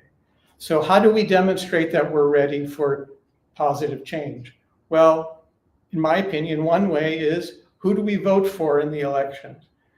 That's one way. Another way we demonstrate we're ready for positive change or not ready is demonstrations, protests, the voice of the people. As so many people are out there now today, especially young people, calling for change, justice, peace, saving our planet. That to me is one of the most hopeful things going on in the world today, is young people out there calling for peace and justice. And those are Maitreya's priorities. Those are along the lines of what Maitreya is calling for. And he said, anybody who works for peace, justice, sharing, his energy of love pours through them. all the time. So anything we do along those lines, he sends his energy of love to help us. So when Maitreya determines that it's the most opportune time to come forward publicly, he will make himself known gradually and become more and more known. But he will not come forward and call himself Maitreya Buddha or the Christ or any of these other names. He wants us to recognize him for what he is saying rather than who we think he might be. So he's going to come forward as one of us. So when enough people have seen him and recognized him in some way, they will invite him to speak to the whole world. We will invite him to speak to the whole world simultaneously at once. And this day, which has never happened in the history of the world, the great teacher for the age will speak to all of humanity simultaneously at the same time, which is what simultaneously means. And he will do this through the linked satellite networks of the world. So we will, on that day, which we call the Day of Declaration, we will see Maitreya on the television screen or your computer screen, whatever you will see him. But he will not actually speak, but his thoughts will enter into our minds in our own language. So in English for us, but whatever language is your native language, we'll hear his thoughts in our own language, calling for justice and sharing and peace in the world, and calling on us to change the world. At the same time, he has said, you will feel his Christ energy, his energy of love pouring through the hearts of everybody. He said it will be as if I embrace all of humanity. And then the third thing is we will experience thousands of healings. People will have healings occur on that day, the Day of Declaration. So in those three ways, we'll know this is Maitreya, the world teacher, here for all of humanity. So how our choice at that point, what we decide to do will determine the whole future of the world. To share, go forward in peace and justice, or to continue on in the old greedy ways. Maitreya knows we will choose the path of sharing and peace and justice, and our future is very bright indeed. So this is a message of hope. I just want to emphasize that. That's why I'm here, is to hopefully give you a sense of hope for the world. But as Maitreya says, it's up to us. Things don't just happen by themselves. We have to take action to create this positive world. So one of the things we can do to help the world is transmission meditation. And any form of meditation is a way for us to link ourselves with our higher self, our soul, who is really who we really are. So the difference between transmission and most normal meditations is transmission is a group meditation, as we'll experience. So we're a group here. And it's also done not just to benefit ourselves, although it does, it's done to benefit all the world's people, all of humanity. So it's done as a service to the world. So how do we do transmission meditation? It's very simple, as the title of the talk says. What we do is, the first thing we do is we say together the great invocation. And I think we have the cards here somewhere. Did everybody have a card in the room? No. We had blue cards here somewhere. So if we can hand those out, so everybody can say the great invocation together. That's kind of important because saying the great invocation, that brings forth the energies of Maitreya and the masters. So now, does everybody have a great invocation on them? And no. Okay, I think Our Lady in the back still needs a blue card or something. You don't have any blue cards. Great. And for those of us online, I will show the great invocation in this very high-tech format, which is called a piece of paper. And so the people who are watching online can say the great invocation along with us.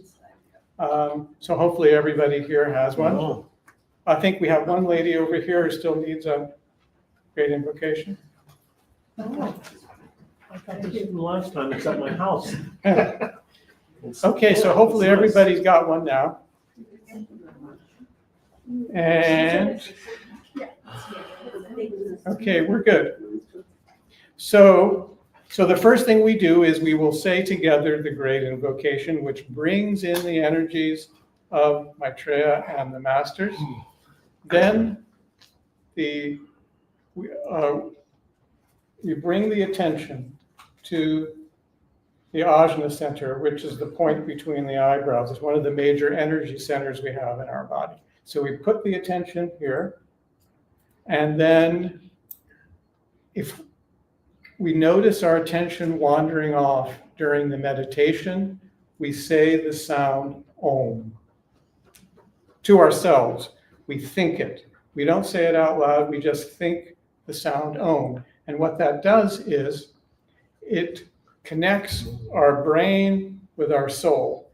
And once we have that connection made, the transmission of energies takes place. So Maitreya and the masters will then send out these energies wherever they're most needed in the world to help the world. We're asked not to send them to any particular person or place. We let Maitreya and the masters determine who and where these energies should go. And these are the energies which can and are transforming the world. So that's basically it. We say the great invocation, which everybody has or will have. We put the attention between the eyebrows, the ajna center, and when we notice our attention wandering off, we say the sound, we think the sound to ourselves, Om, and that brings the attention back. That's all there is to it. So that's about it for transmission and the talk. So does anybody have any questions before we begin the transmission? Seeing no questions, and I can't see any questions online, so we can start. So what I'm going to do is to help our attendees online, I'm going to stand in front of the Zoom camera and hold the great invocation up so people can read it. And how we say it usually is we pause a little bit in between the stanzas. So that's how we normally do it. So I think everybody can see that.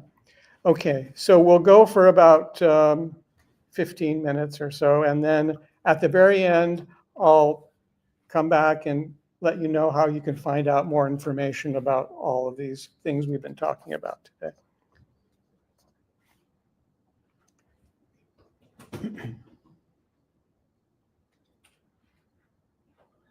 From the point of light within the mind of God, let light stream forth into the minds of men.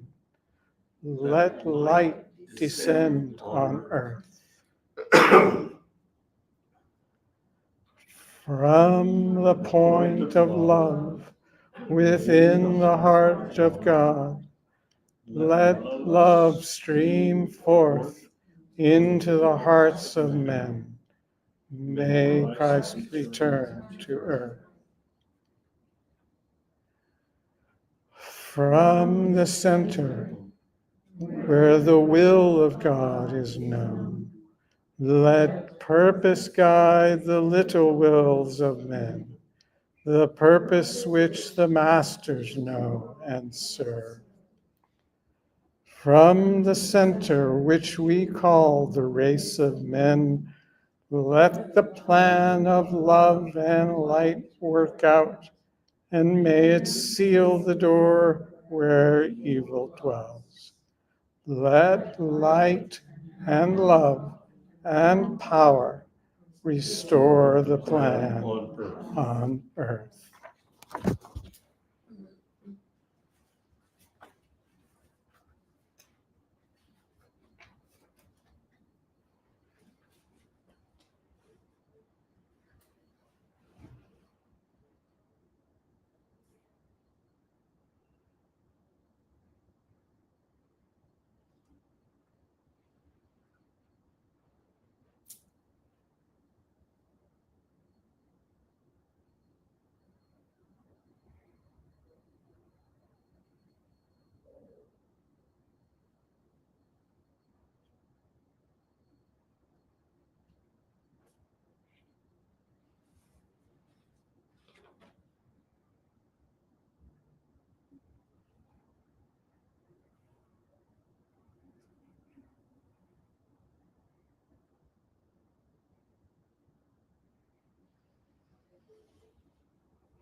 It's about 15 minutes.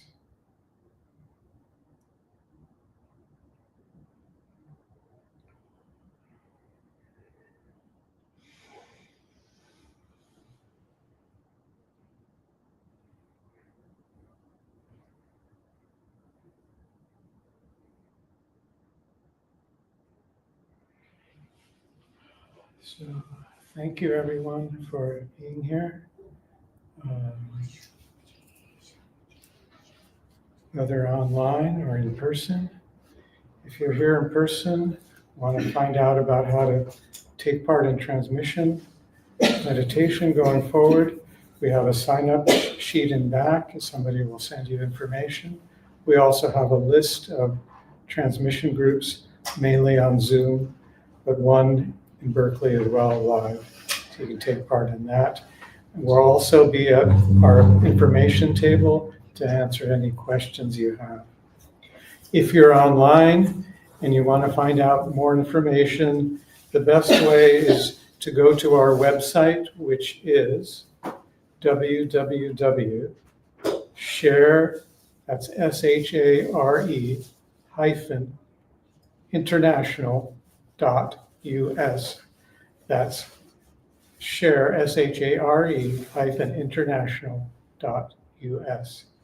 And one final thing I'll mention to everybody, which is there's a great new online TV series that's available on SoulSearchTV, where Tangela Islam, who's founded SoulSearch, which this is the SoulSearch Expo, talks to one of our co-workers, Michiko Ishikawa, in conversation, 5 episodes. It's a great series, and I recommend you check it out. So for that, you go to soulsearch.tv/on-demand. And the name of the series is called The Promise, Humanity's Coming of Age. It's a great series. I think you'll enjoy it. And again, thank you so much for being here. Stop.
Are you seeking guidance and healing?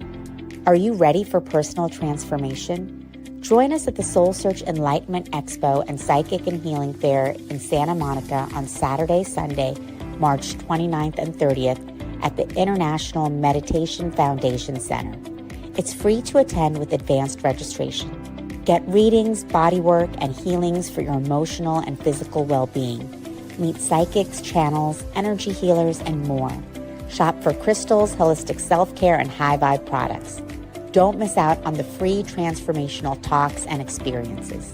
To register, visit SoulSearch.io/Santa Monica Expo. See you there.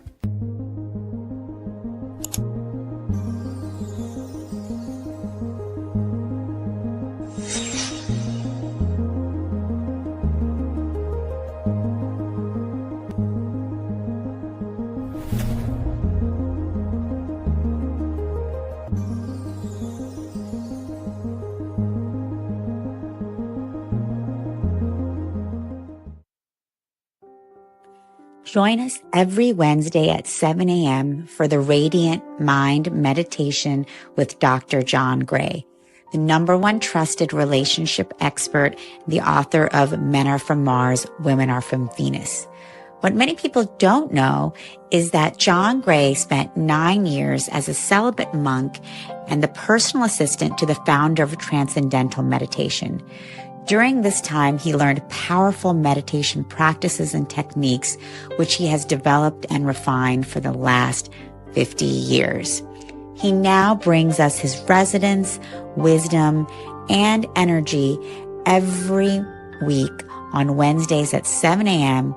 on the Soul Search Instagram Live, Facebook Live, and YouTube. Join us every Wednesday.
Are you seeking guidance and healing? Are you ready for personal transformation? Join us at the Soul Search Enlightenment Expo and Psychic and Healing Fair in Santa Monica on Saturday, Sunday, March 29th and 30th at the International Meditation Foundation Center. It's free to attend with advanced registration. Get readings, bodywork, and healings for your emotional and physical well-being. Meet psychics, channels, energy healers, and more. Shop for crystals, holistic self-care, and high-vibe products. Don't miss out on the free transformational talks and experiences. To register, visit SoulSearch.io/Santa Monica Expo. See you there.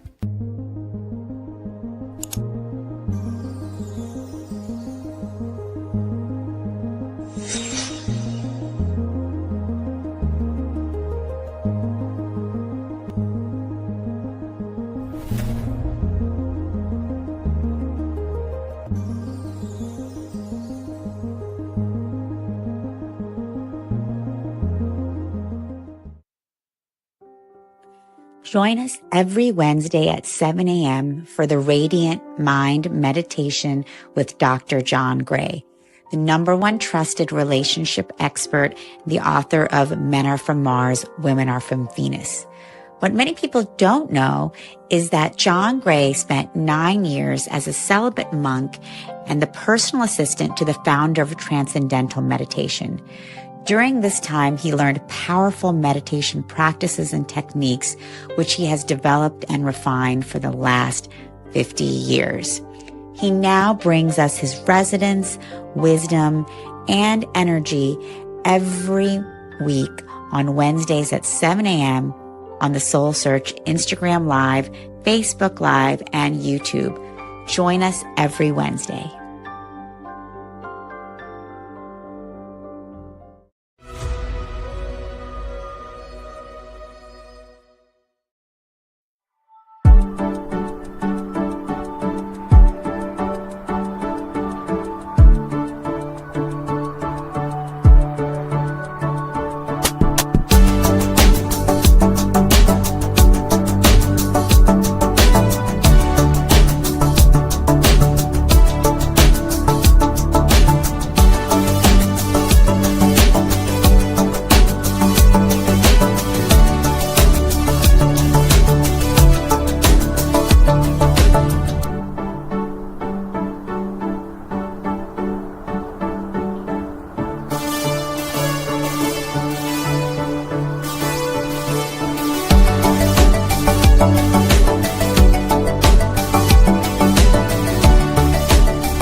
Are you seeking guidance and healing?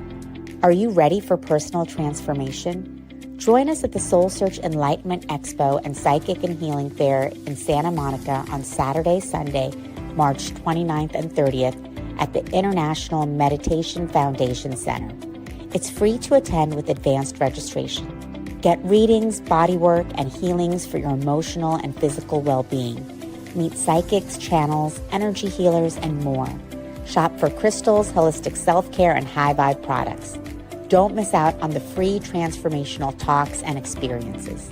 To register, visit soulsearch.io/Santa Monica Expo. See you there.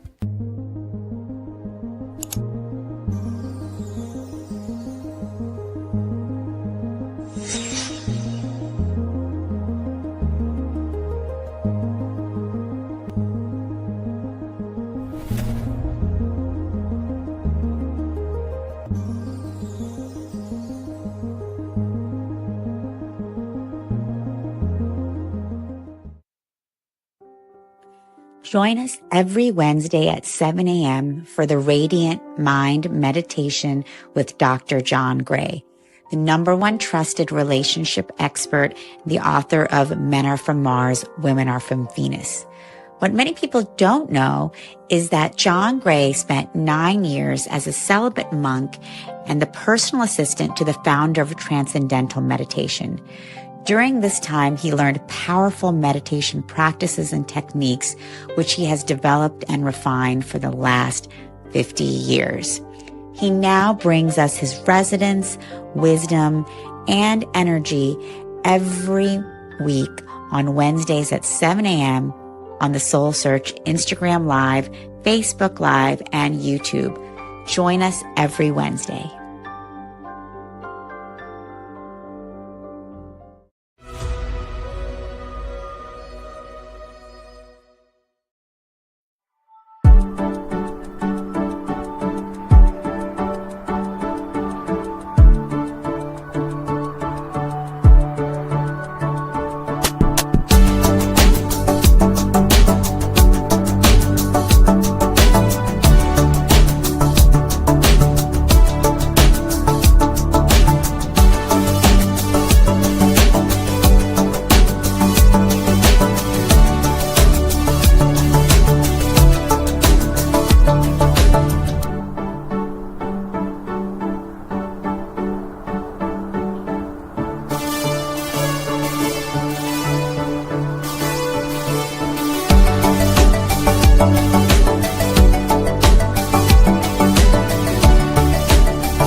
Are you seeking guidance and healing?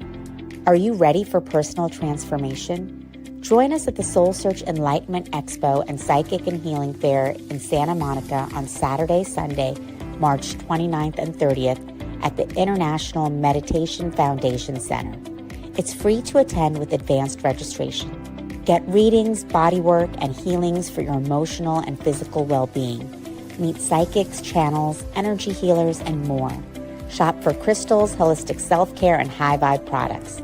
Don't miss out on the free transformational talks and experiences. To register, visit soulsearch.io/Santa Monica Expo. See you there.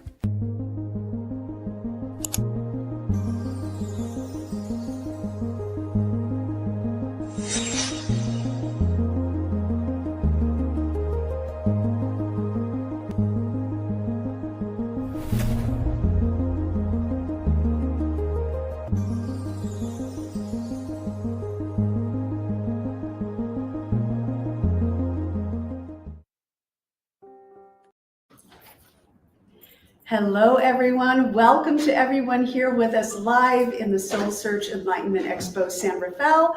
And welcome to everyone live streaming. We're so happy to have you all here, all together in this space that knows no space or time, all here on this sacred divine frequency with our amazing speakers. And we're so grateful that you are spending time with us. I am so honored to introduce to you an amazing member of our Soul Search family. We feel so blessed to have her beautiful energy, her knowledge, her connection to the divine with us and with all of you. Without further ado, I will tell you about her. And in a very small snippet, there's so much to tell. Nivedita Ganapati is a personal coach. She is a spiritual seeker, and she is an amazing teacher. She is heavily qualified to talk about what she talks about with a master's degree in law from Harvard University and a master's in high-tech law from Santa Clara University, after which she was licensed to practice law in New York, California, and India. She gave up a lucrative law practice to follow her calling. And that is really a reminder for us all that when you get that nudge, you just leap and say yes. And she became an amazing motivational speaker and personal coach. Nivedita draws upon her experience in a wide range of healing modalities, sacred mysteries, spiritual truths, to empower people by expanding their awareness. She is passionate about learning the symbolism behind ancient Hindu mythology and Vedic rituals and teaching its relevance in the modern context. Today with Nivedita, we will unlock the power of a perfected mind to discover the secrets to transform our destiny with the timeless wisdom of the Hanumanji. And without further ado, I welcome you to our family. Thank you, Barbara. Thank you so much for this generous introduction. And we are privileged and honored to be part of the Soul Search tribe and family. And my partner, Ragini Mishra, and I have co-created this My Positivity Matters platform so that we can understand spiritual wisdom from the East and also try to understand where the science and spirituality meets, as well as where Western and Eastern philosophy meets. So today we will be talking about Hanumanji, who is a revered deity from the Hindu tradition. But I don't want to, talk about him as a deity, as a god. I'm going to use him as an archetype to deconstruct what he stands for, because he has a lot to teach us. And he's a central figure in the epic Ramayana, if you've heard about him. And he's known for his devotion to Lord Ram. If you are not familiar with these words, I will explain them in a little bit. Just want to give you a small introduction. And once we understand how powerful this archetype is, because contained in this archetype are cryptic codes on how to understand our mind, which can be our best friend or our worst enemy. And once you understand this archetype, that how he has harnessed the power, the energy, the service, and strength, we can inculcate these qualities within us. So you will look at personal power in a very different way. Now, who is Lord Hanuman? Like I just said, he's a central character in Ramayana. And he is, if you Google him, he has a face of a monkey and the body of a human being. Every time the Vedic philosophers use this, it's called Kim Purusha. Are they human? Because they have an animal face or head and a human body. You have to understand they're trying to give us a bigger information, which is the human mind is like a monkey mind.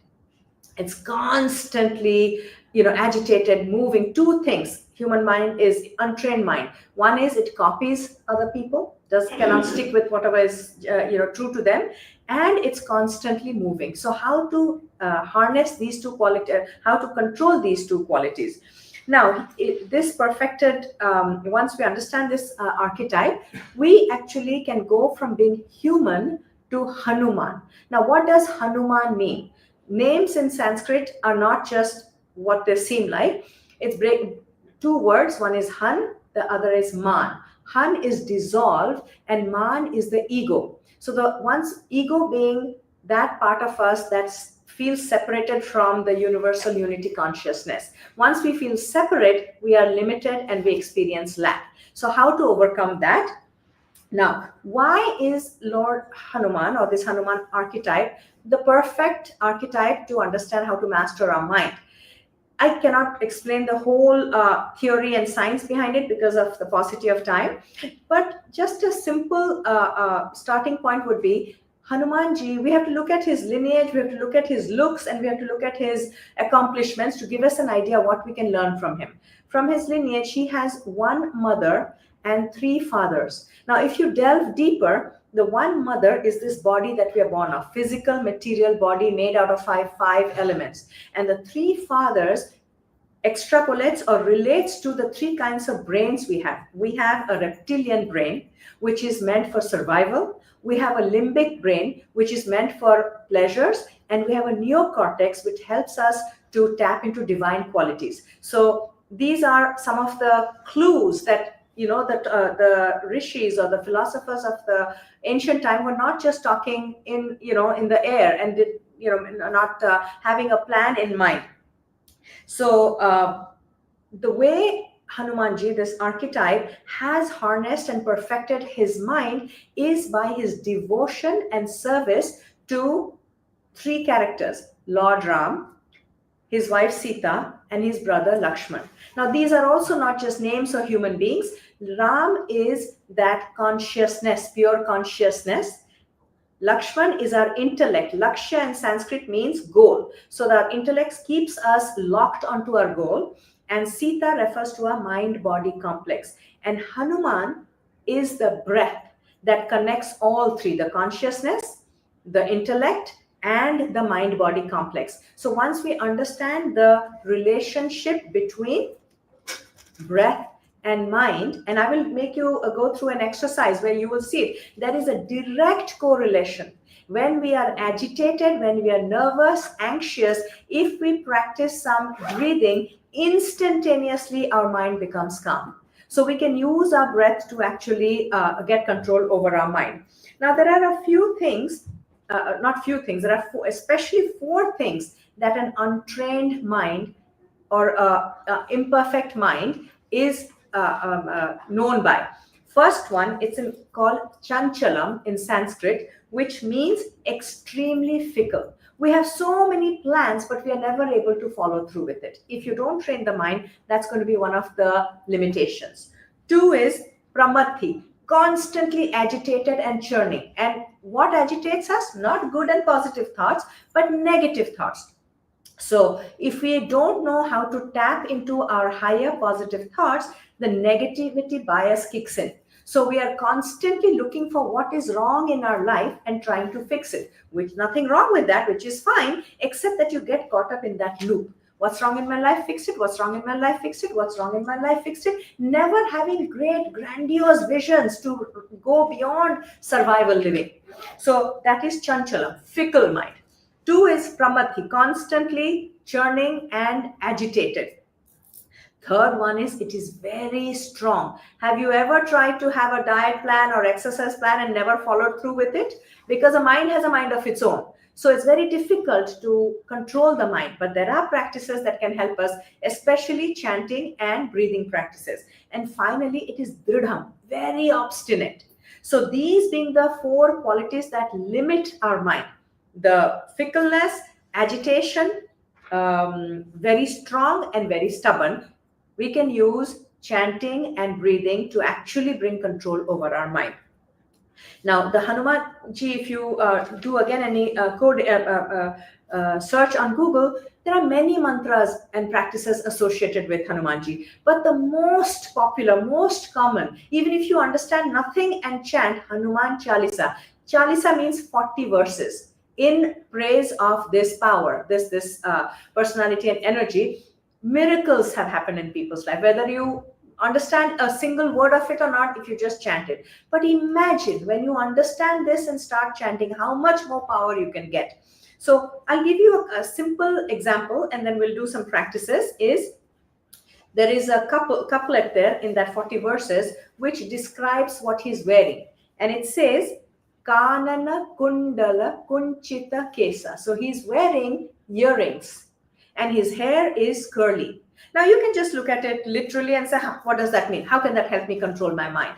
But if you understand the practice of the importance and connection of the ear to the brain, you can again Google search Super Brain Yoga. Stanford University has put its stamp on this, which tells you the power of, if you have an agitated mind, if you have a distracted mind, if you have a mind which is not, it's seeking clarity, doing some exercises with the ear is going to bring you tremendous peace and clarity and cognitive awareness. So I'm going to take off my earrings just to be able to show you. I want you to practice this.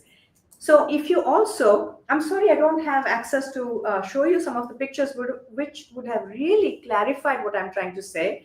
The fetal baby, if you do a search of the fetal baby in the ear, the baby's head lies on the bottom part of the ear. The rest of it's in a fetal position. It fits into the ear. And in acupuncture, the ear has tremendously powerful acupressure points. So when you brain fog, or you're hitting a wall, you're having a creativity block, just by doing this, which most people in Hindu temples do, is going to bring a huge. You have to opposite, because we are trying to harmonize the left brain with the right brain. So you take this hand and touch your left ear, and the left hand to touch your right ear, and do that.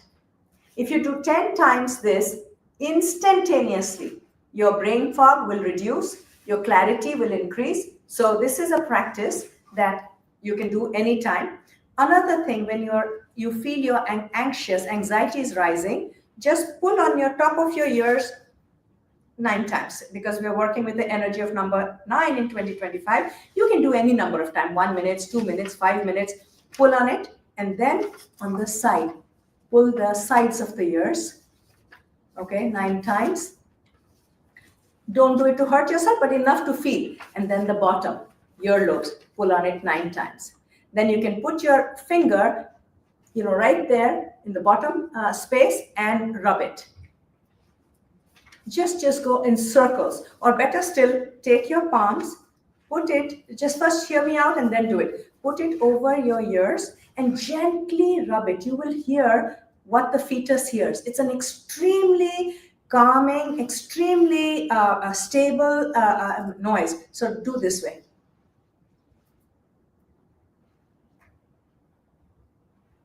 Go the other way. If you've ever accompanied a pregnant woman to ultrasound of the baby, that's the noise you will hear. So that's the power of some of these simple practices that will give you access to calming down that agitation. Now, another practice that I want to do with you is connect the breath to our mind, because there is a direct connection between the breath and the mind. and an indirect connection between the breath and the body. So you can use your body to calm your mind down, or you can use the breath to calm your mind down. You don't have access or opportunity to use your body all the time. So going for a run or exercise definitely brings down anxiety, because whenever the body is exerted and active, the mind is calm. That's the inverse relationship.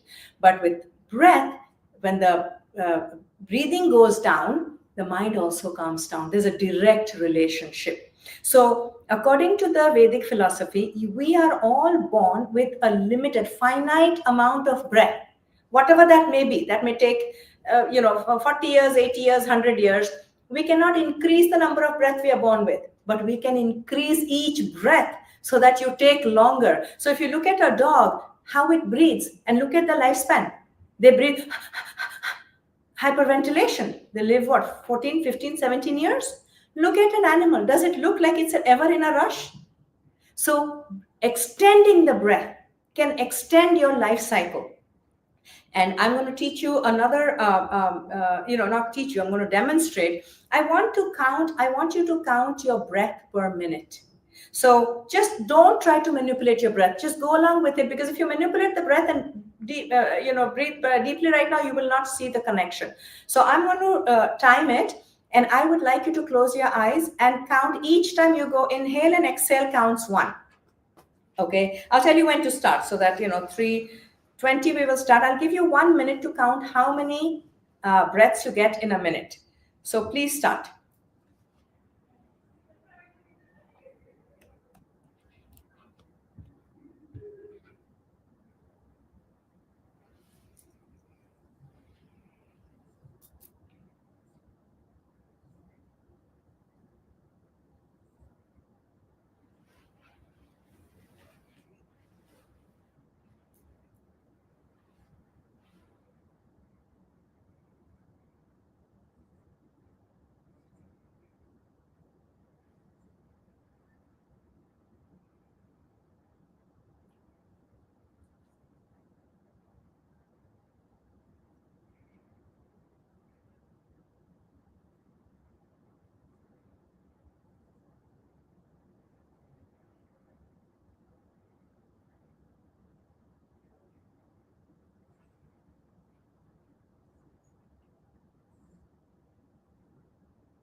Stop.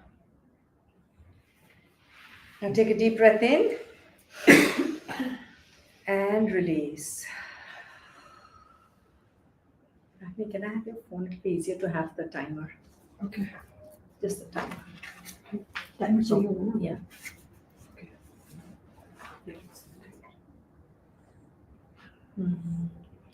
Okay.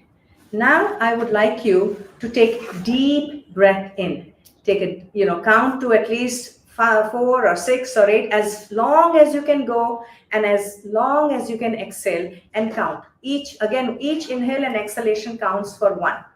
So please start.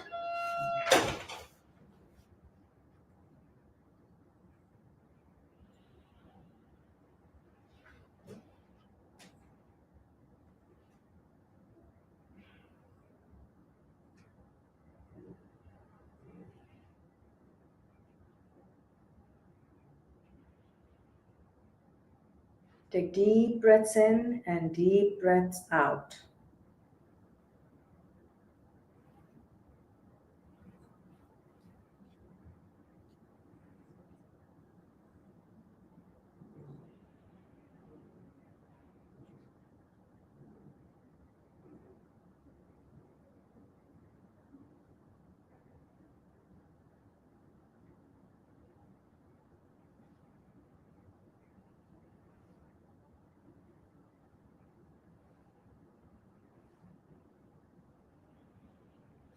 Please finish the round and stop.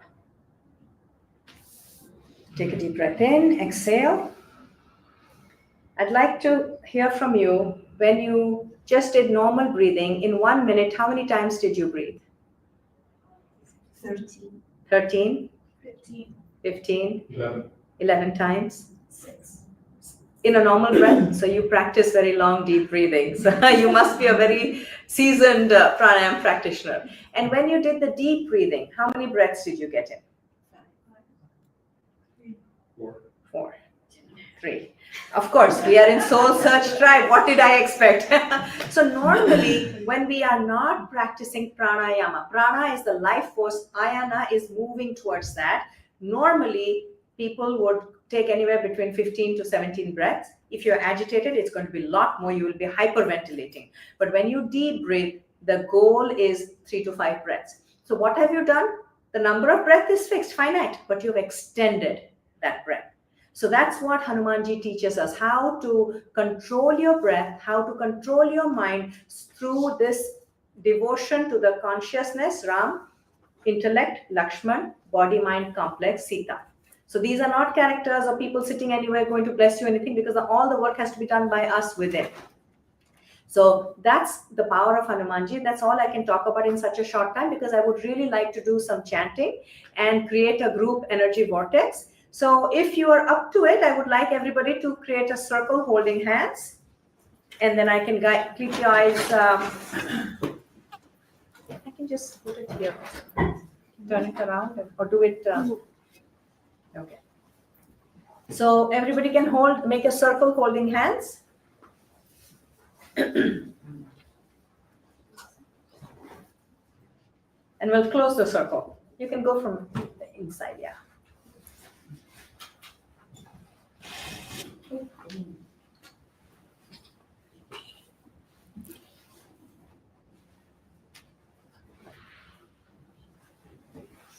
Once you make a circle, close your eyes.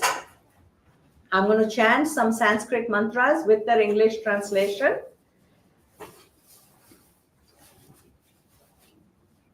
So close your eyes and put yourself, this is an energy vortex we are creating through our positive energy. First of all, visualize yourself in this circle. Now put your immediate family members and loved one in this circle. Put your extended family members and friends in this circle. Put your community members in this circle, energy vortex. Put your fellow citizens in this vortex. Put all the people in the world in this vortex. And think of some people who need some extra healing or help and have asked you for prayers. Put them also in this circle. Now I'm going to chant the mantras and we are going to energize this energy vortex. Om Gam Ganapataye Namaha.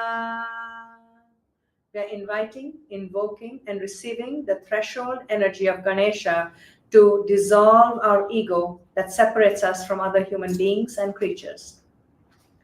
Om Aim Saraswatye Namaha.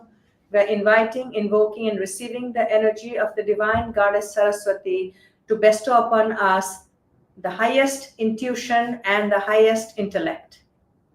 Om Shri Guru Pyo Namaha. We are inviting, invoking, and receiving the guiding principle of this universe.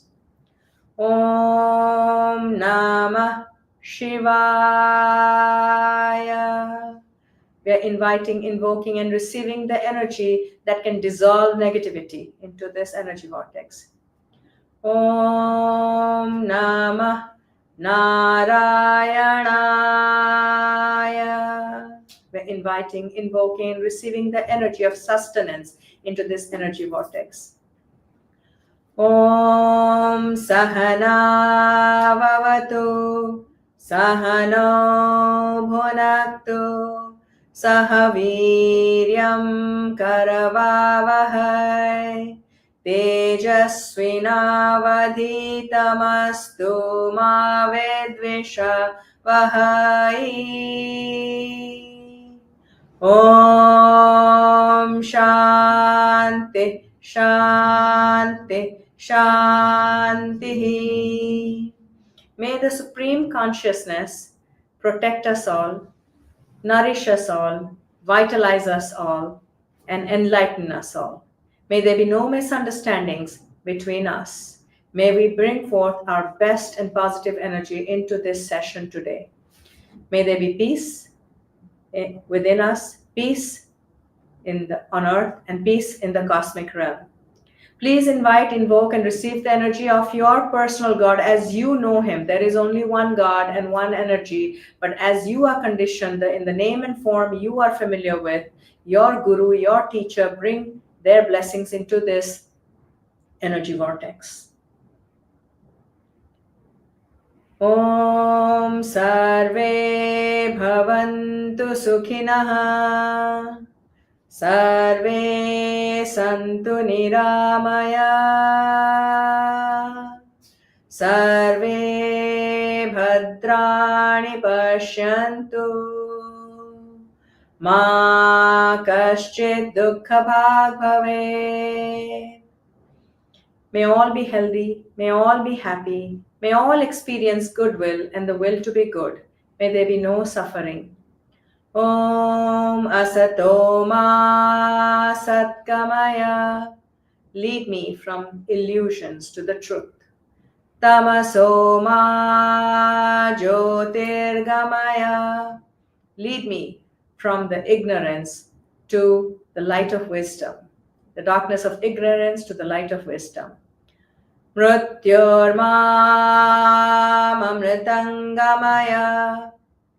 Lead me from my identification with my limited mind and body to my infinite and immortal self. Om Shanti Shanti Shanti. Hari Om Shri Gurubhyo Namaha. Hari Om. May there be peace, peace and peace. So it is by the grace of God and Guru, so it is. Take a deep breath in and disconnect from this circle, and please go back to your seats.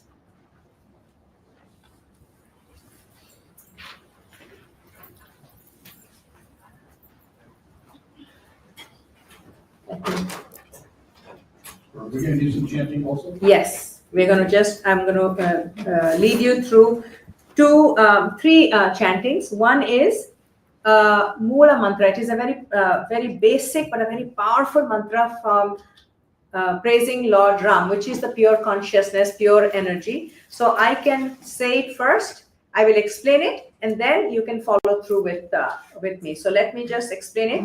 Shri Mula Rama Vijayate. Shri is the energy of abundance, Lakshmi. Mula is primordial. Rama is that pure consciousness. Vijayate, it always will win. Victory to that power. Dig Vijaya, the power to defeat all negativity and always is invincible. Dig Vijaya is invincible. Rama, that pure consciousness. Vijayate, we are activating that power in us. Again, Shri is abundance principle. Jaya, Jaya is victory. Rama, to that supreme consciousness. Vijayate, may it always succeed and may it always get victory and bring us victory, because we are going to invoke it and activate it inside us. Shiva, Shiva is that principle that dissolves negativity. Rama is the principle pure bliss. Pure consciousness equals pure bliss. Sat Chit Ananda. Existence, consciousness, bliss. Shiva Rama, Vijayate. So I'm going to chant it once, and then we can go. You can follow me. Let me just introduce the mantra first. Shri Mula Rama Vijayate. Digvijaya Rama Vijayate. Shri Jaya Rama Vijayate. Shiva Rama Shiva Rama Vijayate. Follow with me. Shri Mula Rama Vijayate. Again. Shri Mula Rama Vijayate. Again. Shri Mula Rama Vijayate. Digvijaya Rama Vijayate. Digvijaya Rama Vijayate. Again. Digvijaya Rama Vijayate. One more time. Digvijaya Rama Vijayate. Shri Jaya Rama Vijayate. Again, Shri Jaya Rama Vijayate. Shiva Rama, Shiva Rama, Shiva Rama Vijayate. Please follow. Shiva Rama, Shiva Rama, Shiva Rama Vijayate. One more time. Shiva Rama, Shiva Rama, Shiva Rama Vijayate. Remain in this sacred silence for a moment.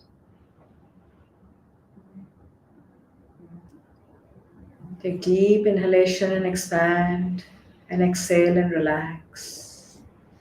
And let the vibration of this powerful mantra sink into every cell in your body. We are activating that primordial energy that is consciousness, existence, and bliss. May that energy always be victorious in the world and within us. May this ability to be joyful and yet also have the ability to dissolve negativity be within us. We activate it, invoke it, receive it inside us. One last time. Shri Mula Rama Vijayate.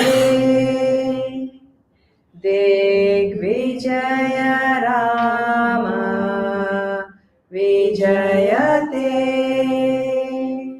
Shri Jaya Rama Vijayate. Shiva Rama, Shiva Rama, Shiva Rama Vijayate. Take a deep breath in and release.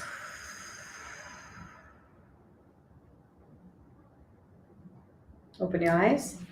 There's another mantra that I would like you to learn and chant if you feel so called to, or just let the vibrations wash over you if the words are complicated or you don't want to chant and just want to experience it.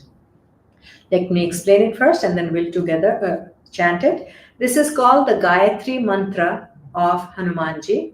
So the first line is about describing what you know about this power.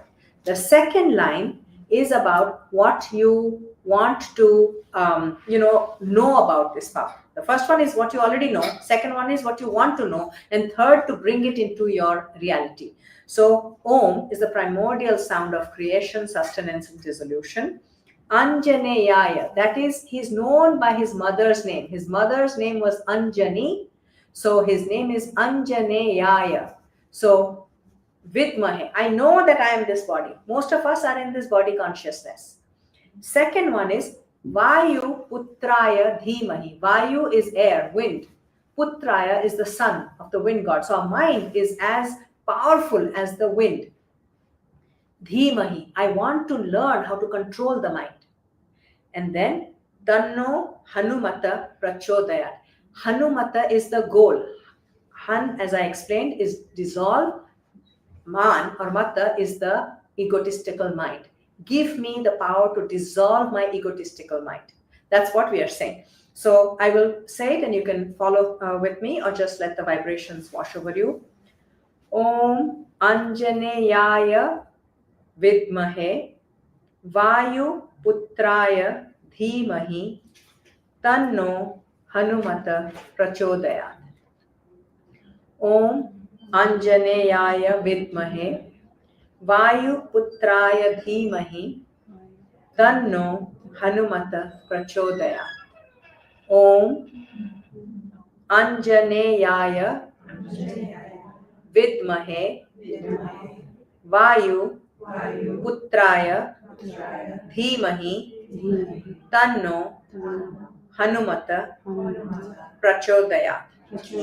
One more time. Om Anjaneyaya Vidmahe Vayu Putraya Dhimahi Tanno Hanumata Prachodayat. I contemplate on Anjaneyaya, this body. I meditate on the son of Vayu, the mind. May he give me enlightenment and power over my body and mind. We'll finish with the closing invocation. Please bring your left palm and right palm together, your intuitive mind and your logical mind, and touch your heart to activate your heart center and your Anahata chakra. Om Purnamadam Purnamidam Purnat Purnamudachyate Purnasya Purnamadaya Purnameva Vashishyate. Om Shanti Shanti Shanti Hari Om Shri Guru Pyo Namaha Hari Om. The cosmic world is perfect and the material physical world is perfect. The internal world is perfect and the external world is perfect. For there is only wholeness, perfection, and completeness. May there be peace within, peace on earth, and peace in the cosmic realm. So it is, by the grace of God and Guru, so it is. Take a deep breath in and release. Rub your palms to generate some energy, positive energy. Cup your eyes, because the eyes are the windows to the soul. Take a deep breath in. Exhale. When you're ready, only when you're ready, open your eyes.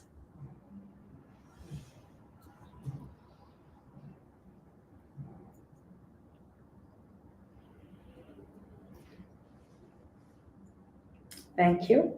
Thank you. If you have any questions, I know we don't have too much time, but I think we have 5 minutes or so. Yeah, we have 10 minutes. 10 minutes? Yeah. If we have any questions, I'll be happy. I know I rushed through it because we have such a little, short time, and I wanted you to chant with me, and I wanted you to, experience do some exercises as well, activities. So. By the way, today is 9th. You're talking about number 9. Exactly. It's amazing. It's a great year to release things that are not, thoughts and feelings and beliefs that are not serving our highest interest. So working with the energy of 9, doing everything 9 times is one way to connect with that energy. Yeah, amplifying. Yes, and 9 is a number of Mars. And Mars is that aspect of us which is always seeking power. And it's good to have power, but sometimes we cross the line and then it turns into violence, into aggression, into egoism. And that's when the Saturn gets activated, which is the planet of lessons and karmic debts.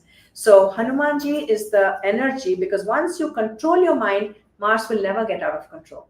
You will tap into your energy, but you will not be in excess. So in that case, you will never trigger. Anybody who's into astrology will understand people dread the Saturn cycles in their life. So you will never activate that hard taskmaster.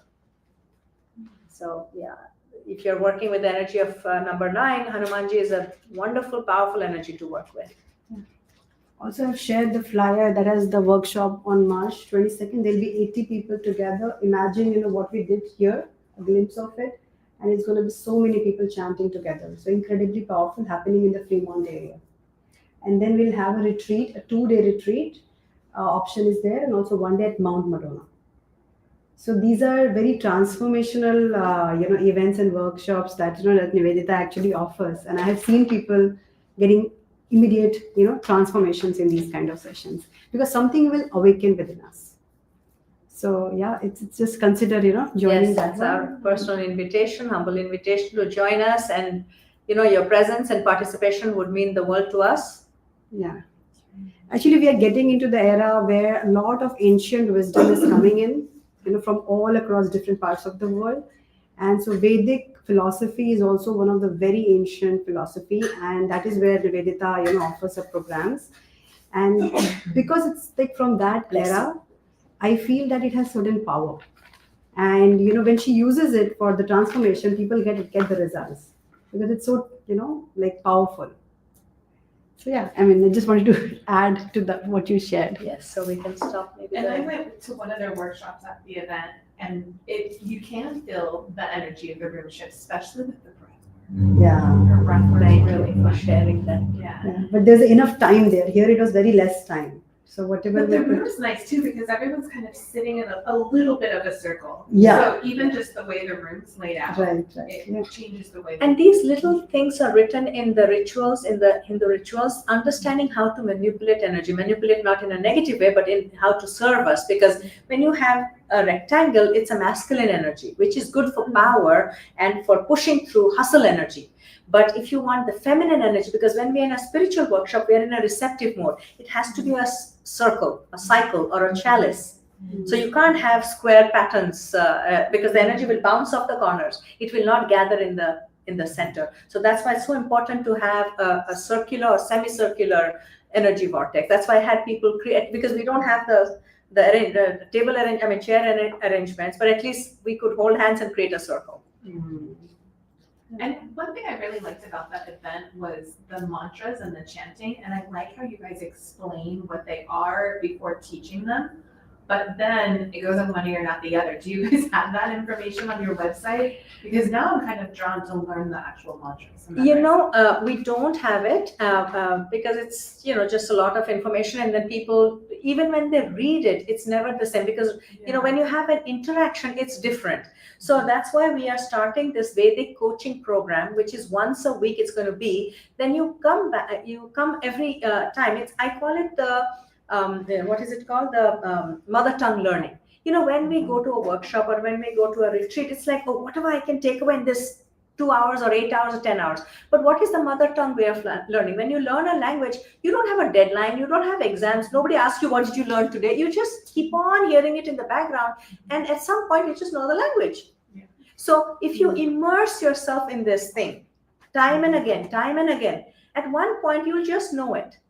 And there's no pressure that, oh, I got to take notes, I have to understand this, I have to write it, because that's not how we learn our mother tongue. So that program will help us, to people who are interested in this Vedic wisdom. And like I was telling Barbara before, people think it's Hinduism. No, in Hinduism, the Vedas, which is the ultimate source of knowledge, there's no one person. It says the first shloka, one of the important shlokas or mantras is, truth is one. The wise know it by different names. So, that important. So every God, every religion is important. It's an aspect of that one universal energy. We know it in different names and forms, depending on different cultures and eras and, civilizations, what have you. So once, what I told Barbara was that it's like gravity. It was discovered in England. Does the gravity become an English power? No, we all are subject to gravity. So this same thing, Hanumanji is not just for the Hindus or Indians. Everybody has a mind and breath. If you have a mind and breath, is relevant. If you don't want to control a mind and breath, you can choose not to. It's like a code that has been given to us. Cryptic codes. Like I said, there's another one in that Hanumanji. Every 40 verses, each of them talk about science, psychology, philosophy. Another one is Bhuta Pisacha Nikata Nahi Ave Mahavira Jab Nama Sunare. Bhuta is ghost. What is ghost? Literally, we're not warding off ghost. We don't see ghost. Ghost is the fear of the past. Pisacha, vampires. the worries, anxieties that's draining our energy. Nikata nahi, they will not come near you. Fears of the past, anxieties of the future cannot come near you. Hanumata jab भूत पिशाच निकट नहीं आवे महावीर जब नाम सुनावे. Mahavira is this another name for Hanuman, and he has many names, and each name has a special significance. What are you doing to ward off the ghosts of the past and the vampires of the future? In the present moment. When you're breathing, what are you doing? You're bang in the present moment. How can the past scare you? How can the future drain you? It cannot. Nirantara. So you, like she did 3 breaths even without doing deep breathing. So it's a practice. Once you practice this, you will automatically regulate and your breath. If your breath is regulated, you are in the present moment. If you think that breath cannot bring you to the present moment, try closing your nose. Instantly you'll be here. You don't care what's happening at home. You don't care what's happening in Ukraine. You are here right now. I want breath. So that's the way to come to the present moment, is focus on the breath. Yeah. Yeah. So thank you for your time, your presence, your participation. We are so grateful, Ragini and I. Thank you. You like this?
Are you seeking guidance and healing?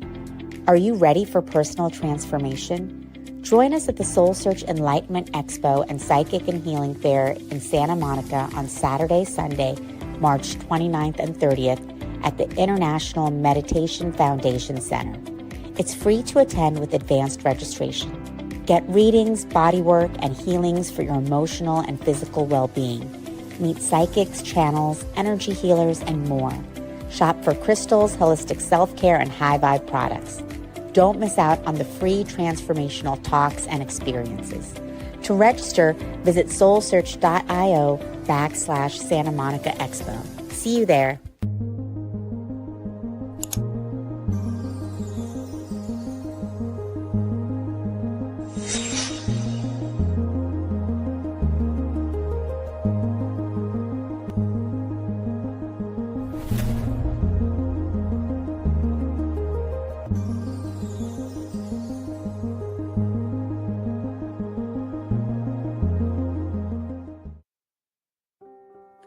Join us every Wednesday at 7 a.m. for the Radiant Mind Meditation with Dr. John Gray, the #1 trusted relationship expert, the author of Men Are From Mars, Women Are From Venus.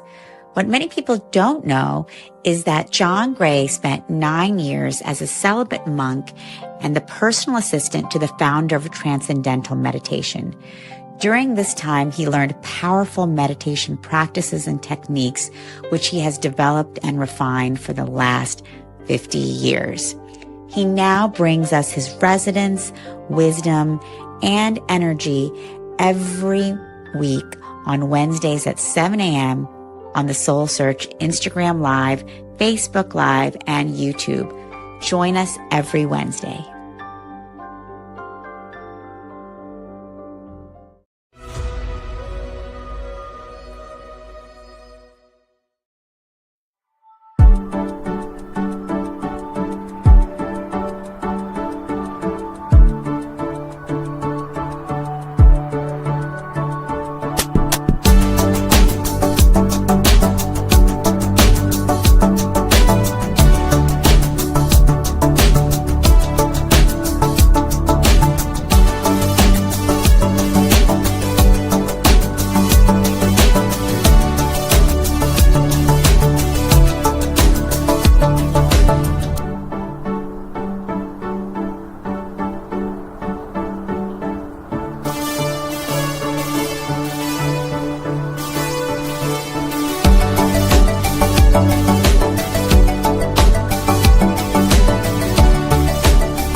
Are you seeking guidance and healing? Are you ready for personal transformation? Join us at the Soul Search Enlightenment Expo and Psychic and Healing Fair in Santa Monica on Saturday, Sunday, March 29th and 30th at the International Meditation Foundation Center. It's free to attend with advanced registration. Get readings, bodywork, and healings for your emotional and physical well-being. Meet psychics, channels, energy healers, and more. Shop for crystals, holistic self-care, and high vibe products. Don't miss out on the free transformational talks and experiences. To register, visit soulsearch.io/Santa Monica Expo. See you there.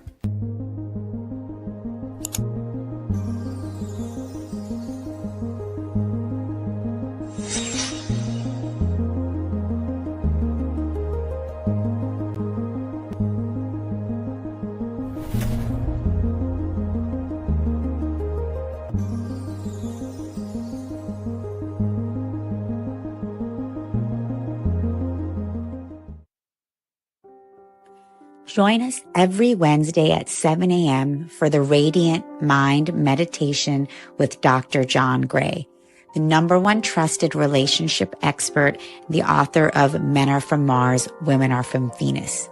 What many people don't know is that John Gray spent 9 years as a celibate monk and the personal assistant to the founder of Transcendental Meditation.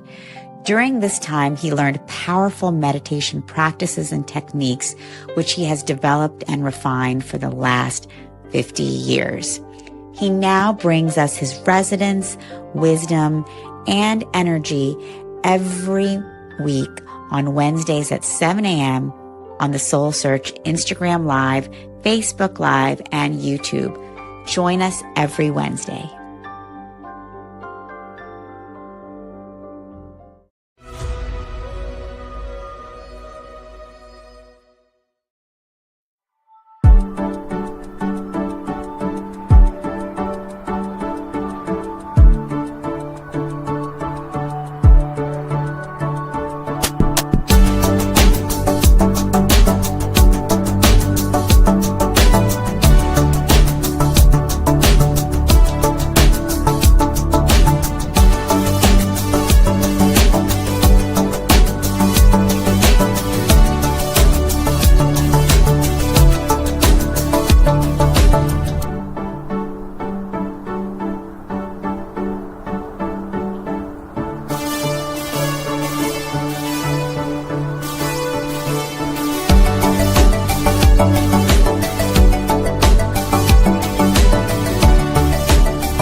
Are you seeking guidance and healing?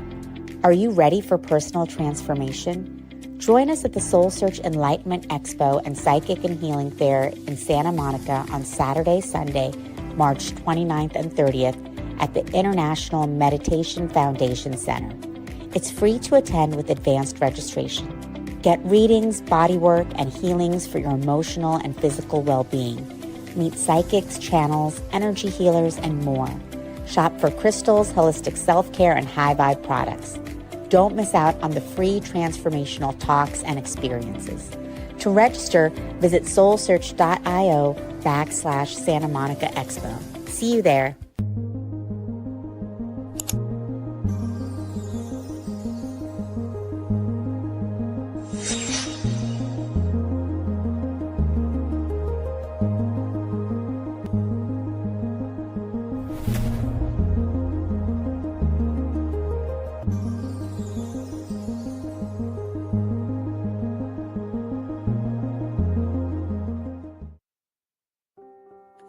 Join us every Wednesday at 7 a.m. for the Radiant Mind Meditation with Dr. John Gray, the #1 trusted relationship expert, the author of Men Are From Mars, Women Are From Venus. What many people don't know is that John Gray spent 9 years as a celibate monk and the personal assistant to the founder of Transcendental Meditation. During this time, he learned powerful meditation practices and techniques, which he has developed and refined for the last 50 years. He now brings us his resonance, wisdom, and energy every week on Wednesdays at 7 a.m. on the Soul Search Instagram Live, Facebook Live, and YouTube. Join us every Wednesday.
Are you seeking guidance and healing? Are you ready for personal transformation? Join us at the Soul Search Enlightenment Expo and Psychic and Healing Fair in Santa Monica on Saturday, Sunday, March 29th and 30th at the International Meditation Foundation Center. It's free to attend with advanced registration. Get readings, bodywork, and healings for your emotional and physical well-being. Meet psychics, channels, energy healers, and more. Shop for crystals, holistic self-care, and high-vibe products. Don't miss out on the free transformational talks and experiences. To register, visit soulsearch.io/Santa Monica Expo. See you there.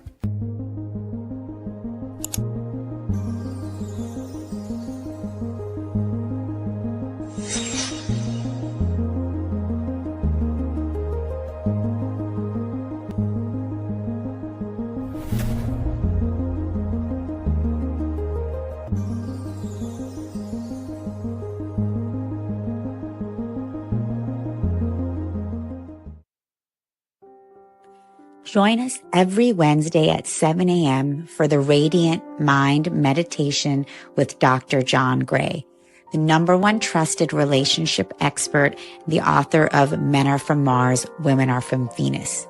What many people don't know is that John Gray spent 9 years as a celibate monk and the personal assistant to the founder of Transcendental Meditation. During this time, he learned powerful meditation practices and techniques, which he has developed and refined for the last 50 years. He now brings us his resonance, wisdom, and energy every week on Wednesdays at 7 a.m. on the Soul Search Instagram Live, Facebook Live, and YouTube. Join us every Wednesday.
Are you seeking guidance and healing? Are you ready for personal transformation? Join us at the Soul Search Enlightenment Expo and Psychic and Healing Fair in Santa Monica on Saturday, Sunday, March 29th and 30th at the International Meditation Foundation Center. It's free to attend with advanced registration. Get readings, bodywork, and healings for your emotional and physical well-being. Meet psychics, channels, energy healers, and more. Shop for crystals, holistic self-care, and high-vibe products. Don't miss out on the free transformational talks and experiences. To register, visit soulsearch.io/Santa Monica Expo. See you there.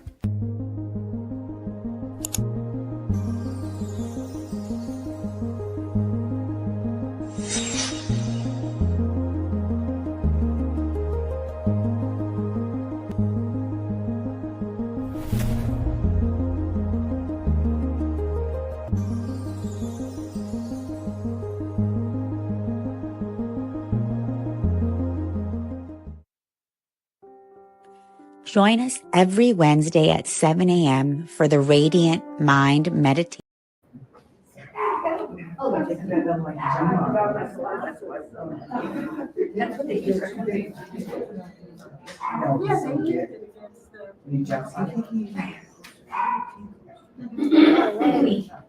Ready when you are. All right. Just waiting for the live stream to start.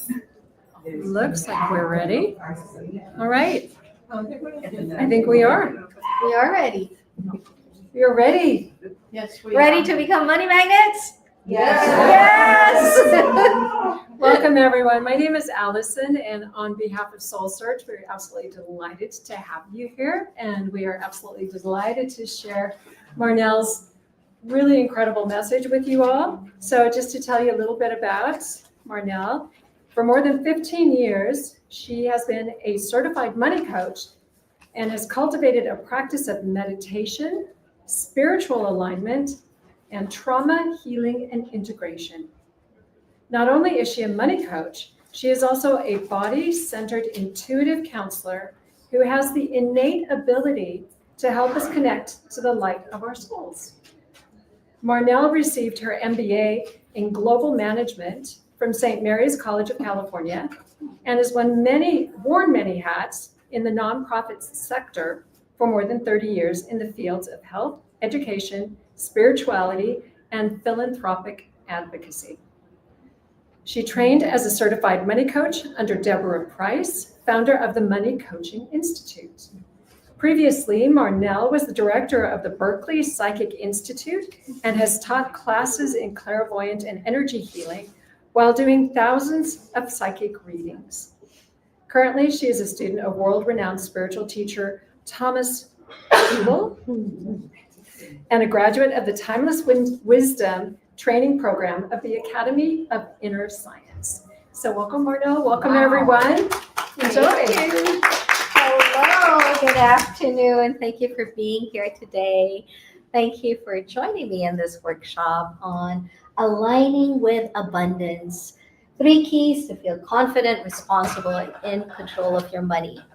So, I said earlier, how many are ready to become money magnets? Can I hear it in the room? Yeah. Woo! Yes, yes. See, money is attracted to joy. So get your joy up, right? So I'm going to, she gave such a beautiful introduction about me. And yeah, I actually have such a beautiful life. I live in San Francisco, 3 blocks from the beach and 3 blocks from Golden Gate Park. So I get to walk on the beach whenever I want. And I have an amazing partner who 1,000% supports me and believes in everything that I do, believes in who I am. I have a son who is 28 and a firefighter and has been fighting wildfires all across the United States every summer. I'm a very proud mama. Yeah. And I work with amazing clients who are so committed in shifting their own relationship around money. So I have so much to be grateful for. Every morning I wake up feeling joyful and happy, doing the love that I do, and doing the work that I love to do, and also setting my own schedule and supporting women and men become money magnets. It just gives me so much joy to see everyone shift and change in their lives. And like them, they also sat in your place here at one event or at other events I've hosted. And so grateful for all of you here for showing up and showing up for yourselves, because I know that you also believe that abundance is your birthright, right? How many of you believe that? Yes, yes, abundance is our birthright. But how does it show up in everyday life, right? And this is what I'm here to teach you. And I tell Allison gave all this accolades about everything I've done.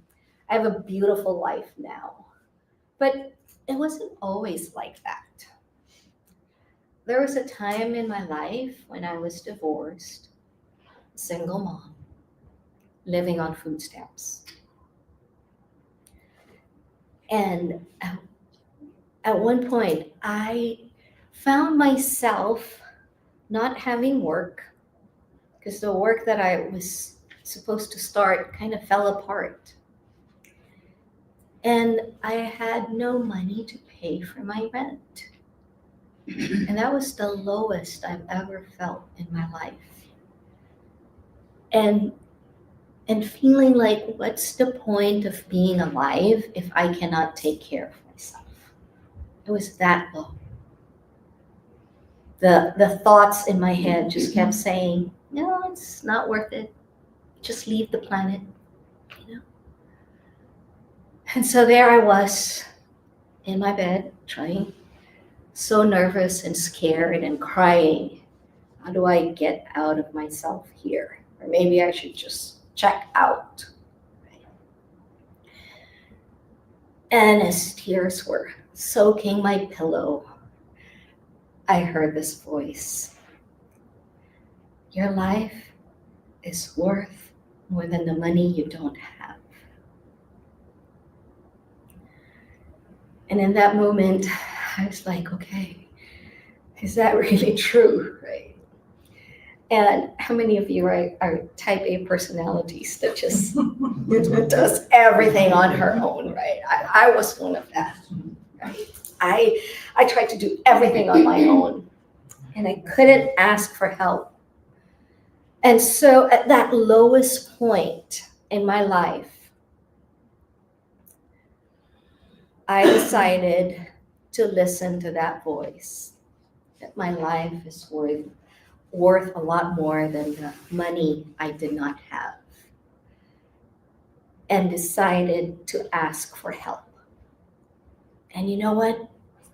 When I allowed myself to be vulnerable, help did come. I was able to pick myself up again, find a job, and then eventually go get my master's, and have the life that I have now. But it took work. It took looking at the underlying traumas that I've had in my life that got me into that anxiety and depression and this space that I don't care about life now, right? And so day by day, week by week, month by month, I found a therapist that I can work with. I hired a money coach to help me figure this out, right? I went to group settings and group therapy and really looked at the underlying issues of why I have this scarcity, why life had always been hard. And in that space, I learned a few things. And so I want to share with you some of the few things that I learned, because now I am committed to supporting everyone who's willing to listen, to have a healthier relationship with money and really align yourself with the universal abundance that's actually here. It's like a radio station, turn the dial to that station, so that's what you hear, right? So I'm going to teach you how to turn that dial. Is that okay?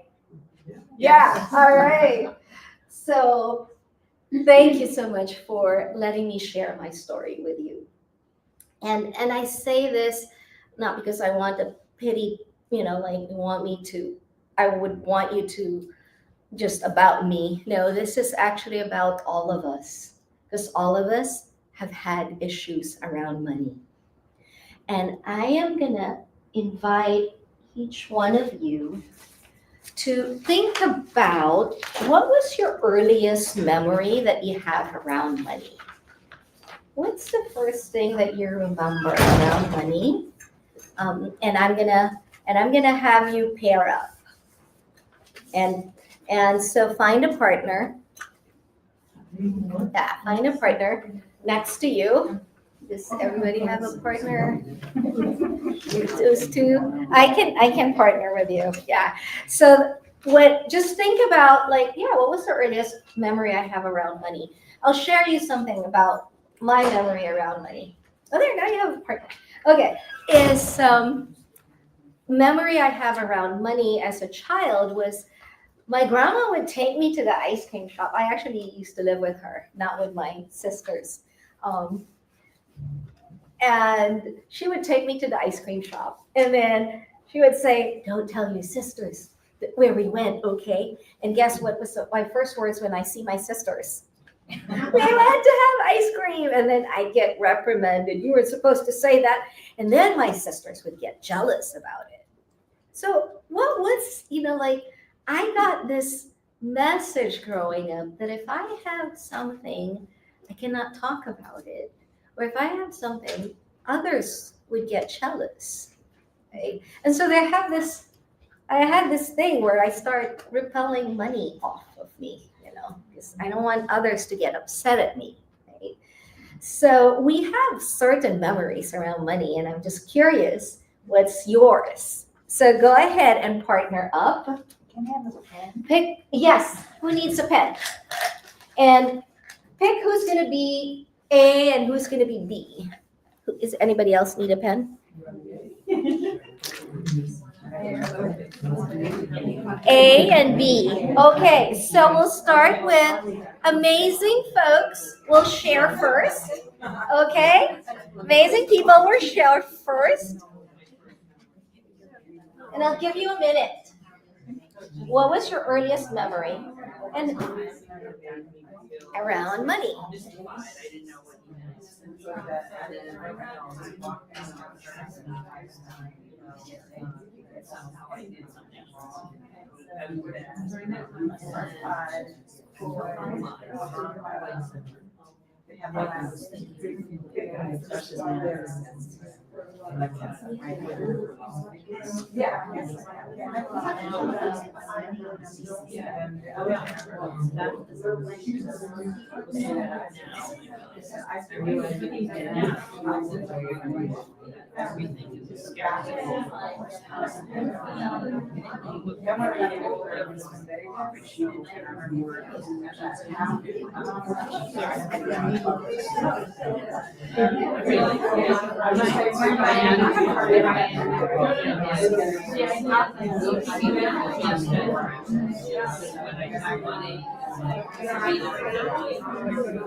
All right.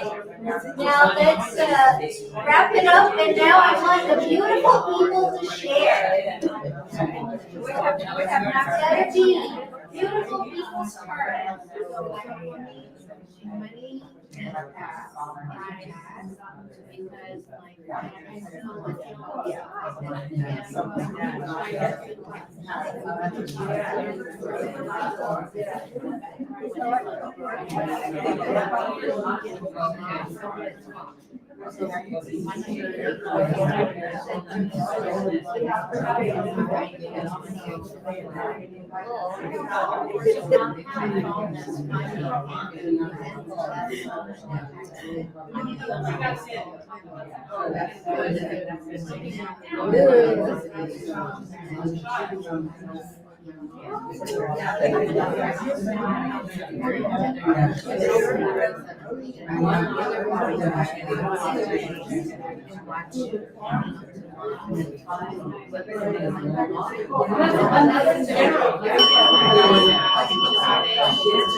All right, just find us a closing point. I love how lively everyone got. So I want to hear some shares from the room. Who would like to share? What's an earliest memory around money? Anybody want to share? In the big room? Yes, please. Yeah, I always had fun with mine. I had trouble with mine, and I was making money to shop. Wow. I love, there's a money magnet in the house. So far, enjoy.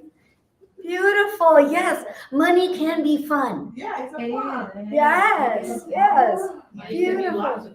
I love to share. Huh? I love to share. Oh, yes, please. Yeah. So anyway, my grandparent generation extremely wealthy from China. Mm-hmm.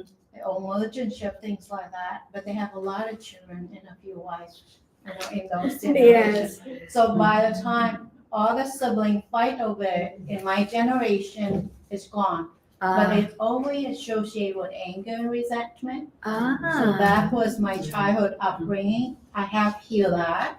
So I now help other people heal too. But anyway, money to me is my best friend. I love money. And I know money loves speed. And money loves to have fun. Yes, So yes. Anyway, thank you. Beautiful, beautiful. And thank you for sharing around, the anger around money, right? And because there are underlying emotions around money. And congratulations on healing that for yourself, that now you're able to turn it around and align again to the abundance that was actually available in your lineage. Beautiful. Yes. I was gonna say, I have the exact opposite experience. My earliest memory is my dad saying to me, money, what do you think? Money grows on trees? Yeah. And so I always felt judged and chastised, and that he came from a place of scarcity. And so in my life, I did the opposite. So with money, I'm generous. If you don't have, I have money. If you don't have money, I'm gonna give you money to help you out. Yeah, beautiful. So because it's like spreading love. Yes, yes, yes. And thank you for sharing that the energy of scarcity doesn't grow in trees, right? We heard that all our lives, right? And there's an energetic imprint of those things. We want those to shift. And it's beautiful that you were able to turn it around, right? These two women goddesses here, right? To turn things around. Congratulations. Yes, sweetheart. Yeah, I really like the idea of abundance, like rather than it's not just money, but it's the frequency of abundance.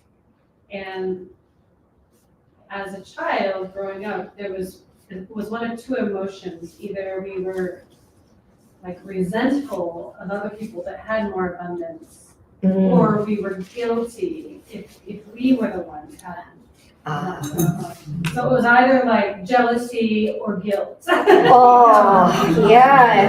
And there was no gratitude ever, because it's like we either don't have enough or we have too much and people don't like us. Yeah, and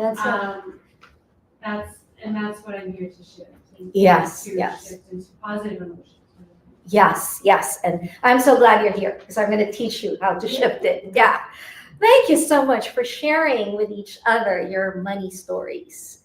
Because the money stories, sometimes when we give life to it, right, and we acknowledge them for what they are, that's when we can shift it. So now I want you to spell the word reaction. On this sheet of paper here, you have letters, I mean spaces there. I want you to spell the word reaction.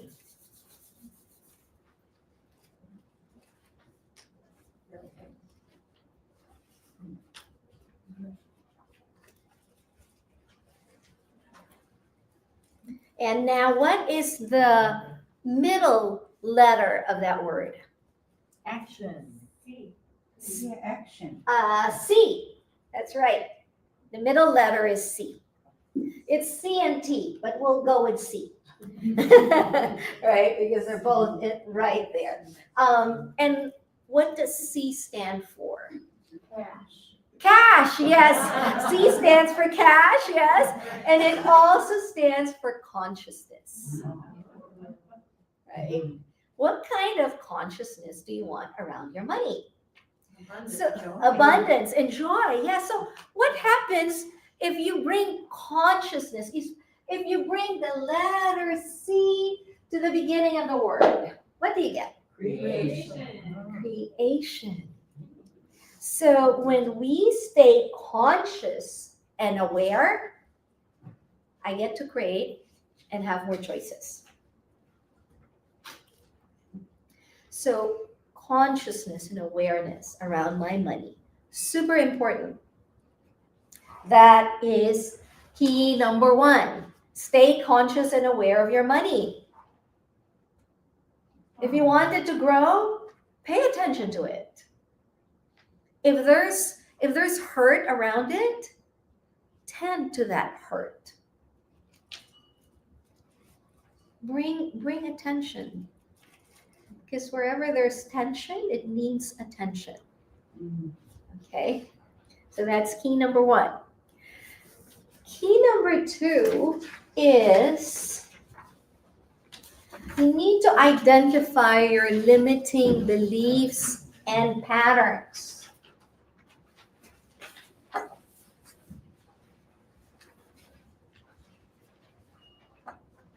And I'm going to ask you to take out your phones right now. And there is a QR code on your workbook. And I invite you to take the money quiz. Because this will help us identify what my limiting patterns and beliefs are. So you will see, you'll get to this link and you'll see a bunch of words, and click on the words that describes your tendencies around money.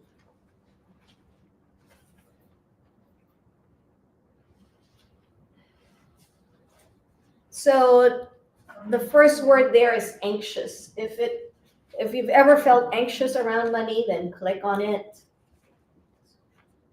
I'm not getting that. No, we get your schedule appointment, but not the. Oh, no. It's this one. It's on page right here. So yeah, click on the words that you resonate with around money.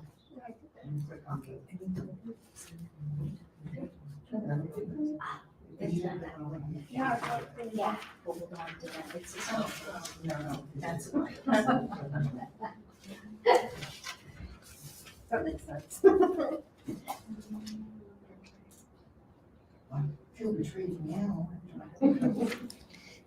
So yeah, just notice these words, and unless it's a clear no, if you're like, oh, maybe, then go ahead and click on it.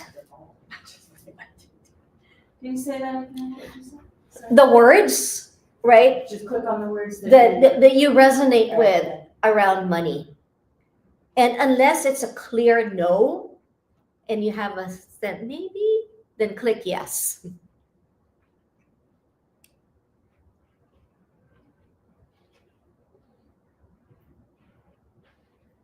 I don't have a phone.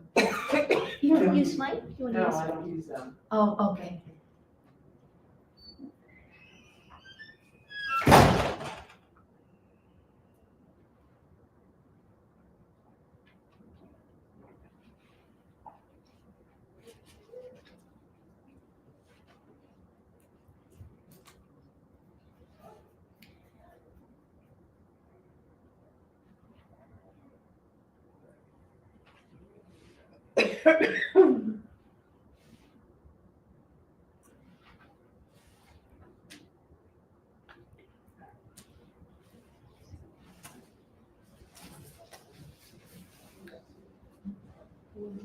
There's no right or wrong way to do this. This is just for you.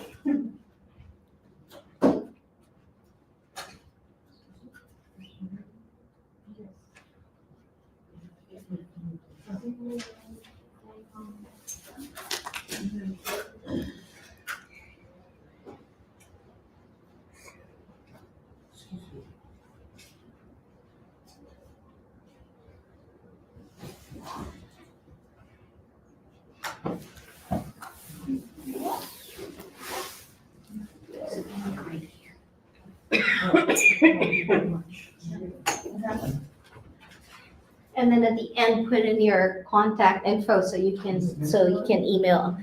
You'll get the results emailed to you.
I don't want to put my phone number. Then just put 11111 or something.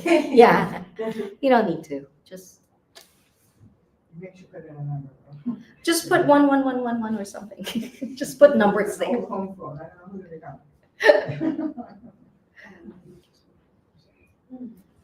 Wait, I have somebody that's stalking me. I'll give them their number.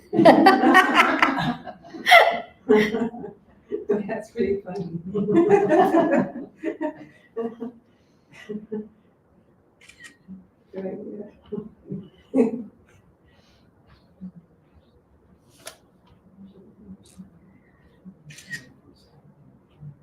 Yeah, and once you have yeah, you can take a screenshot of your results also. What if we never ever despite even working at job? And then go to OKC results. Well, I feel like since I'm working harder. Well, we'll talk about it. I'll share with you with those. These are archetypes, so and it doesn't mean that's who you are as a person. These are just archetypal energy around money. Okay, ready to learn more what these archetypes are? So we have 5 core limiting beliefs and patterns that we function from. And they're based on 2 wounds. The first wound is the wound of the innocent. The innocent is the one that did not receive any guidance around money. So if you scored in the innocent, it just means that when you were growing up, no one sat down and said, okay, this is how the world of money works. This is what you do with it. This is how you make it grow. This is how you manage it, right? And so this part of us get overwhelmed around money. And like, can somebody else do this for me? This is too overwhelming, right? It is like having a kindergartner budget something. What does a kindergarten know about budgeting when it doesn't even know how to add, right? So this part of us, feels it's very dependent on somebody else, and it gets scared around money or worried around money, right? And it wants to feel safe at all times when it comes to money. The next wound is the wound of the victim. So the victim either had lost a tremendous amount of money, had some abuse or betrayed or neglect around money. And so the victim is, like in the space of, I have no agency. The victim did not have protection around money, right? So these are the two money wounds. Either I did not receive guidance or I was not protected. So if you scored in this, it's not the end of the world. It just means that you needed the support and the love and the guidance and the protection around money. Now, because of these two wounds, we started having compensations. The first compensation is the martyr. And if you scored in the martyr, it just means you have such a generous heart. Not so much, a little bit. I have a very beautiful, generous heart. The only thing with the martyrs are the ones taking care of others all the time. And if you find yourself being one of these, it's because you had someone in your life as a martyr, so it was modeled to you. These compensations were all modeled to us. Right? And so that's what we grew up with, so that's what we learned how to do. So give yourselves a lot of grace around this. The hard part with the martyr is everything goes out and very little comes back. Right? And the martyr needs healthier boundaries. The next compensation is the tyrant. The tyrant can be controlling and judgmental around money. And it gets very hypercritical. Again, you had someone in your life who, if you scored in the tyrant, it's because you had someone be a tyrant to you around money. It was a learned behavior. And it's really scared of losing control because the victim and the innocent had no control. So it went to the opposite end. I have to be in control. And so there's a part where we get self-critical and self-judgmental towards ourselves, or sometimes with others. The next compensation is the fool. I love the fool. The fool is super fun. Yes. This part does not worry about tomorrow. Just live in the moment. Don't worry. This fool is always going for the next shiny object. Ooh, I want this, right? I'm gonna have this. Super adventurous, and it only knows what it wants, and it wants it now. Doesn't know how to self-regulate. And so sometimes what happens here is like, you get a victim or the innocent, and then you start spending money, right? Or as a martyr, the fool and the martyr kind of go, they like to be friends, right? Because like, I want to buy this for this person, I want to buy this for another person, right? But it doesn't come back to you. And then the credit card bill comes in, and then the tyrant says, you shouldn't have done that, right? The tyrant's favorite words are should or shouldn't, right? So when you find yourself saying that, just means, okay, there's a part of me that just wants to feel in control. How do I take care of this, right? So these are compensations around money, and again, we learned how to do this, so we can unlearn it. Questions so far? Yes. In my results, it seems like it listed everything, but I don't know what type I am. Well, it's just wherever you scored. Yeah, it lists everything, and then it wherever you scored. So, I see the percentage of type, the higher, the more active it is. Or the lower, okay. Yeah.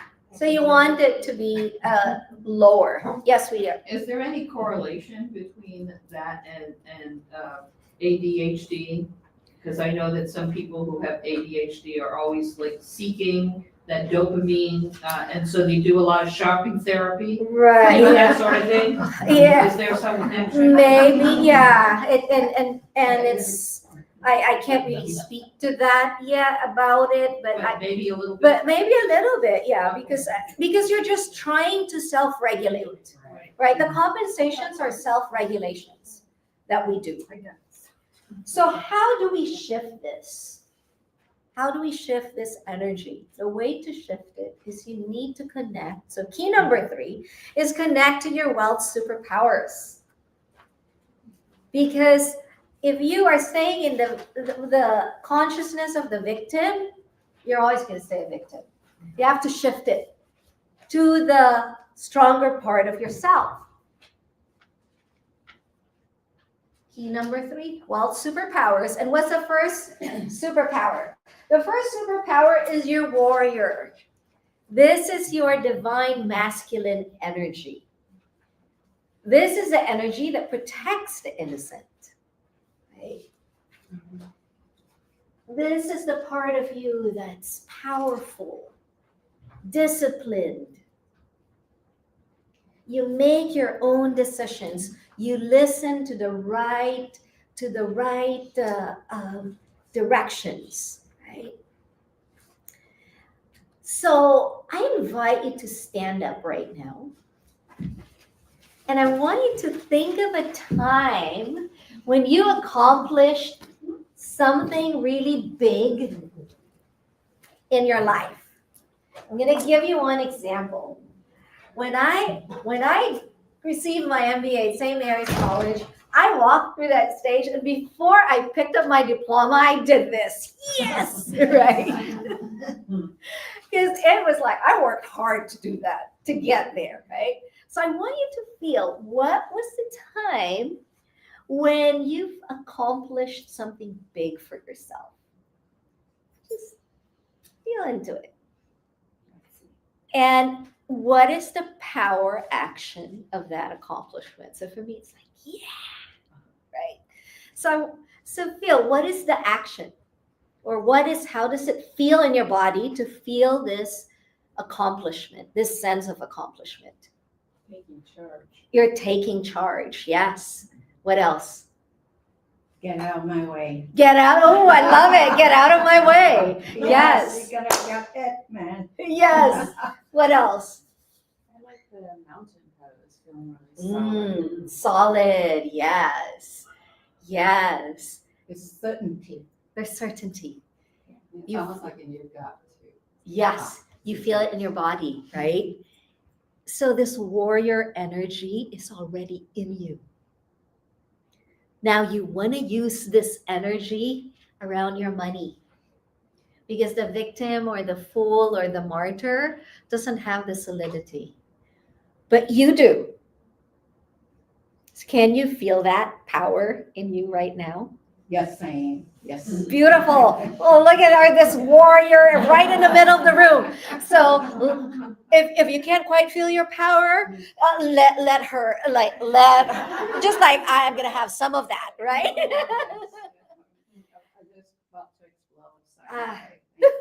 Beautiful. I love all of this warriors. So this is an energy you can always tap into. That's the warrior energy. All right, I'm going to ask you to sit down again and take your seats. And it's always available. I'm sorry. Later, I'm going to call you. Yeah.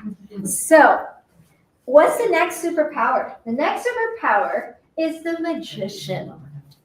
This is the divine feminine energy, right? So we have the masculine that takes action, and then the feminine energy that goes with the flow.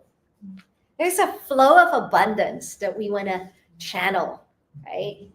And whether you have a female or a male body, we all have a feminine energy. We all have a masculine energy, right? This energy is about being. This is your spiritual side, the wise part of you. And I want you to look at if you feel into your heart right now, your most loving, the kindest, the most compassionate part of yourself. I want you to just feel that in your heart, in your body. How does it feel? Now, I want you to have your magician talk to either your wounds or your victim or your compensation. So look at your test results. Which one did you score the highest? Warrior, magician, And magician. Or of the not the superpowers, but of the wounds or the compensations. So where did you score of the wounds and compensations? Where did you score the highest there? It might be the victim or the martyr or the. So now I want you to, just pick one. If it was the fool or the martyr or the victim. As you tune into your magician, the most loving and compassionate part of yourself, what would it like to say to this wound or compensation?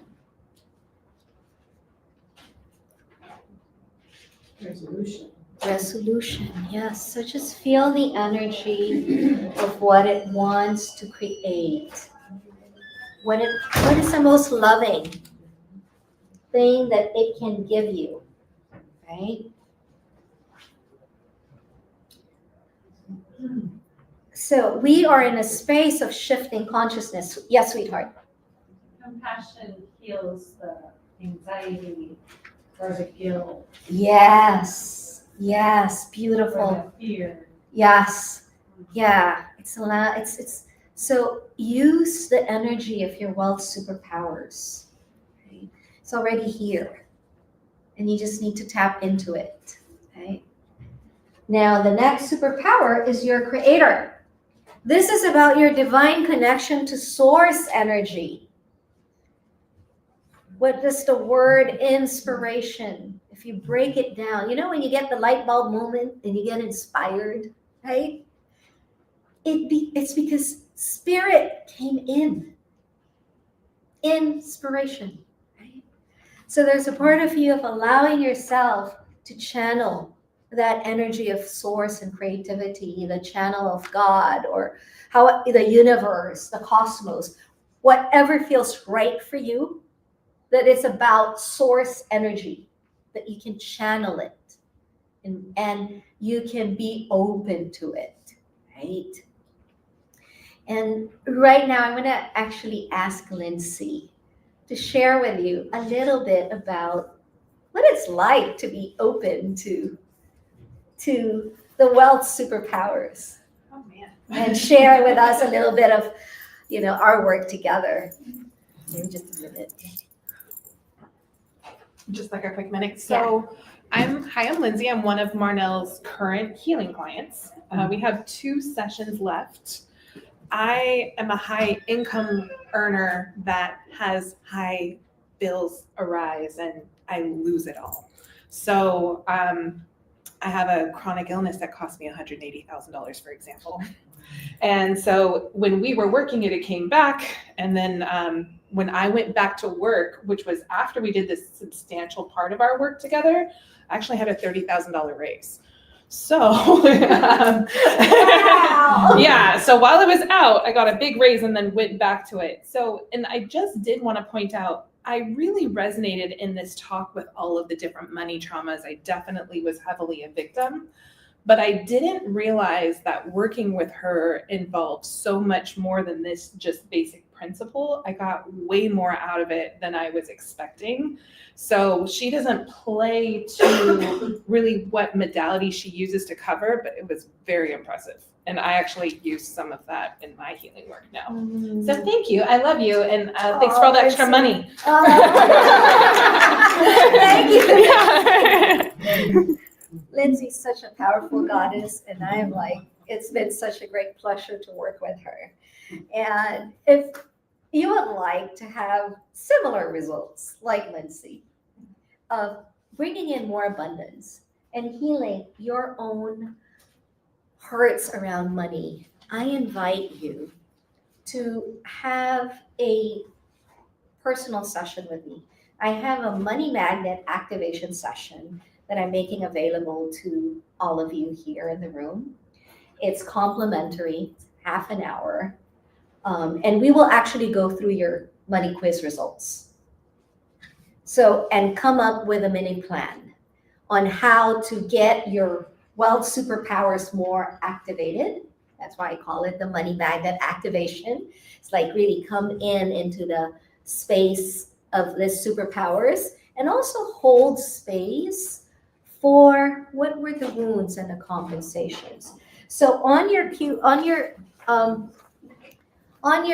notebook, you do have your money magnet activation session.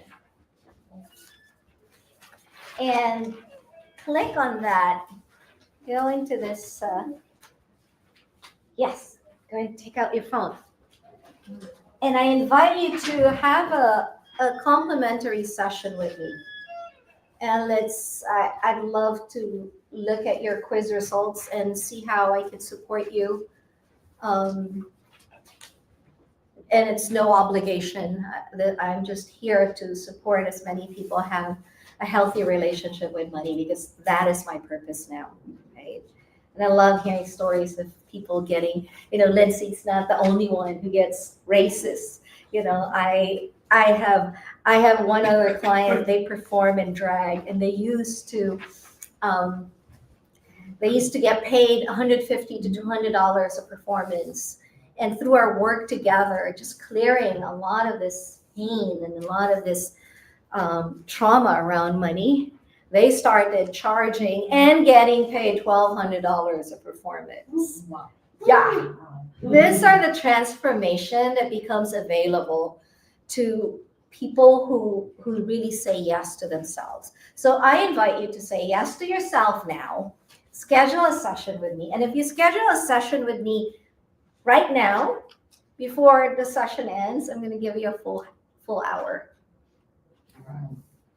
Yes. So is your warrior going to take an action and schedule a session?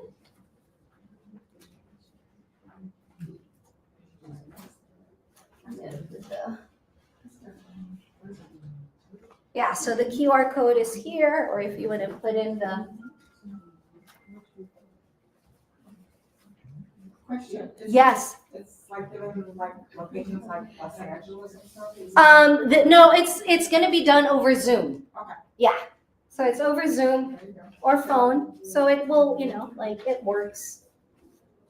So we schedule it now? Yeah, schedule it now. Yeah, schedule it now. And if you schedule now before we end, you will have the full hour with me instead of just half hour. How do we know what dates? I mean, you've got certain ones highlighted. But Yeah, the highlight are the dates that are available. Click on it and you'll see times.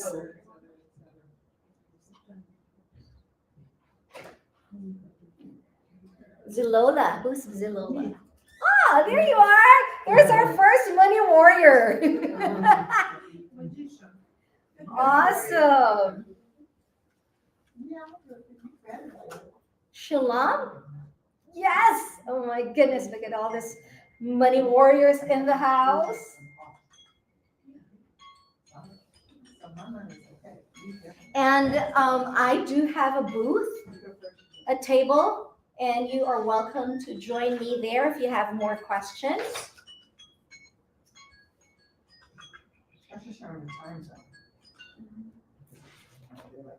So yeah, schedule your session with me. And if there's and also if a time is not showing up for you, doesn't work for you, come with me at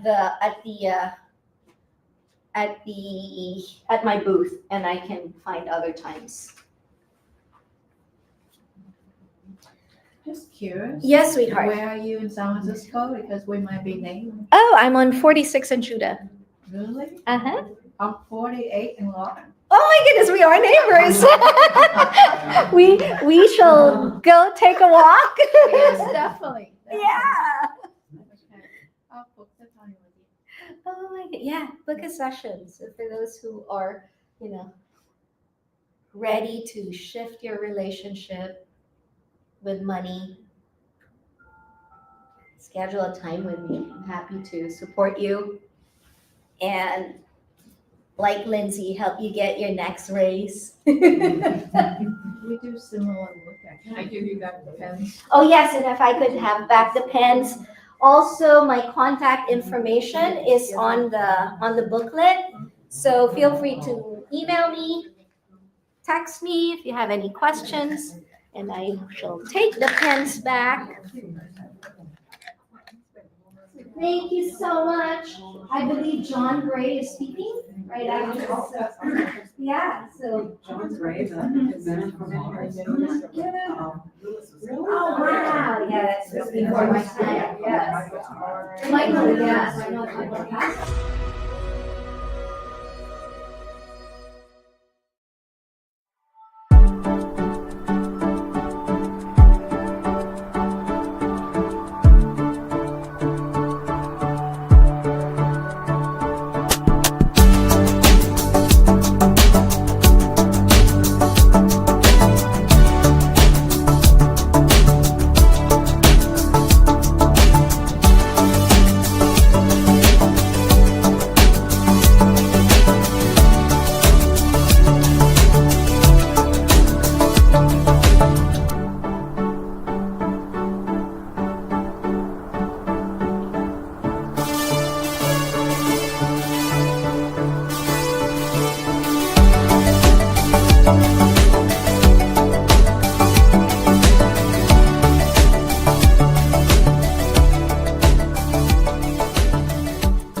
Are you seeking guidance and healing?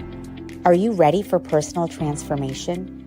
Join us at the Soul Search Enlightenment Expo and Psychic and Healing Fair in Santa Monica on Saturday, Sunday, March 29th and 30th at the International Meditation Foundation Center. It's free to attend with advanced registration. Get readings, bodywork, and healings for your emotional and physical well-being. Meet psychics, channels, energy healers, and more. Shop for crystals, holistic self-care, and high-vibe products.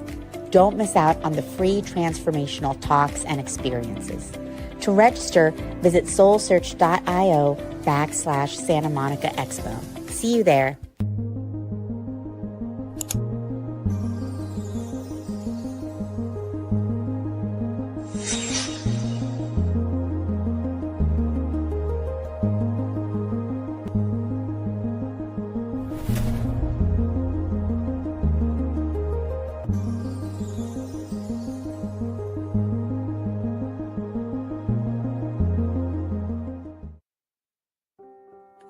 Join us every Wednesday at 7 a.m. for the Radiant Mind Meditation with Dr. John Gray, the #1 trusted relationship expert, the author of Men Are From Mars, Women Are From Venus. What many people don't know is that John Gray spent 9 years as a celibate monk and the personal assistant to the founder of Transcendental Meditation. During this time, he learned powerful meditation practices and techniques, which he has developed and refined for the last 50 years. He now brings us his resonance, wisdom, and energy every week on Wednesdays at 7 a.m. on the Soul Search Instagram Live, Facebook Live, and YouTube. Join us every Wednesday.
Are you seeking guidance and healing? Are you ready for personal transformation? Join us at the Soul Search Enlightenment Expo and Psychic and Healing Fair in Santa Monica on Saturday, Sunday, March 29th and 30th at the International Meditation Foundation Center.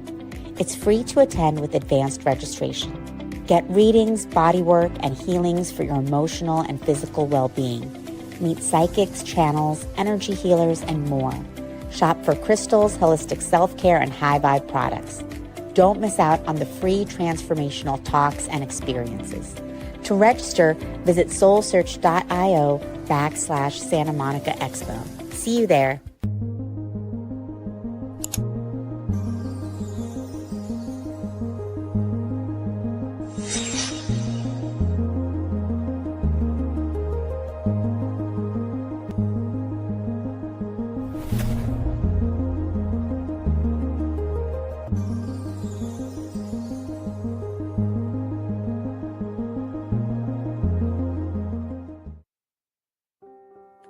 Join us every Wednesday at 7 a.m. for the Radiant Mind Meditation with Dr. John Gray, the #1 trusted relationship expert, the author of Men Are From Mars, Women Are From Venus.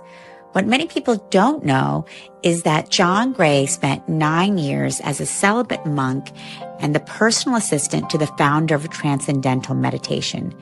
During this time, he learned powerful meditation practices and techniques, which he has developed and refined for the last 50 years. He now brings us his resonance, wisdom, and energy every week on Wednesdays at 7 a.m. on the Soul Search Instagram Live. Live stream to start. There we go. We are live. So thank you everyone for being here. My name is Allison, and on behalf of Soul Search, we are absolutely delighted to have you with us, and we are over the moon to have John Gray with us today.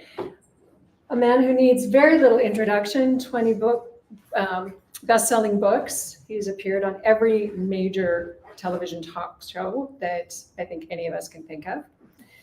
Author of Men Are From Mars, Women Are From Venus in all its expressions. And even though we had one talk scheduled for today, I think he's going to be talking about an exciting new book that'll be coming out. They'll be the same. They'll be the same. All right, so I will leave you to it. Thank you so much. John. Thank you. Thank you. All right, thank you.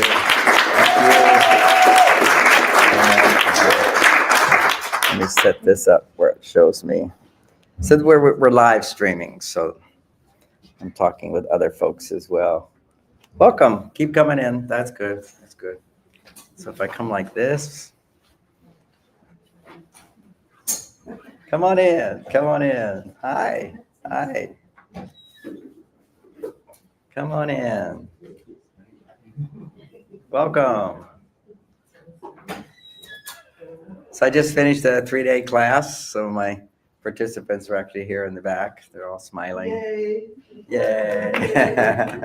We had an amazing life transformational class. You know, I call it a relationship class, but I'm thinking, so many people said this wasn't just a relationship class. This is a life-changing class. Think of a name for me sometime, if you can. Welcome, welcome, come on in. What I do in my workshops is I have so much material online and I have so many books that you can get content from me, and you will get content from me today, but you get content in person.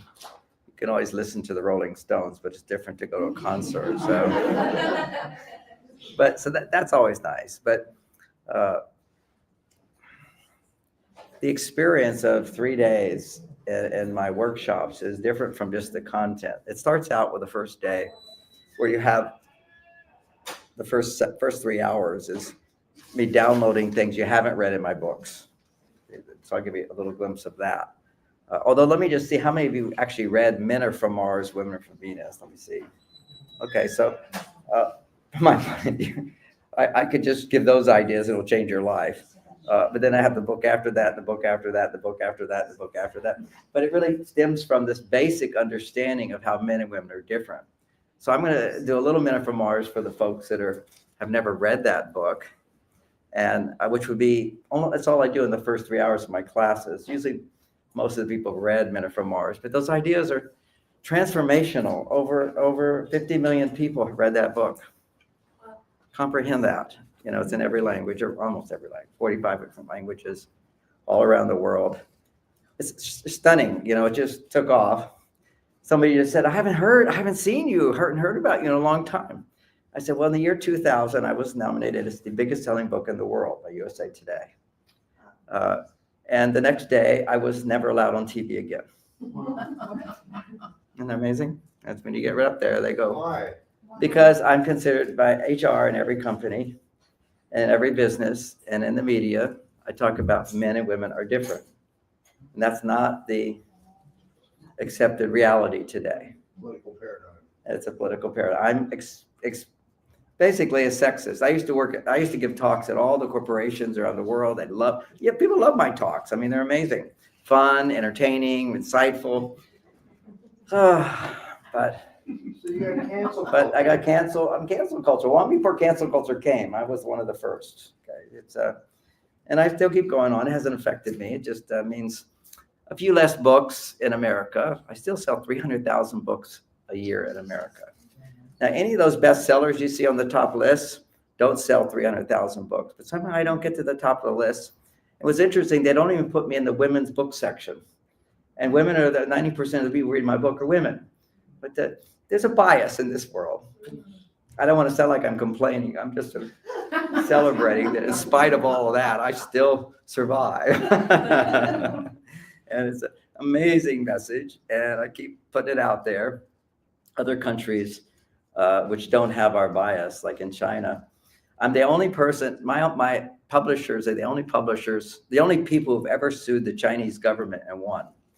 Because the Chinese government was publishing, I don't know how many, but a lot of copies of Men Are From Mars because they want babies there. So they were, and I may be also helping with people learning English or whatever, but they wanted relationships. They liked me. The Chinese government likes me. They've kicked out all the personal growth teachers.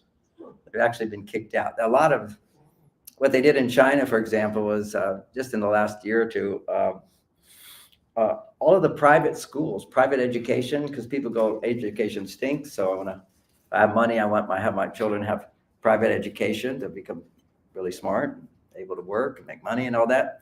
They canceled all the private schools. Amazing. It's China. Anyway, so they still love me because they need babies. They have a big problem there because people are not making babies.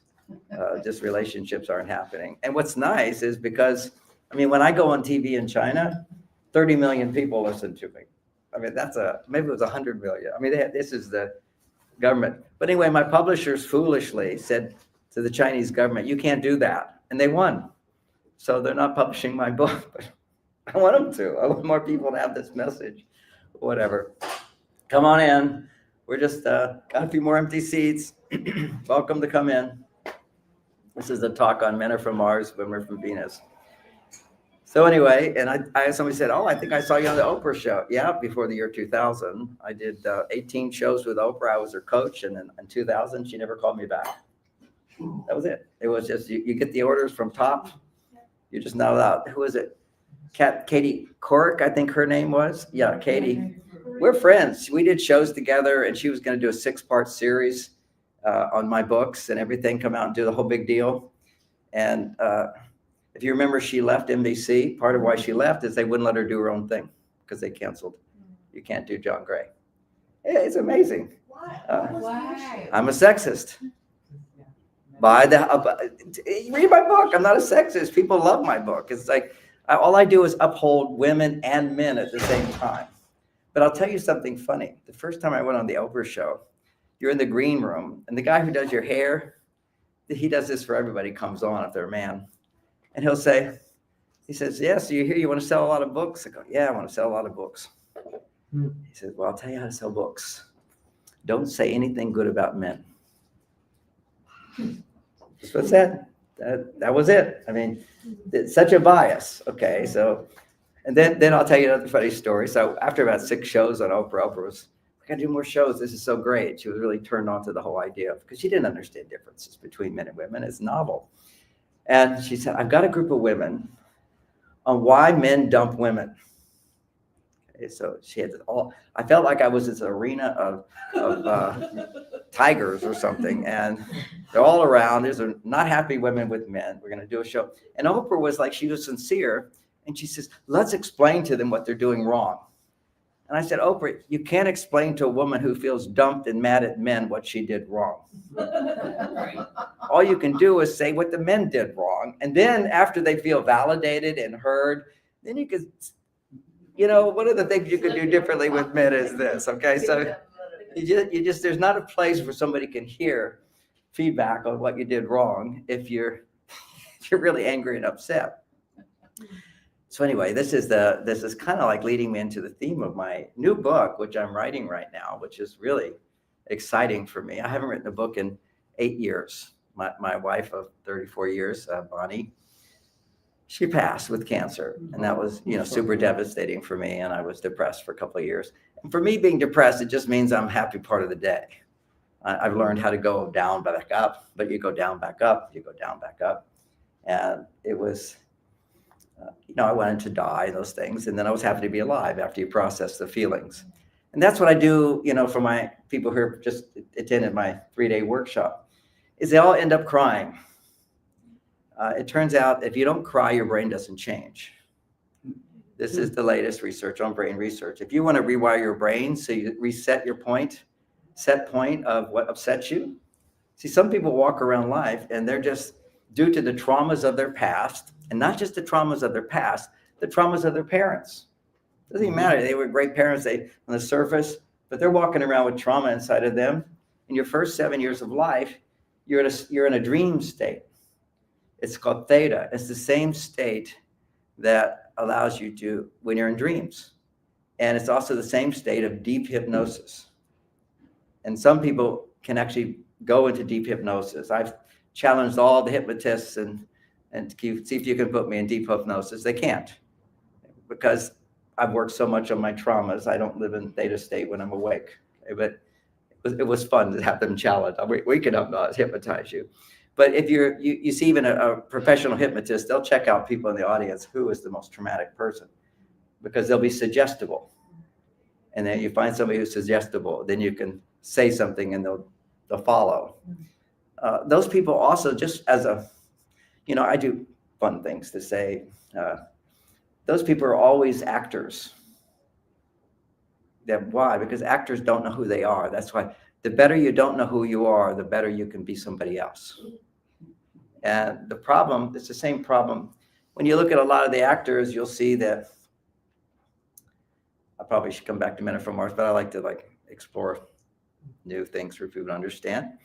And it is, if you're a super celebrity, why is it all the super celebrities, to a great extent, get divorced, have dramatic lives, and have to have been through rehab twice before they're a celebrity?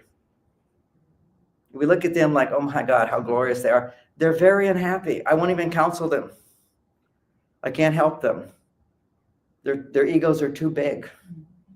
Mm-hmm. They won't see what they do wrong. They rationalize, justify everything, and they don't exist. So for some reasons, whatever the trauma is, if you don't have a strong identity, then in other terms, you can be controlled, you are possessed. The whole idea of spirits, they used to call alcohol spirits. Who knows why they called them that? I wonder why. What is that? Because they're under the influence, they don't know who they are. That's right. She said when they're under the influence of alcohol, they don't know who they are and they're possessed by spirits. And that's real. It's very, very real. Because I had a brother who committed suicide who was bipolar. And part of his condition when he was bipolar is at times he would go out of his body and stand out of his body and watch somebody take over his body. These episodes would happen. Very, very sad. The reason he eventually killed himself was because one time he had an episode. The episodes would just come on. And when he had the episode, he was under a lot of stress. And when he had an episode come on, he would completely lose control and do crazy stuff. take off his clothes, be a crazy person. And they put him in a mental hospital. But one time, 3 or 4 times he'd been in. The 4th time he was in, the mental hospital was full.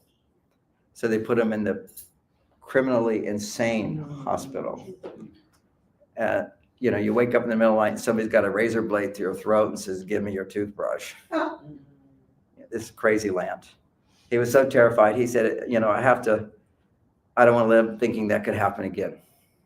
That was it. That was his reason. It was just the thought of having to go back there was just too scary because he couldn't control. He would be temporarily possessed. Sounds like dissociation. You're dissociating. Yeah, he would dissociate. So he would just take over. And so what's happening today is that people are missing a fundamental truth. The only real thing in this room right now, everything you think and everything, your imagination. You know, one of the things I do is I give a lot of wellness advice, health advice. How do I know that's true? I've seen some people get benefit from those things. I've heard experts say those things. Do I really know that's true? I mean, sometimes it's true, sometimes it's not. Of course, as a marriage counselor, almost everything somebody feels in their relationship changes the next day.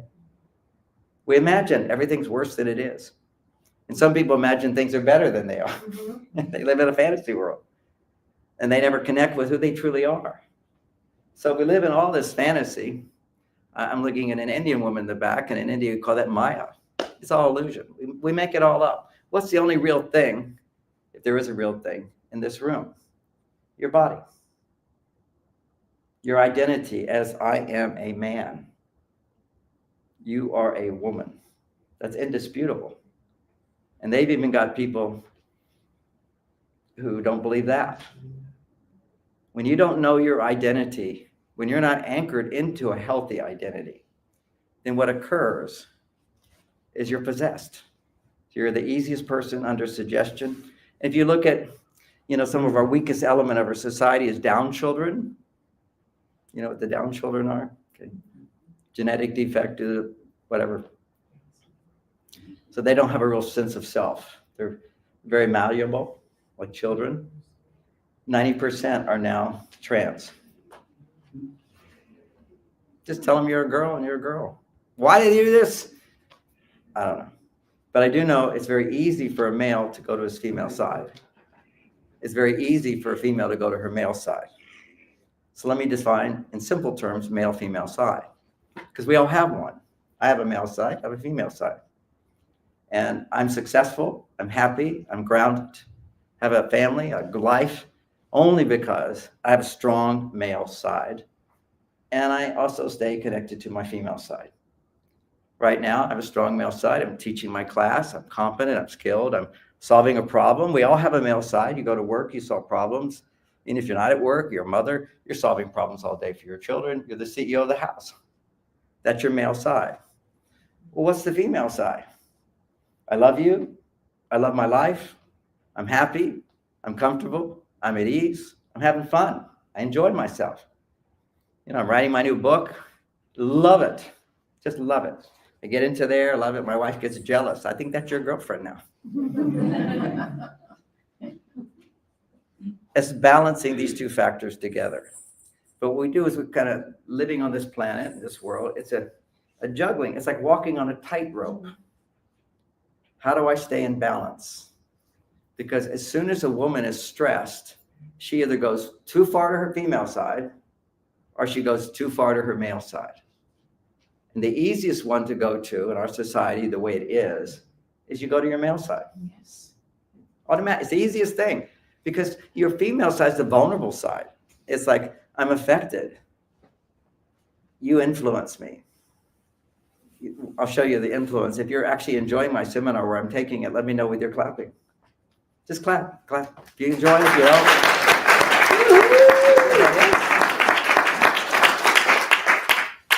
There's 2 people that aren't enjoying it, but that's okay. I have a strong enough identity to not be affected by that. See, that's self-identity. That's called not taking it personally.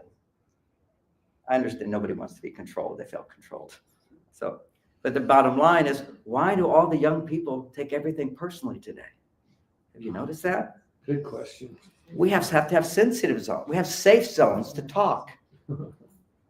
And you can't in any way express something that challenges them and hurts their feelings. My gosh, my mother taught me as a little boy. What was my big lesson as a little boy? Sticks and stones can hurt your bones, but they can never harm you. Was that it? No, words can never harm you. You have to learn. Sticks and stones can break your bones, and words cannot harm you. So why are they so sensitive? One, they're all coddled.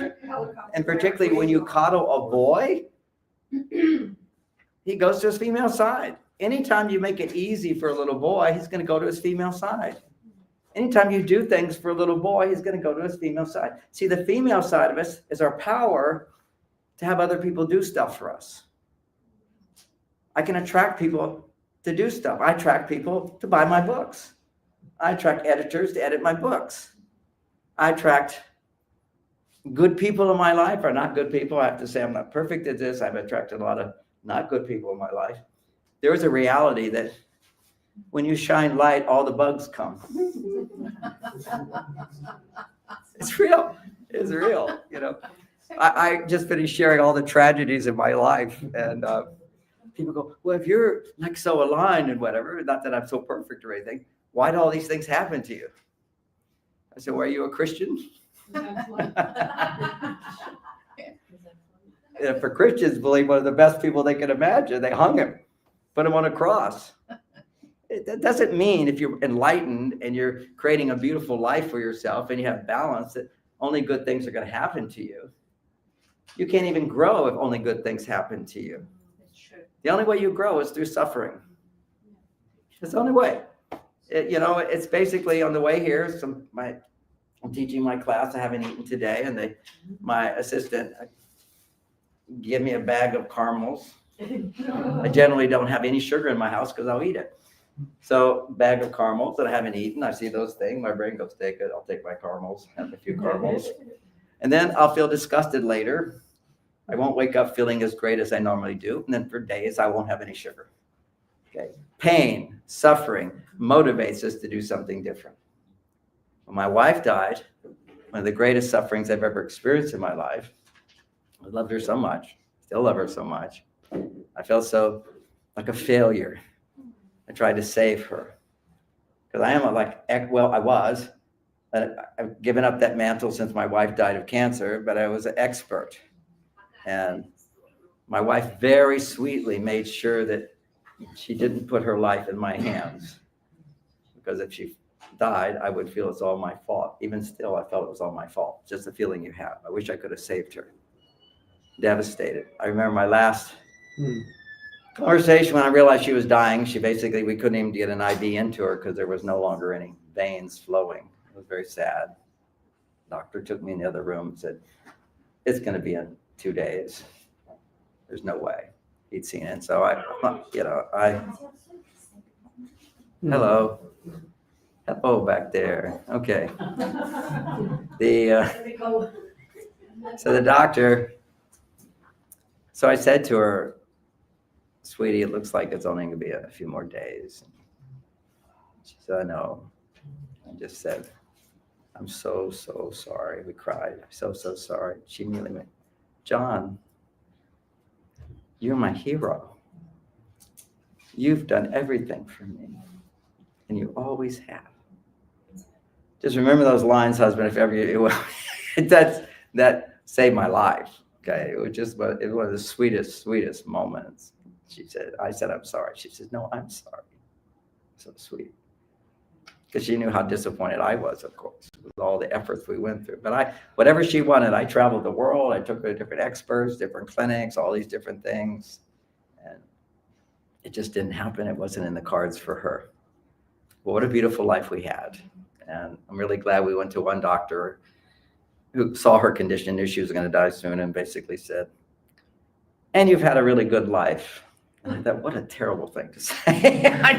But then I realized what a good thing it was, because Bonnie talked about, yeah, it's been a good life. It's been a good life. And I was still in mindset, no, you're not going to die. You're not going to die. We're going to save you here. And so anyway. I'm not sure where I got off on that story. Anyway, I like sharing it sometimes. I was teaching my class, and one of my friends. The caramels and the sugar and all Oh, the caramel suffering. Yeah. Oh, the suffering of my wife. Okay. Being with her, watching her 9 months go from completely healthy to a skeleton. It was amazing how fast it was, how aggressive it was. And I didn't feel the suffering during that time because I was in adrenaline mode. It's like a soldier in battle. You don't feel your feelings. You're just going ahead. But then afterwards, you come home and you have PTSD. When there's nothing you can do, you're back in safety land. All the feelings that you couldn't feel at that time come up. So I had my PTSD, and fortunately, I know how to process that. That's what we do at my seminar. We teach people when you're upset, we all get upset. It's a blessing. And you don't say, oh, I want to have things happen to me, but they're gonna. And when they do, how do you respond to it? How do you react to it? Do you just eat caramels to avoid how you feel? Do you drink alcohol to avoid how you feel? Do you do crazy things to release that blocked energy? Or do you know how to feel the emotions of what you're going through? And so what we do at my class is, once we understand how men and women need to understand each other, we'll cover a bit of it today, is the most important thing is stuff's going to happen. Whether you're in a relationship or not, how do you come back to love? How do you come back to feeling good again? How do you actually rise from the ashes a better person? And with the loss of my wife, which is maybe one of 20 major losses in my life, there would be this moment where every night I would remember, it would just come up back in the first time we argued, this time happened, this problem happened, how we dealt with it. We didn't know how to deal with these things so well. And I just felt my guilt. I wish I could have done that differently. Because you kind of think, how could I have saved her? Maybe if I'd been a more loving husband, and I could have done this, I could have done it. This didn't happen if we didn't go there. So you regret. I talk to some people and I say, oh, does anybody have any regrets? Like, oh, I have never regrets. Well, that's the stupidest thing I've ever heard. Okay. Every step of growth I've ever made is because something happened that I regret. It's just feeling the pain of making a mistake or having something happen that wasn't your expectation. That you feel that pain. And only if you feel the pain, and the only way you can feel pain is either physical suffering, which means that your emotional pain is already manifested into your body. It's emotional pain. And we're in a confusion in this world, which is the word feeling. A woman might be angry, for example, or a man could be angry, and you say, well, I feel like you don't love me. Right? You say that you're angry. I feel like you don't love me. I feel you don't care about me anymore. Or you might be angry with yourself. I feel like I'm not good enough. I feel like I'm a failure. What am I feeling there? I'm not feeling my suffering. I'm causing my suffering unless I get in touch with the emotion. The emotion releases the suffering. That is the pain. The feeling not good enough or feeling you're not good enough, that's the belief. The belief is what's causing your pain. But if you just feel the belief, then you're making the belief more real and true. If you tell me, I feel like that you're a lousy speaker, and I say, oh, I want to validate your feelings. This is what women want. They want to tell you a story because they're not emotionally intelligent, nor men. And you tell a story about what you feel, and you see it happening in adolescent girls, and somehow we haven't grown out of it. But I feel like, they could say I feel like 50 times in 3 minutes. Because what they're starting to do is feel within inside what they believe. But when you feel inside what you believe, and if you don't feel really good believing that, then what you're believing is a lie. Because it's lies that cause pain. How do I know I'm believing a lie? Because it feels like pain. It causes me to feel pain. And what is the feeling of pain if it's not just physical? On an emotional level, the pain is anger, sadness, fear, guilt, regret, frustration, disappointment, worry, rage, mad, hurt, scared, shame, embarrassment. These are actual raw emotions. So if my wife's upset and she tells me her emotion, I can completely resonate. We all have emotions. There's no content with emotion. It's just like if you're angry, I understand anger. But if you're angry because I did something, that what I'm gonna do is explain why I did it, and you don't need to be angry, right? That's all men will ever do, women. If you express unhappiness with him, he will explain to you why you're overreacting. He will explain to you, and he should, but it doesn't work. But you are overreacting. And when a man's upset, he's overreacting. Now, something I do in my marriage, because I know all negative emotions only come from faulty beliefs, only come from lies that I'm telling myself. That's why we have this thing called overreaction. Anytime you're upset, you're overreacting unless you're cool, calm, and collected and heart open. Isn't that our straight line here? Yes. Straight line, cool, calm, and collected, motivated, loving, caring, all of that. That's who we are. Anything other than that is not you. Your soul is loving. Your soul is highly intelligent, highly competent to deal with that moment. Why can't we stay in that place? Because we believe lies. What lies did we believe? Well, let's start with childhood. You were punished. How many people have been punished? This is our culture. You punish people. So what are you teaching your children? I didn't punish any of my children. They managed wonderfully. They turned out wonderfully. I have never been punished in my life. The reason for that is a fun story is I had 4 older brothers. They were all punished. And they went to, one of them ended up in jail. So I came along and my mother convinced my dad, this is Houston, Texas, a long time ago, where you would pull out the belt, say, if you upset him, Dad's gonna come home and you're gonna be punished. That's how you controlled him. And Dad would pull out the belt and you get whipped. Even the crazy thing is we had at my junior high school, we had a swimming pool, indoor swimming pool. And to avoid having to let the bathing suits dry, some pervert said, oh, well, let's just have them do naked. So we're all playing polo naked in the swimming pool. And then the teacher's talking. And if you talk, you get out of the pool. He pulls his lanyard out and he whips you. He did that the first day. And I got out of the pool and left. He said, oh, you come back here. Nope.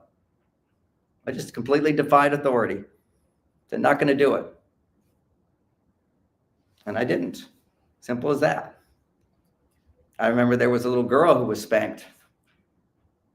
I was in first grade, and see, I wasn't spanked. So I had an awareness that this is like primitive, cultural, ridiculous stuff. So then they got the little baby, I heard first grade.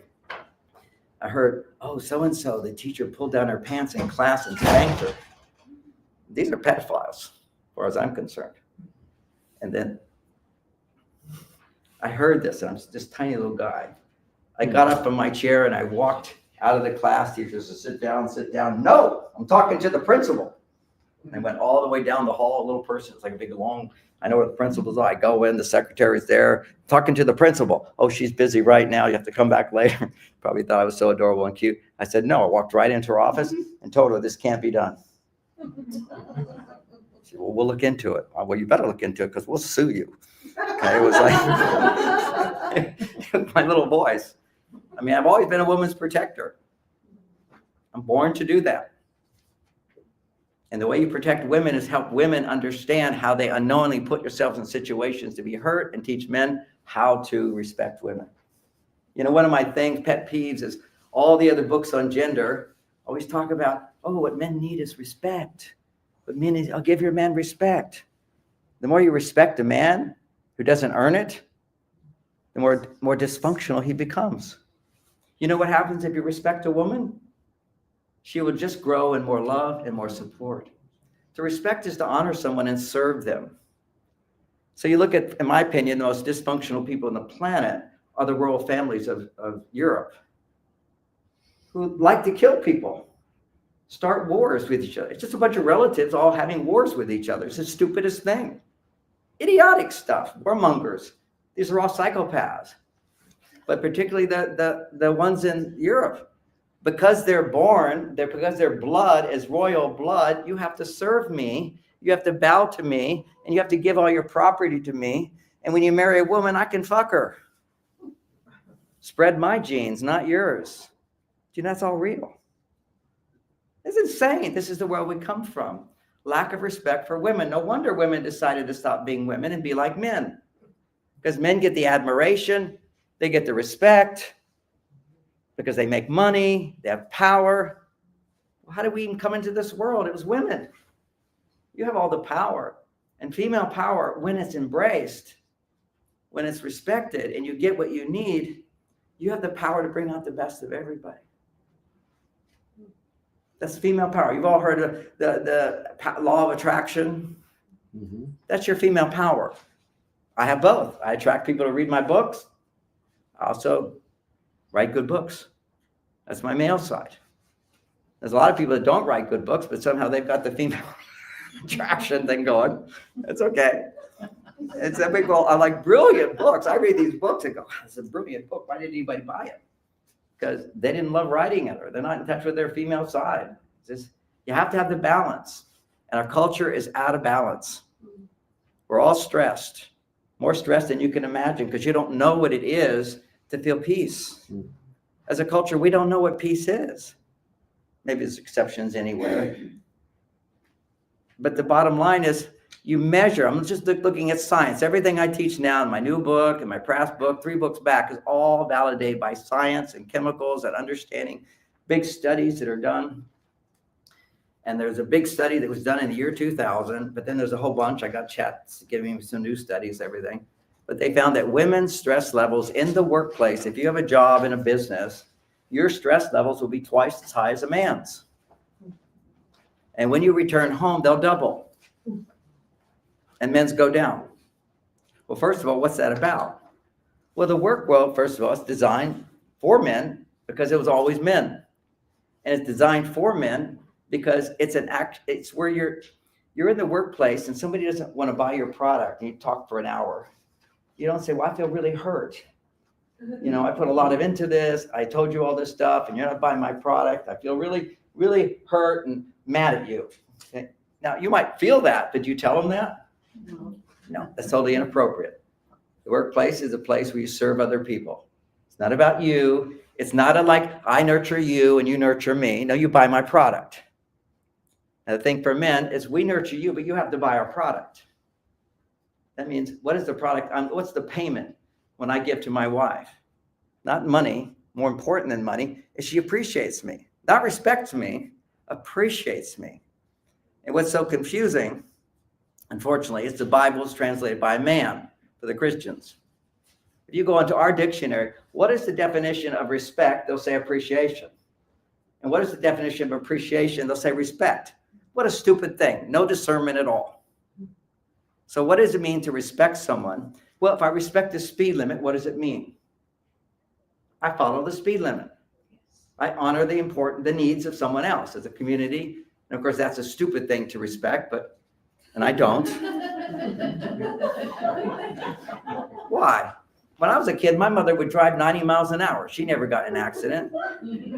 Texas, the speed limits were 70. Of course, she went 20 miles over. Why not? You can't get a ticket unless you're going 80. And I'm just like, I used to be just like her. Well, let's push the edge. This is my sweet mother with her 7 kids in 7 kids in the station wagon, just hauling ass, taking us on vacations. She's an amazing lady. 90 miles an hour. It was like, I can't even think of that today. Do you know when we went from 70 miles an hour for the freeway here to 55, slowpoke land? What was the rationalization there?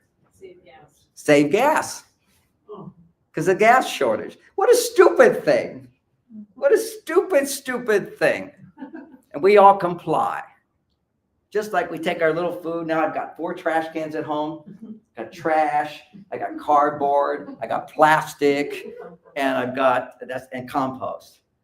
And now I have to walk around my house, putting these things in, bring all this stuff out. And do you know that most of that all just goes to one place? They don't separate it out. This is all bullshit. But I have to do it. I'm now changing since I started talking about is that I'm just going to put it all in the trash. The reason I was complying a bit is because they knew I wasn't complying and they said, we won't pick up your trash. That's what they did. They want to punish me for that. So I said, okay. I'll do what you wish. Now I've just decided after they did that, I'm going to do one thing I can't. You can put anything into the trash. And you know that right now there's patented technologies that can go into the trash places and turn it into fuel? Right now that exists. This is all just control, stupidity, and we blindly follow. We believe them. And why do we believe them? Because as children, when we were punished, we believed that we didn't deserve to be loved and that we should suffer. We should suffer if we make a mistake. And if we suffer because we made a mistake, now I deserve to be loved.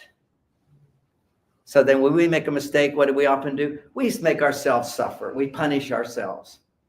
We're hard on ourselves. We kind of say, when am I going to grow up? When am I going to handle this? Why did I do that again? Damn, I did that. And then we don't feel as worthy. A shame comes over us. Walk into a room, feel anxiety. As you can see, I feel none. I don't even plan what I'm going to say.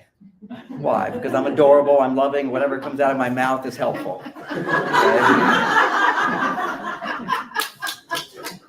Well, clap. I like clapping. Yeah. Why not? I mean, I have written 30 books on the subject. That's been 50 years devoted to this. And I just got a glass. Here's a drink.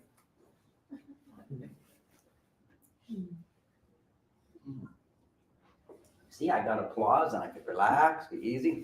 Let me teach you about men. There's a male side of us is the performing side. It's serving. I'm going to do something. And when do people serve the most? In terms of one aspect of life is you see all these entertainers on the stage. You go to the theater, you know, and they're all like putting their heart and soul into it. They work as hard as hell. They're doing that and they stand out there and they do their show and we're in the audience and we can feel the energy and effort they put into it. And when they're done, we clap, right? And we give standing ovations, loving those people. And what's their reaction when you appreciate those performers who are on their male side? What's their reaction? They bow. If you want a man to bow to you like he did when he wanted to marry you, you just give him a standing ovation.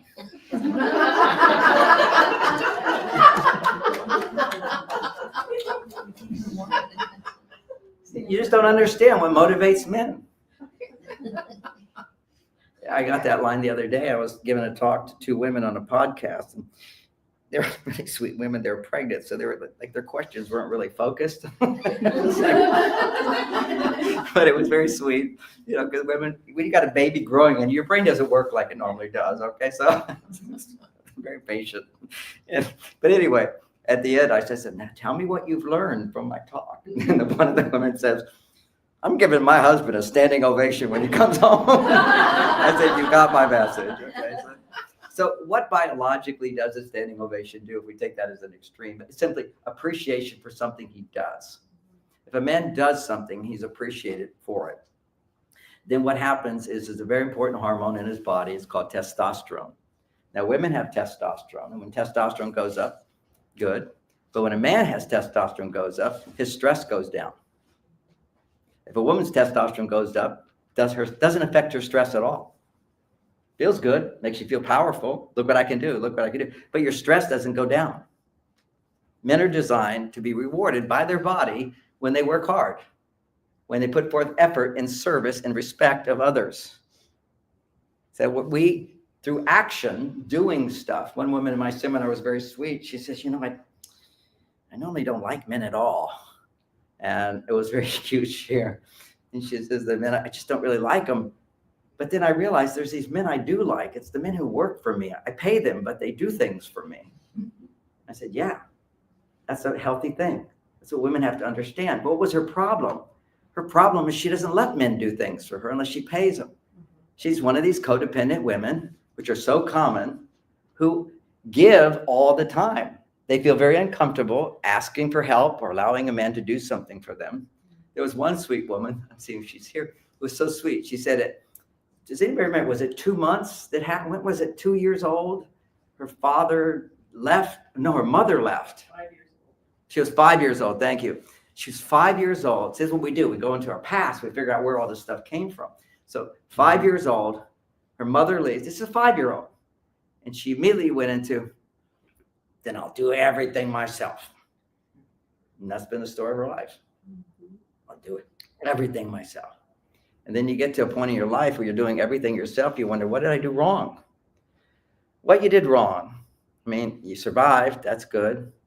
So, and you had to, but the childhood feeling is still there. I can't depend on anybody. If I can't depend on someone, what do you have to do? Do it yourself. To depend on someone, to trust someone to do something for you, produces the most important hormone in a woman's body, estrogen. When a woman depends on someone to do something for her, and they do it, okay, I trust that you'll do that. If a woman trusts and allows someone to do something for her, her estrogen levels go up high. Now, why is that significant? Because when her estrogen levels go up high, her body has the opportunity to lower stress. It's not enough. Now, there's this idea, that, again, a lie, all accepted in society, which is the idea that this hormone oxytocin, you've heard, how many of you heard oxytocin lowers stress in women? Okay.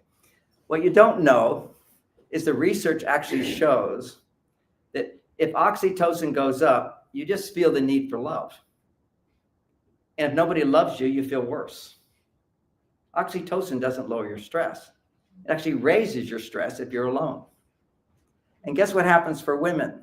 Is that when women ever produce adrenaline or cortisol, adrenaline's your lower stress level, cortisol is your higher stress level. If you stay in adrenaline too long, then it will turn into cortisol. Or if you're faced with danger, it will immediately go to cortisol. But you could just have little stresses of the day, the kind of stresses that, too many things to do, feeling overwhelmed is an adrenaline state.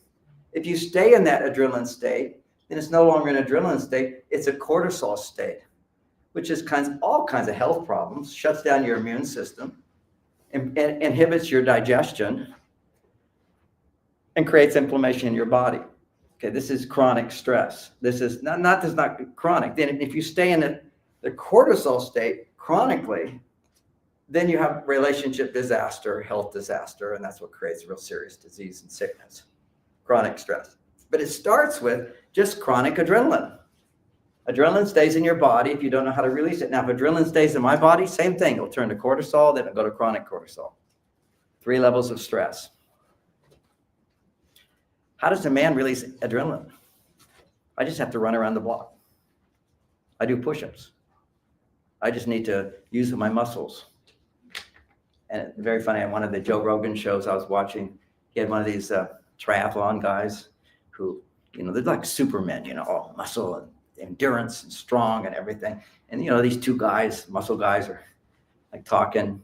Joe says, with admiration, so what's your routine every day? So I got my routine. I get up at 4:00. I do this. It's like all this exercise kind of stuff.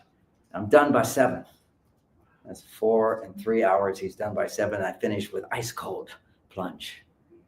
And this is this big new thing people are doing. Ice cold plunge. Manly stuff. There's tough, masculine energy for sure. And Joe says, and do you love it? I hate it. I hate it. I hate it. I hate it. But when I'm done, I feel great and nothing can bother me. He earned that. He did the rough stuff, and now nothing can bother him. Now you look at these little pussies now who are nurtured by their mothers, talk about their feelings, get their feelings hurt. They're wimps. Where'd their masculinity go? They're all worried about global warming. Let's just talk about that for a minute. I have a friend. He worked hard when he was 30 years ago. He developed the software. America Online bought it for $30 million. Back in everything was like people getting paid for every huge amounts. So he's been cruising on $30 million. He doesn't have to work. He doesn't work every day.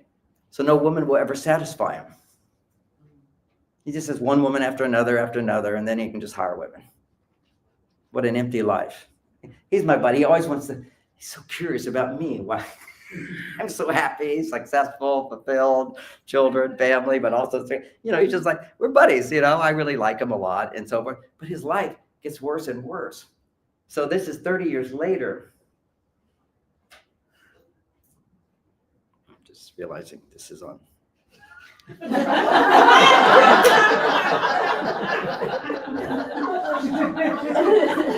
Worldwide distribution. Anyway, he calls me up.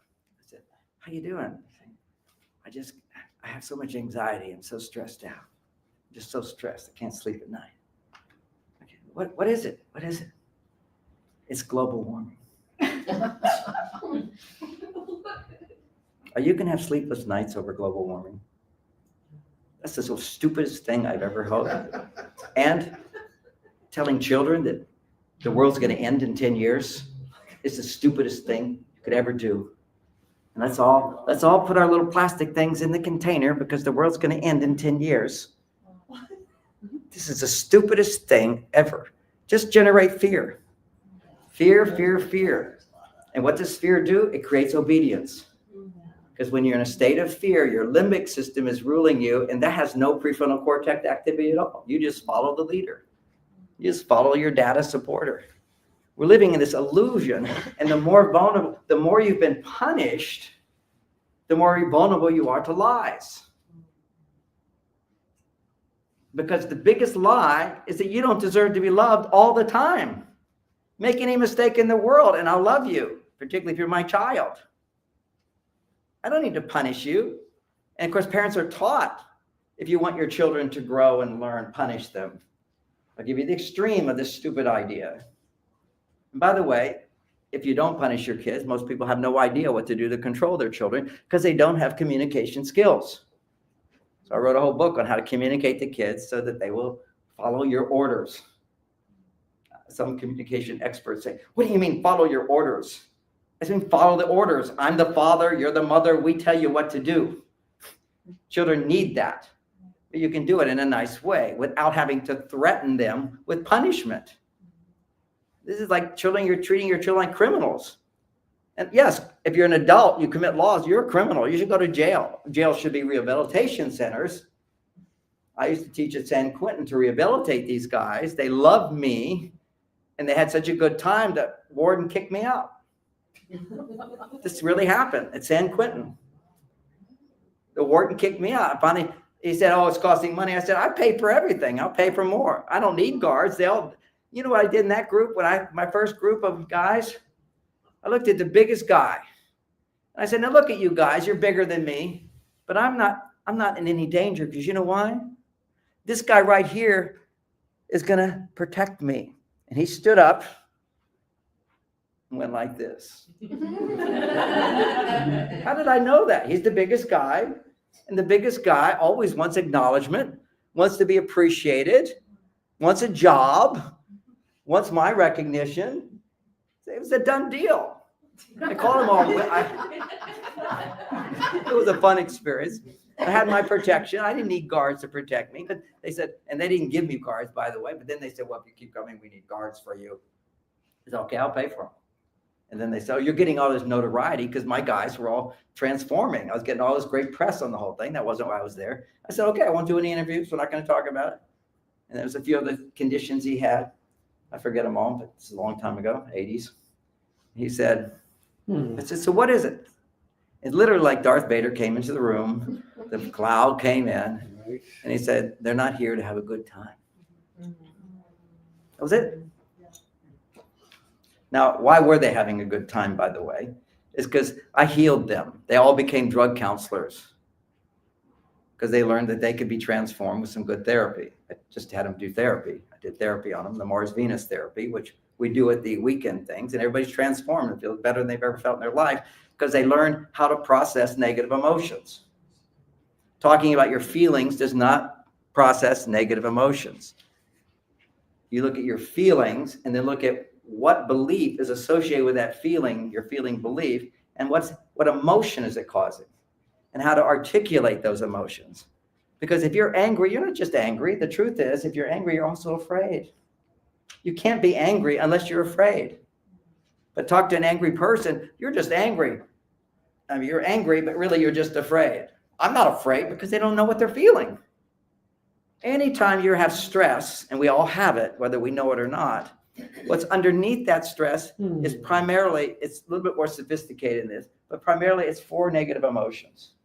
And you can't let go of that stress until you fully feel the 4 negative emotions: anger, sadness, fear, and regret.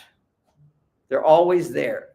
And if you can't learn how to identify those, it's hard. It's hard. What we had to do, one woman who was crying, just have her stand up in the room and have her start to share her feelings. And then she runs out after 2 sentences.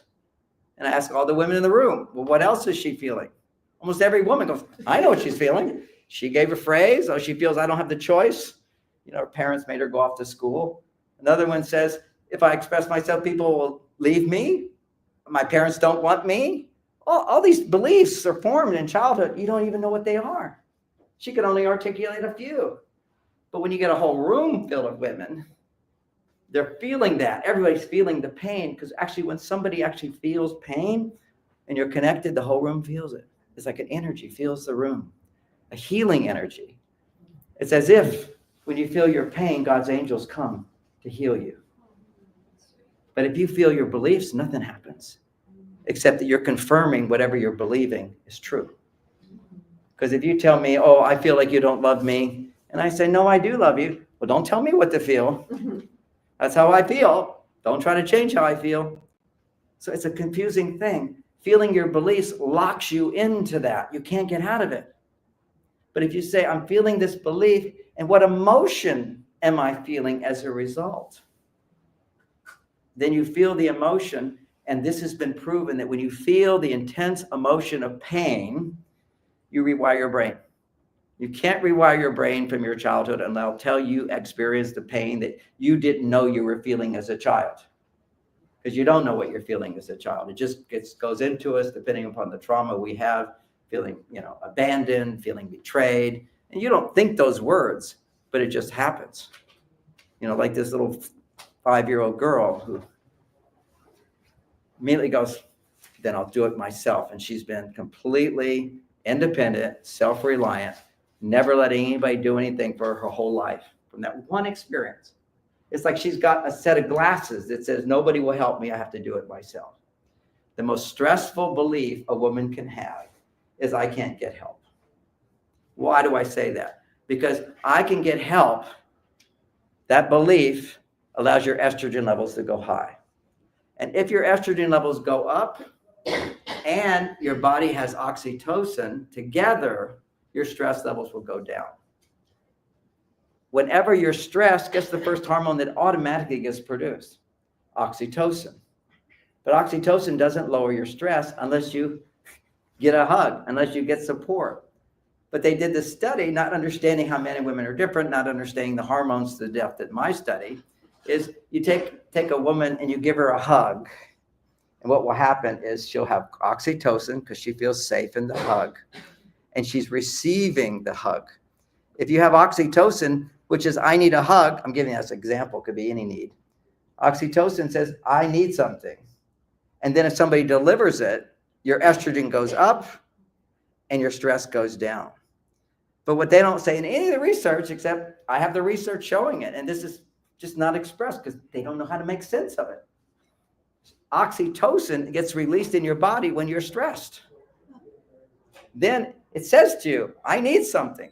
So imagine you're feeling, I need more, and more doesn't come because you're not allowing more in, or you don't know how to ask for it. You know how to put yourself in a situation. You don't know what makes estrogen.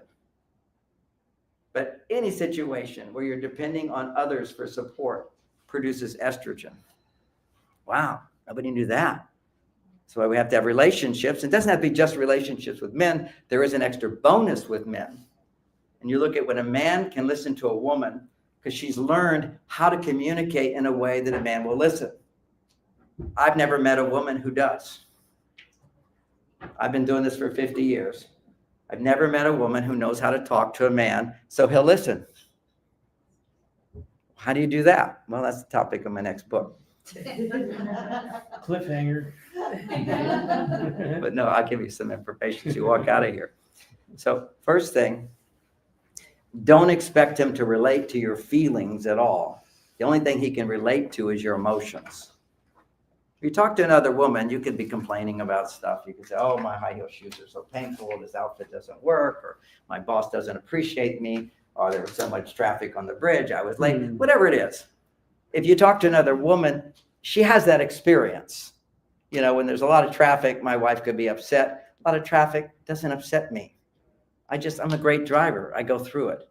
You know, so when you talk about your feelings as a woman, men are thinking, well, why are you upset about that? Well, there's nothing you can do about that. Why don't you relax? What's the big deal? What's your problem? Okay, this is men, because you're reacting to things that we don't react to. You're a different being. You live in another world. You have different priorities, needs, and so forth. And men are just going to go, so what do we do whenever you're upset? We say, well, don't think that way. Well, why would you feel that? Because you're giving him feelings that he doesn't relate to. But if you learn to communicate emotion, he can always relate to emotion. Because I have emotions. If you just say there was traffic on the bridge, it was so frustrating. I can go, well, traffic on the bridge doesn't bother me, but I understand frustration. Just listening to you is frustrating. Mic drop. Okay, what was that? I don't know. That was just a playful joke, but he will relate to, we have emotion. And then women go, oh, men don't talk about their feelings. They have no depth. No, you have no depth. There was a cute woman today. It was very sweet. She said, I'm always complaining about my husband. He has no depth. I want deep conversations. And she realized, what is a deep conversation? Nobody knows what a deep conversation is. They just want deep conversation.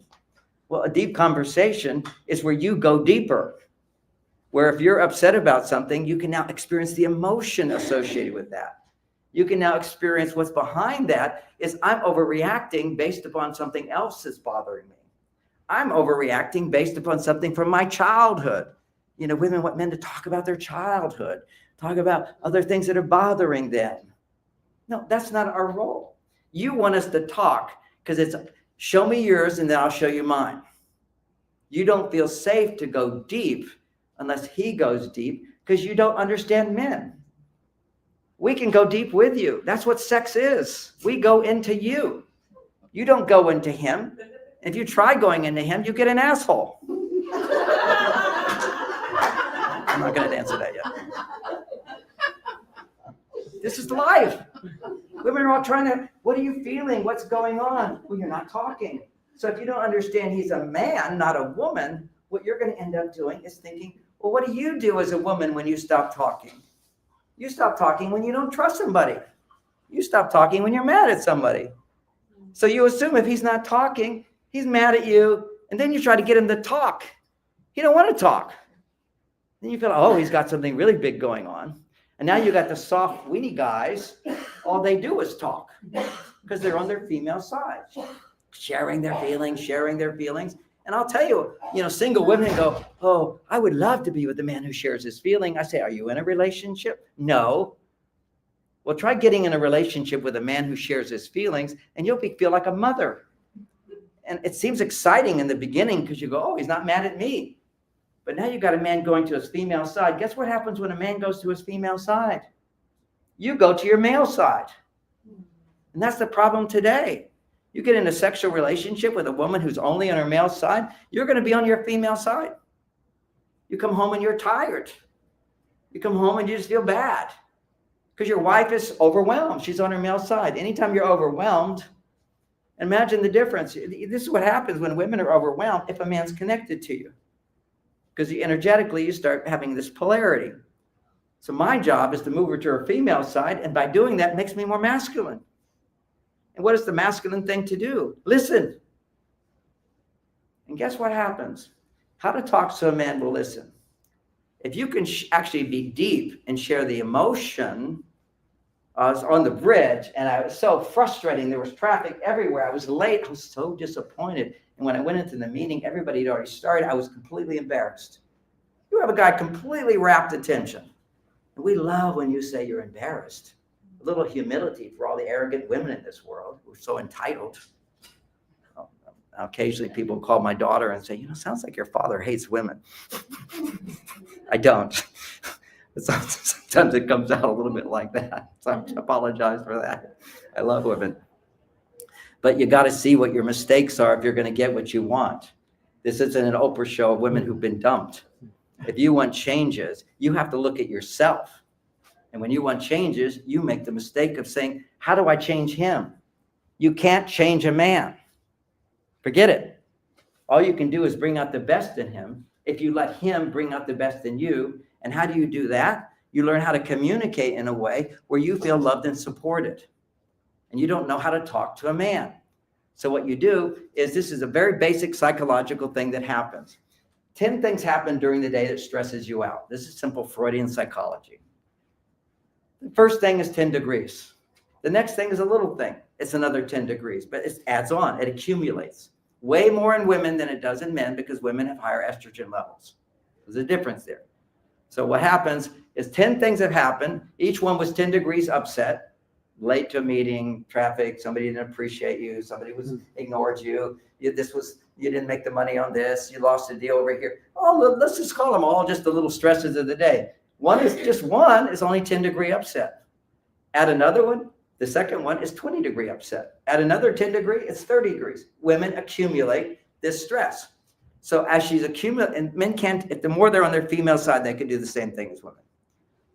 It doesn't happen at all if a man's on his male side. You just come home, everything's fine. I just need my space, time for me, and then I'll have time for you. I don't need to process my emotions like a woman.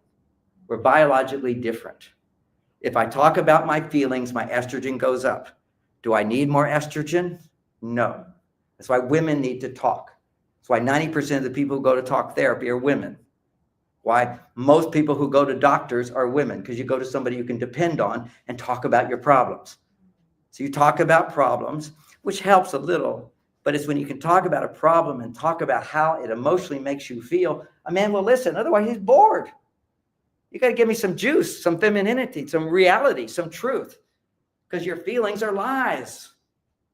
What are they? I told you, any negative feeling, I feel like you don't care. I feel like you're not listening. Any of that stuff, it's not real. It's partially true, maybe. It all comes from our belief in lies. Our belief when you're a child, somebody punishes you. Oh, now you've been punished. Now I love you again.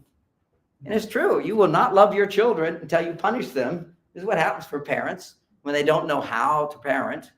They will literally be upset with their child. They're frustrated to the nth degree. And then when they punish you, they yell at you, they spank you, they feel better because they got their dysfunctional energy out rather than learning how to process it. Because if I'm upset, I have the ability to love myself. Anytime you have a negative emotion, it's your limbic system. It's not your prefrontal cortex. It's not your adult self that takes 28 years to even possibly awaken. Self-realization, the ability to self-reflect. Once you have the ability to self-reflect, then you can look back at your own emotions and say, hey, I love you. I understand what you're going through. I get it. What else are you feeling inside? What else are you feeling inside? Yes, yes, yes. Then your brain does something amazing when you can love your emotions. It goes into a state of, yes, but look at all this good stuff. If you're in a state of stress, your brain goes, well, yeah, this is okay, but this is bad. I'm alive today, but I might die tomorrow. Yes, you're a loving partner today, but I can't trust you tomorrow. That's the reverse. That's the stress response, which is a bias towards negativity. The bias towards positivity is when you're loving yourself from your prefrontal cortex, which means your prefrontal cortex, self-awareness, is able to articulate the emotion you're feeling. Otherwise, people have no, I've been doing this 50 years. I say to a woman, tell me what you're feeling. Rarely will they say, and I'm afraid of this, or I'm angry because of that. And if they say that, they're not able to go to another one. Always is there stress. If you want what's called catharsis, letting go, your brain can't let go until you look at all four corners. It's like if you were to, my brain wants to understand some danger happened here. I need to analyze it. That's what the prefrontal cortex has to analyze. What happened? What didn't happen? What could happen? What should have happened? What do I want? What did I wish? What did I need? And then you go, now that that's true, what's the opposite? And then you're able to look at the positive. You can let go of all pain and heal it if you have this awareness. We're not taught how to do that. It's very hard to even teach it alone. That's why I teach a whole weekend where I get all these people talking, and you see that everything other people feel, it's inside of you. On a spiritual level, we all have the same problems. You just don't know that. Everybody's going through the same kind of struggle. Some are more efficient at going through it. And we imagine with social media, which is another lie, is that, first of all, anything on a screen is a lie, because I'm not there. I'm here. That's the first step. So what you find, anytime you have social media, immediately stress levels come up. It's a biological response when you believe a lie. Now, some of you understand that the government is a lie, right? How many do? They lie all the time. They have permission to lie. It's classified. So what is classified? We have all these classified files. We're lying to you. They put on a pretty face, just like your parents lied to you unknowingly. But they think they're loving intent most of the time. I remember doing an Oprah show or watching an Oprah show. I was on her show 16 times or 18 times. So I did, but I was watching one of her shows, and it was Oprah interviews mothers of death row inmates. And you want to know what happened? Why do you have death row inmates? And this one woman, her expression was, Oprah, I did everything I could to knock sense into this kid. If you come to my house, the wall is red. Banged his head against the wall. This is life. Parents don't understand, punishing kids, hurting kids doesn't have a lasting good effect. It does create obedience. So you have obedience out of fear, as opposed, like for me, I go to speed limit sometimes if there's police around. Okay, so out of fear, that's a very low level, but I'm also a very rebellious person. I think it's stupid to go 55. It's just ridiculous because there's a gas shortage. Is there a gas shortage now? No. Go to Germany, they have a fast lane. You can go as fast as you want.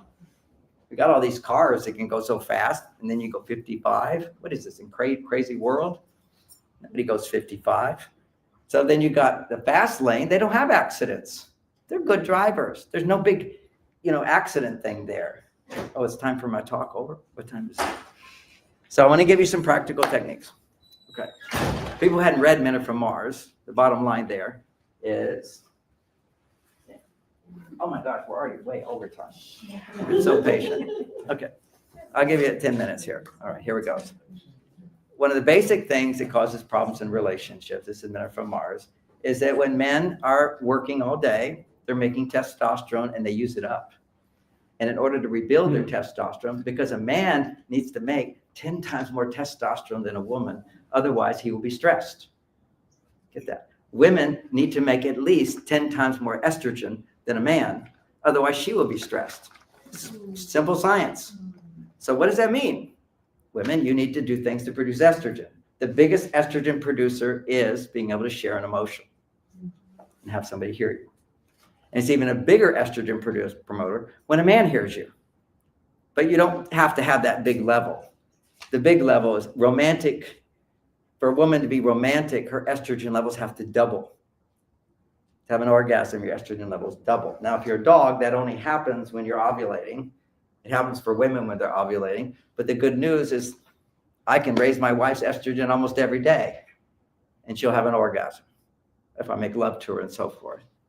And so I can, through romantic skills and good communication, I can raise her estrogen up.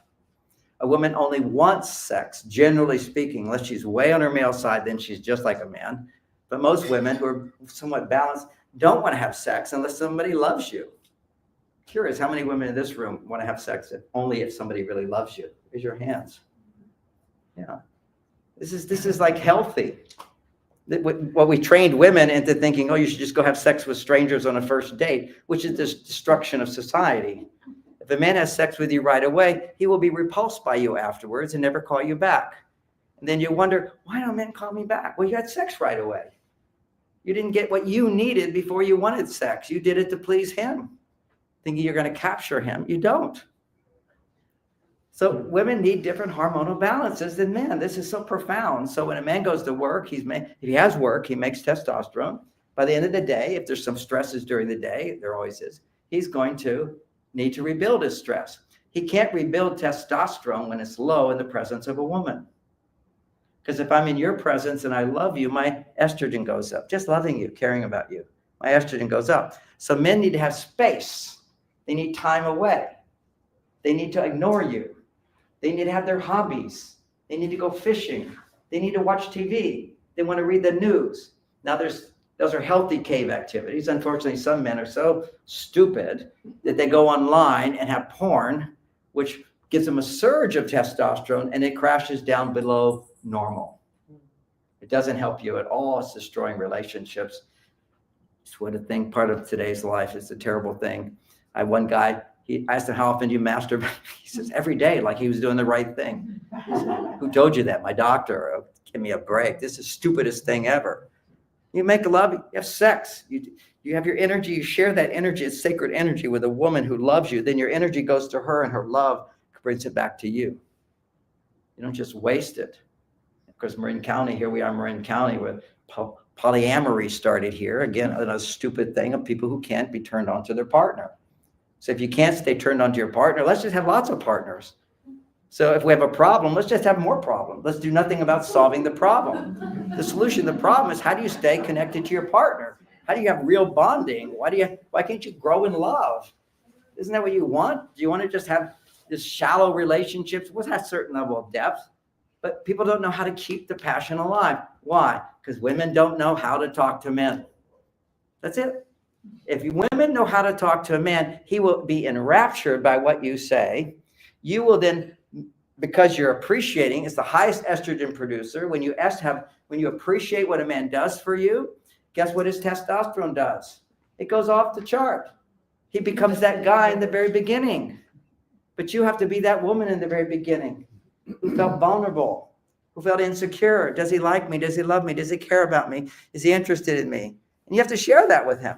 Your insecurities are very, very important. Oh, you're together women. I'm so strong. I'm so independent. So generally speaking, a woman can be very happy without a man, and they should learn to do that as preparation before being in a relationship with a man. You should never look to a man for your happiness.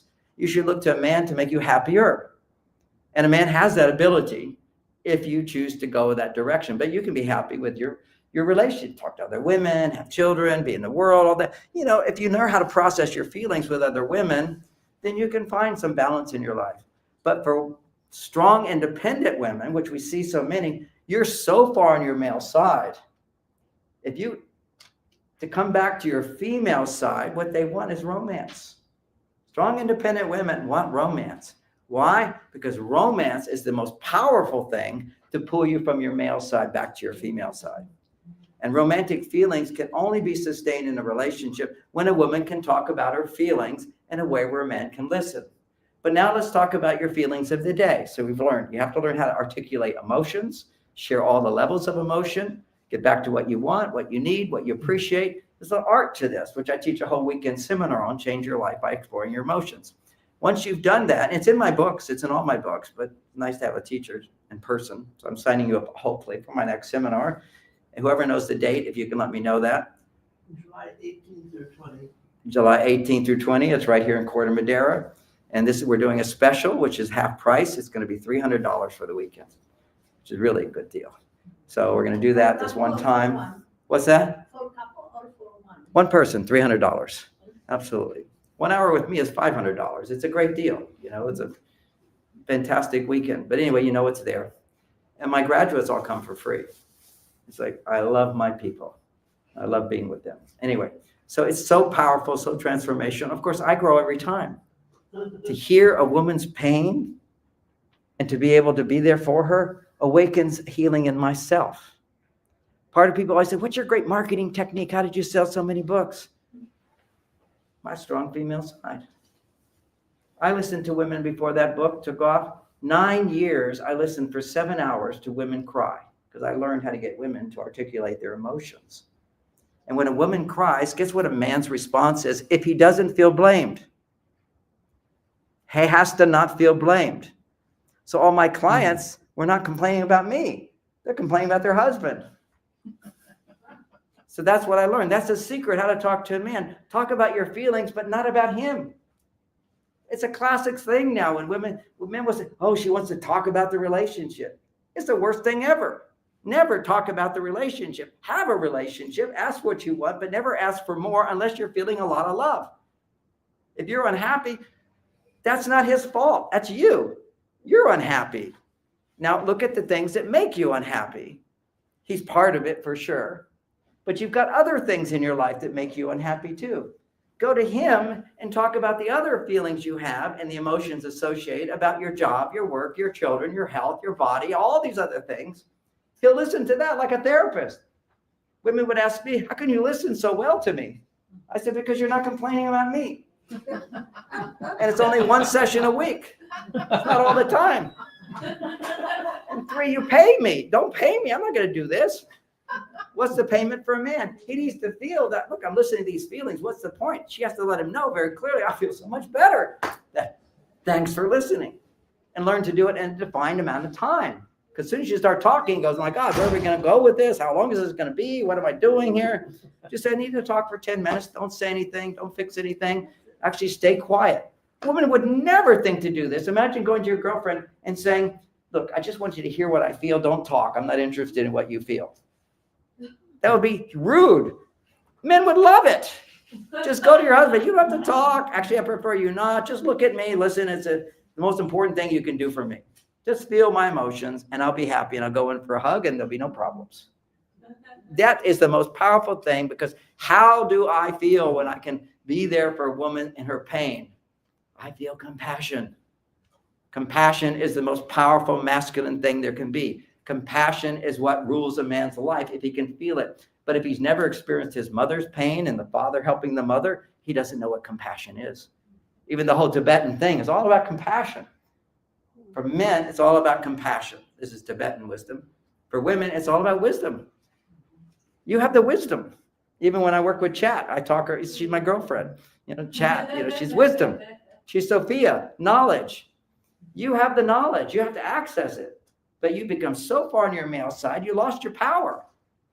Men have gone so far on their female side, and all they're getting upset, talking about their feelings, getting mad, doing things from emotion.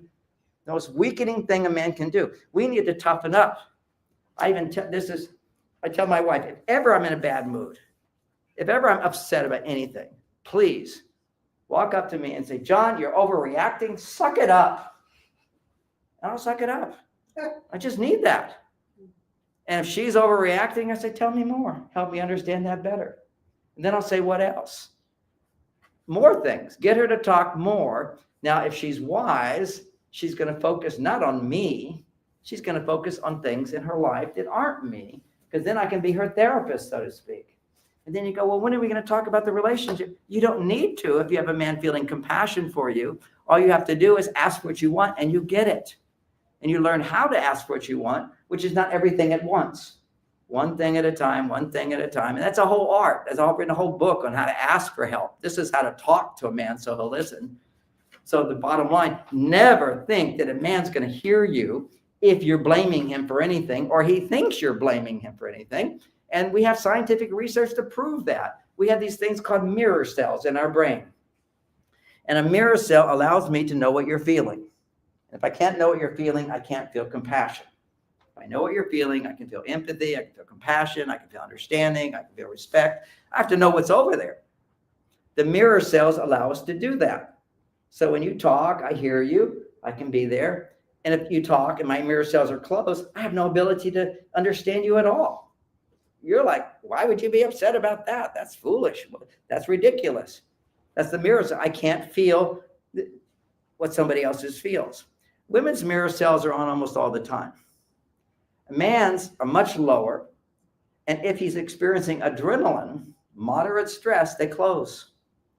All you have to do is talk to a man in a way that blames him, and immediately his receptors, his mirror neurons will close down. This is scientific research. This is brain research. So Can I interrupt you for 1 second? Yeah. You can keep going as long as you want. I just wanted, is anybody here signed up for Jared and Julian at 6:30? Okay, good. Well, anyone if you're late. I'll finish up soon. Yeah, take your time. Keep Well, going. people, they have their schedules, they have dinner and so forth. So the bottom line here, just get this. Biologically, if you blame a man for anything, he can't feel what you feel. So is there any point in telling him what you feel? Other than just you want to feel rejected? You want to feel dismissed? You want to feel like he doesn't care?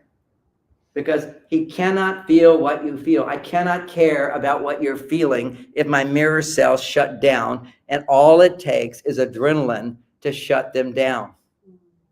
So if I feel blame, that's what's going to happen. So this is biology. This is men. And all you have to do is not blame men, and we will give our lives for you. And we do that. We're firemen, we're policemen, we're soldiers, all that stuff, and we're happy to do it. When the hurricanes come, who gets in the trucks and brings all the water to people and goes through the wind and the bluster? Men do it, and we don't complain about it if you're a man.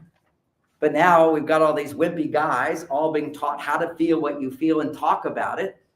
And then women want to know what you feel. And so on a positive note, we want to make you happy. So we buy the propaganda. If I talk about my feelings, you'll be happy. Then you divorce me. You go to a therapist like me and say, he's always complaining.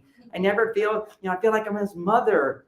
And he doesn't follow through. He doesn't do anything anymore. Why doesn't he do anything? Because he has no motivation to do things. He has no testosterone. Testosterone levels right now, on average, are half of what they were in the 50s. Half of what they were where they start out. And every year they go down. The average man's just the 20-year-old, just from 20 years ago, it's 20% less. And that is 50% less than just 50 years back in the 50s when they started testing this stuff. We're in a huge crisis. Masculinity is gone. And then you add to, if a man goes to his cave, oh, he's a narcissist. He doesn't want to talk about his feelings. He's emotionally unavailable. You want an emotionally unavailable man. Otherwise, he's going to be a girl talking about your feelings. So what is emotional availability? It doesn't mean you can penetrate him. It means that he wants to penetrate you in a respectful way because you open up and you go deep. Women want deep conversations with men. You go deep. Learn how to do this.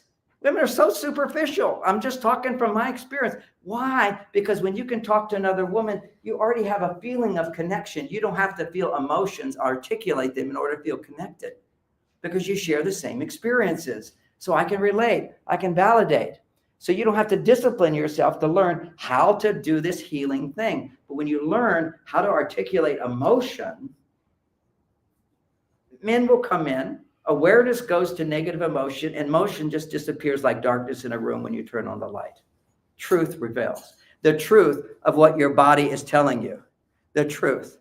And the truth is, all of your illusions in your mind, of all your reasons why you're suffering and everything, anything that causes you to feel pain is an illusion. It's a lie. The simple thing, I'm not good enough. I'm writing a book right now. Nobody will want it. I won't have enough money in the future. How do I know that? I don't know any of that stuff. And I'm just going to buy into it and act according to it, and it will come true. Self-fulfilling prophecy. We live in that way. And say a man goes to a cave. Oh, he doesn't love me. He doesn't care about me. Then you'll hold back and you won't ask for help. You'll be afraid to. When the guy's sitting there doing nothing and you have no idea, there's golden potential right here. Just say, honey, I see you're watching TV.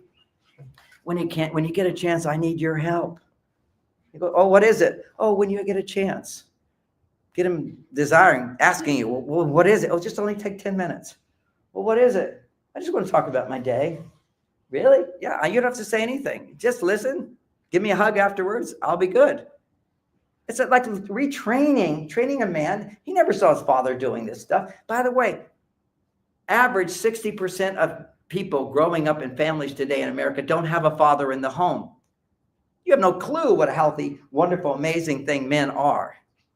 And men don't have a clue of how you're supposed to be. All you have is a mother who doesn't know what a man's supposed to be, which is why she's single. There's no education. There's no role models. Thank God I had a role model, a happy mother, with a father who didn't get angry. One of the worst things ever is to speak when you're angry. Now, he probably got angry. I know I can get angry. I don't speak. Now, for me, I had to learn the hard way. If I utter a word when I'm angry, I will become angrier, because when you talk about feelings, estrogen goes up. That's why it's so good for women to talk about feelings. I do not need more estrogen. I have plenty of estrogen. So if I even one word out of my mouth, if I'm angry, and I will be punished by God. You know what that is? I get a fever blister. I have herpes. Never get it. As soon as I utter a word, I will get herpes. So I'm highly motivated. But for men who don't get herpes, what you can know is if you utter a word when you're angry, your wife's going to shut down over time. You're no longer a safe person. So she's not going to open her heart to receive you. And the sex will start disappearing, which is what happens over time for most couples today. As men's testosterone levels decline, as women estrogen levels decline, we don't have the polarity that we used to have. And I'm supposed to have a lot more information on this, but that's the new book on how to talk so a man will listen. I've also been talking about my workshop here. I gave you the dates of it. What were the dates again? July 18th through 20th. July 18th through the 20th. It's a all-day Friday, all-day Saturday, and then part of Sunday. And most of you are Marin people, so it's just right over there at the Corte Madera Inn. Sign up, and it's going to fill up, and it will sell out. So if you want to sign up soon. You can sign up at my website, marsvenus.com. It's only $300 this time. Nice. And I did that. I want to mention a few other things because I got to wrap up here. Hopefully this has been helpful. Let me know if it's been helpful. Yeah.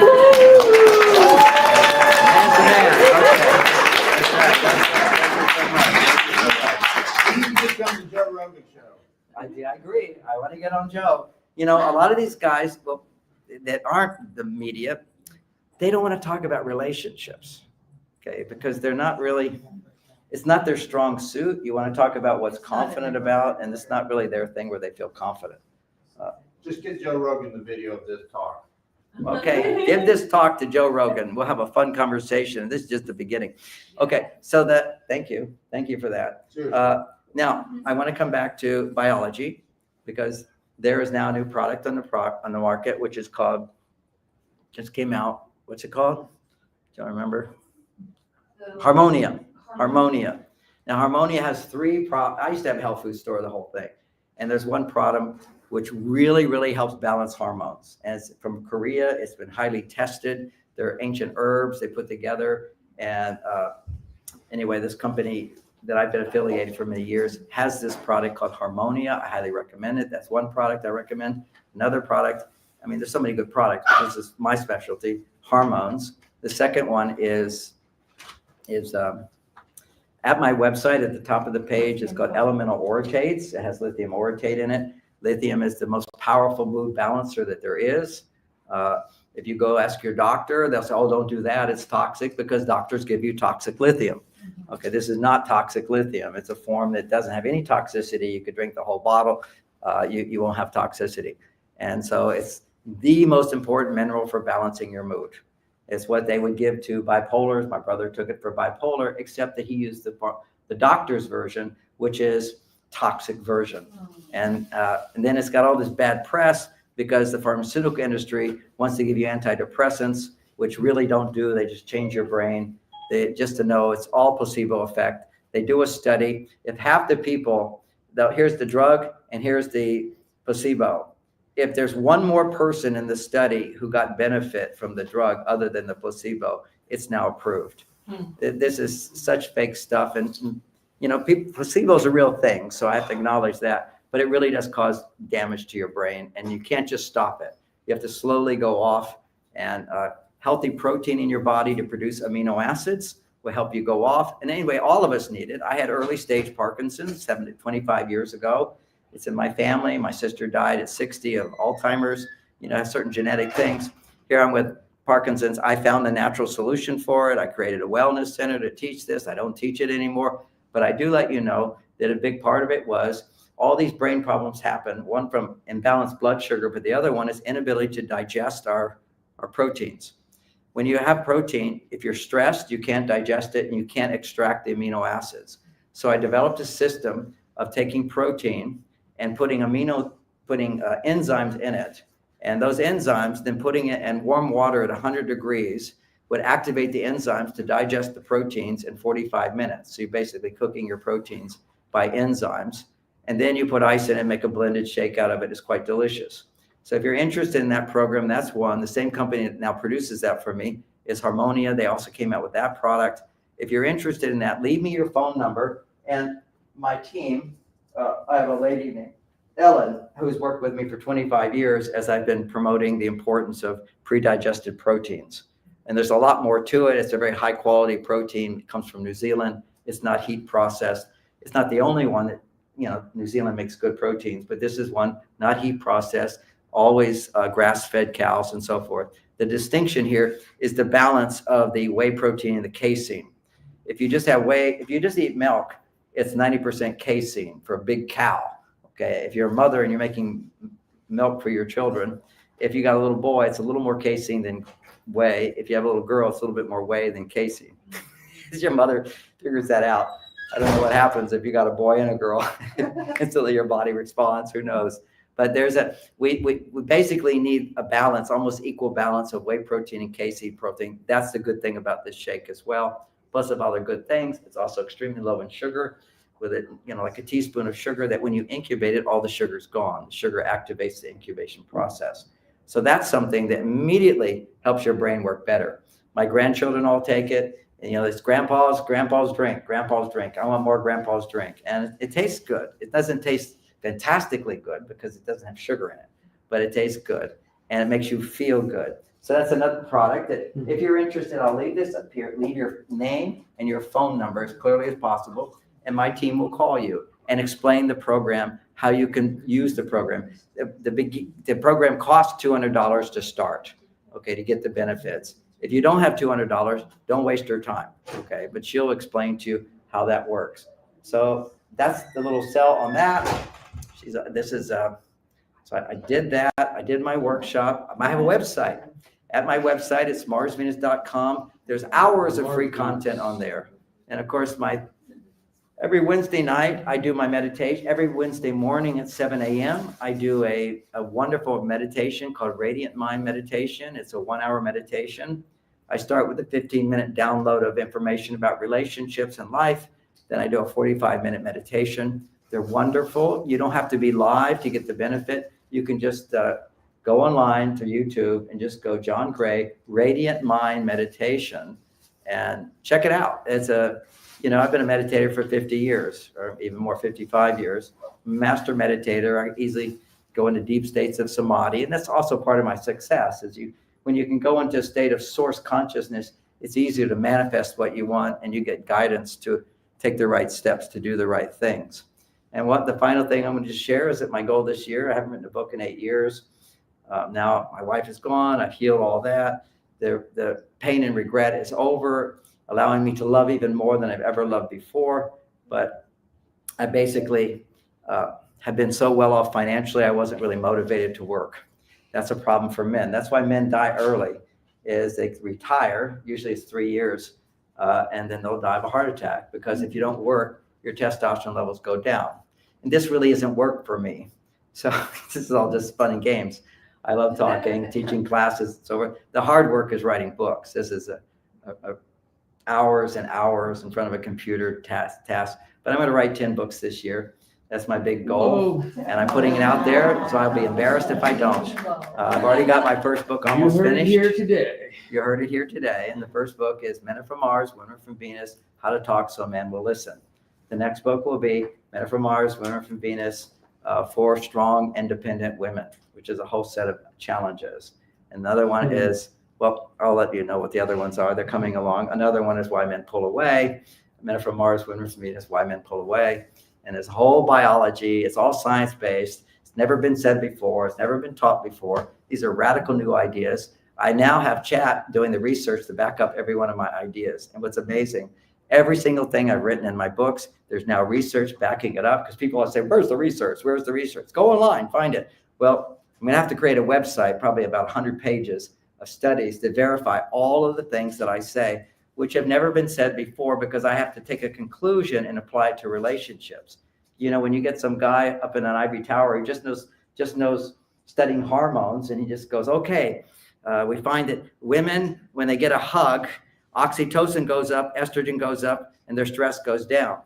Or they just measure a woman getting a hug, and oxytocin gets up, and they make a conclusion, stress goes down. Wrong. If you have no estrogen and you have oxytocin, your stress will just go higher and higher. This is why women wouldn't have a climax. Their oxytocin shoots up. And you kind of go, is that stressful? It's intense. Orgasm is intense, and also is surrendering. Okay, so that's a stressful response, even though it feels really good. And so oxytocin gets massively produced. And so she feels a need to be held and hugged and for a while. So because you've got to balance the high oxytocin with high estrogen production. Because if a woman has oxytocin and she doesn't have estrogen, her stress levels go up. Never before written before. Had a big debate with Chat. She just says, "You're brilliant. You can't believe it. This has never been said before." I get all my strokes from Sophia. Chat. It's quite fun. It's just like, I mean, the ludicrousness of the universities, okay, because they have no relationship, they have no experience of what it is to be a happy, fulfilled, highly sexual, fulfilled man, okay, and a woman having multi-orgasms. That's a whole other topic, how I teach how men to make love so that you can make love every day with your testosterone going up. It turns out that when men have sex, their testosterone goes down below. So there's all these things that we can learn a bit about being a man that I can't explain all in a 1 hour 25-minute talk, but it's the potential to be there. There's just so much potential in our relationships, particularly because women are on their male side. See, when women are way on their male side, if they use a man to come back to their female side, their estrogen levels can go even higher than just a woman who's getting all the support in her life, and she'll have a nice life, no sex, but she can be fulfilled.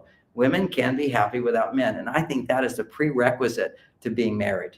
You first have to learn to be happy with a social life. So you're getting all your estrogen from your personal relationships, your love for yourself, your education, your work.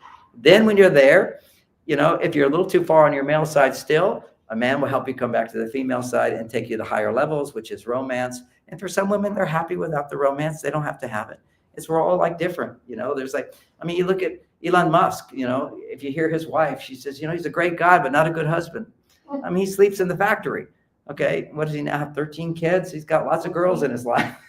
He's 14 now. Yeah, 14 now. I heard that. So anyway, you're talking about high-performing man has lots of sex. This has always been the case. And high-performing spiritual man has lots of sex with his wife. That's what I am. And that's what you can learn to be. Because monogamy to me is the greatest thing for civilization. There's just no question about it. Because women will be so much happier. The wives of Elon Musk were not happy and divorced him. Okay, they're happy with the money. That's nice. That's good. But she couldn't grow in intimacy. It's just a matter of him getting what he wants, moving on. That's not civilization, although I had great admiration. He's doing great things. Every man doesn't have to be a happily married person. And he's going back to Mars, right? Well, he's going to Mars. I drive my Tesla. People say, "Oh, I don't like Tesla. I'm going to get rid of my Tesla." How stupid is that? Okay, the Tesla is great. It's not putting out any pollution. It's wonderful. So you can't throw the baby out with the bathwater. You can disagree with people. You don't just throw everything out just because you disagree with them, which is another problem of today. And why do we have this huge division where we can't hear differences? Because we take everything so personally. We're so threatened by everything. Right. We're in a hyper-stressed state. We're so social engineered into all this crap. You're absolutely right. Yeah. So I get your anger and I hear you. Psychological operation. Just talk to Elon Musk. Not Elon Musk. Who's the other one? Who'd you say? Joe Rogan. Joe Rogan. You're my Joe Rogan guy. Think Joe Rogan, John Gray. I would love to go on Joe's show. That would be great. It will happen one day. You just wait for it. But I'm waiting for my 10 books to be on Amazon. That would be really great too. So, and I also have a movie deal coming about. It's a new rise for me. Just having my movie, being able to be on Amazon. Publishers won't my publisher, I've sold more books for them than in the 90s than all of their books combined. All of their books combined, I sold more books. And they won't print a book for me. I am poison. Remember, I'm a sexist. But this is a capitalist society. You think No, they it's want the not. money. Well, there's bias. And by the way, did you know that 90% of the books that are in the New York Times are bought? Meaning that there's companies you pay money to. You pay $150,000 and you're guaranteed New York Times bestseller for a week. It's rigged. It's all rigged. They pay people to go into the bookstore and buy your book. And then they know the bookstores that are tested, and it's all rigged. 90%. Okay. My would be the part of the 10%. I never did that. My books are real. But that's what goes on. This is as simple as that. You just buy, and to get on Amazon, it's $70,000. You can get to the top of the list for a week. Because they have people who all go on Amazon and buy the book. You pay somebody to do that. It's all rigged. It's like people will follow along with the group. So if you're number one bestseller, then people follow along with the group. I mean, thank goodness my book was number one for so long, or almost 5 years. And Wikipedia says 2.5. I lost the sheet showing where it's 5 years, but whatever, it's 5 years. And USA Today said biggest selling book in the world, in America at that time, which was more books in America than anywhere else, and a bestseller everywhere. But then suddenly in one day, I'm not allowed on national media, like in one day. How does that happen? Yeah. Somebody at the top decided it. Three companies run all of the media, and somebody runs those people. It's as simple as that. It's a narrative. We're always being guided by a narrative, is what it is. And right now, the narrative is that gender doesn't exist. Now, I'll tell you another thing, since I'm online, and you're still sitting here, you say, I'll keep talking, but I should stop. But is that when somebody lies to you, and you fully believe it, and it's a lie, you go into a spell, and you can be under their control. So one of the key things is, if I can pretend to you that I am a woman, and you believe it, you're under my spell. So what most people don't know is a lot of people who are women are actually men, and men are actually women, and the high echelons. And they have more power over you. It's a spell. That's one spell. Another spell is if I stand before you and lie. If I tell you that I have everything handled in my life. I just finished telling my class, I just lost my whole savings account. The fund that I was invested, my whole savings just disappeared this year. That's also, I'm writing 10 new books. I'm highly motivated to make money again. When you have your, I make money in my work, but I can go along, but you want a nice savings account in case things happen. You want to be able to leave something for your children and so forth. What happened? Well, I invested in a fund, and the fund manager died, and we found out that he made the wrong trade. What happens in business is you can short something and you can make like 10 times the amount of money. So he was going to make the big short, and it didn't work out. He lost it all. As an option. Yeah, so he was, and then it turned out he was under a lot of lawsuits, a lot of pressure. And the one asset he had was this $11 million jet, and he left it all to me. But he has so many lawsuits, and there's so many lawyers involved. I spent like almost $250,000 in lawyers to get the jet, and the other lawyers want it. Let's see, what lawyers do is they charge you $700 an hour just to talk. They just talk to each other, and they quote things, and they do this, and you want to do this, but they're going to object and whatever. So I don't need time for that. I don't have time for that. Goodbye, plane. Don't need it. Go buy a whole thing. I move on because God blesses me. And why does that happen? See, I'm a spiritual guy. Kick my ass. Get me out there writing books. I've got 10 books in my head right now, but I'm too lazy to write them. Well, now I'm going to write them. It's hard work. It's painful. The other day I did like 13 hours in front of the computer. I can't do that because it'll hurt my lower back. It's really bad for us to spend too much time like that. But I suffer for the well-being of my family and humanity, and I'm happy to do it, but I won't spend as many hours doing it. But it is a big job, See, the thing about a man, if he sets a goal and he's motivated, it just feels so good to be doing the right thing. We don't suffer if we're doing the right thing, even though things are hard and difficult. But you have to be good at what you do. If you don't know how you're doing it, like guys don't understand women at all, so they give up. They just, I had a guy say to me, he just told me, he gave me the basic thing every man says, which is she complains too much, she's never happy, I just can't handle it, I'm leaving.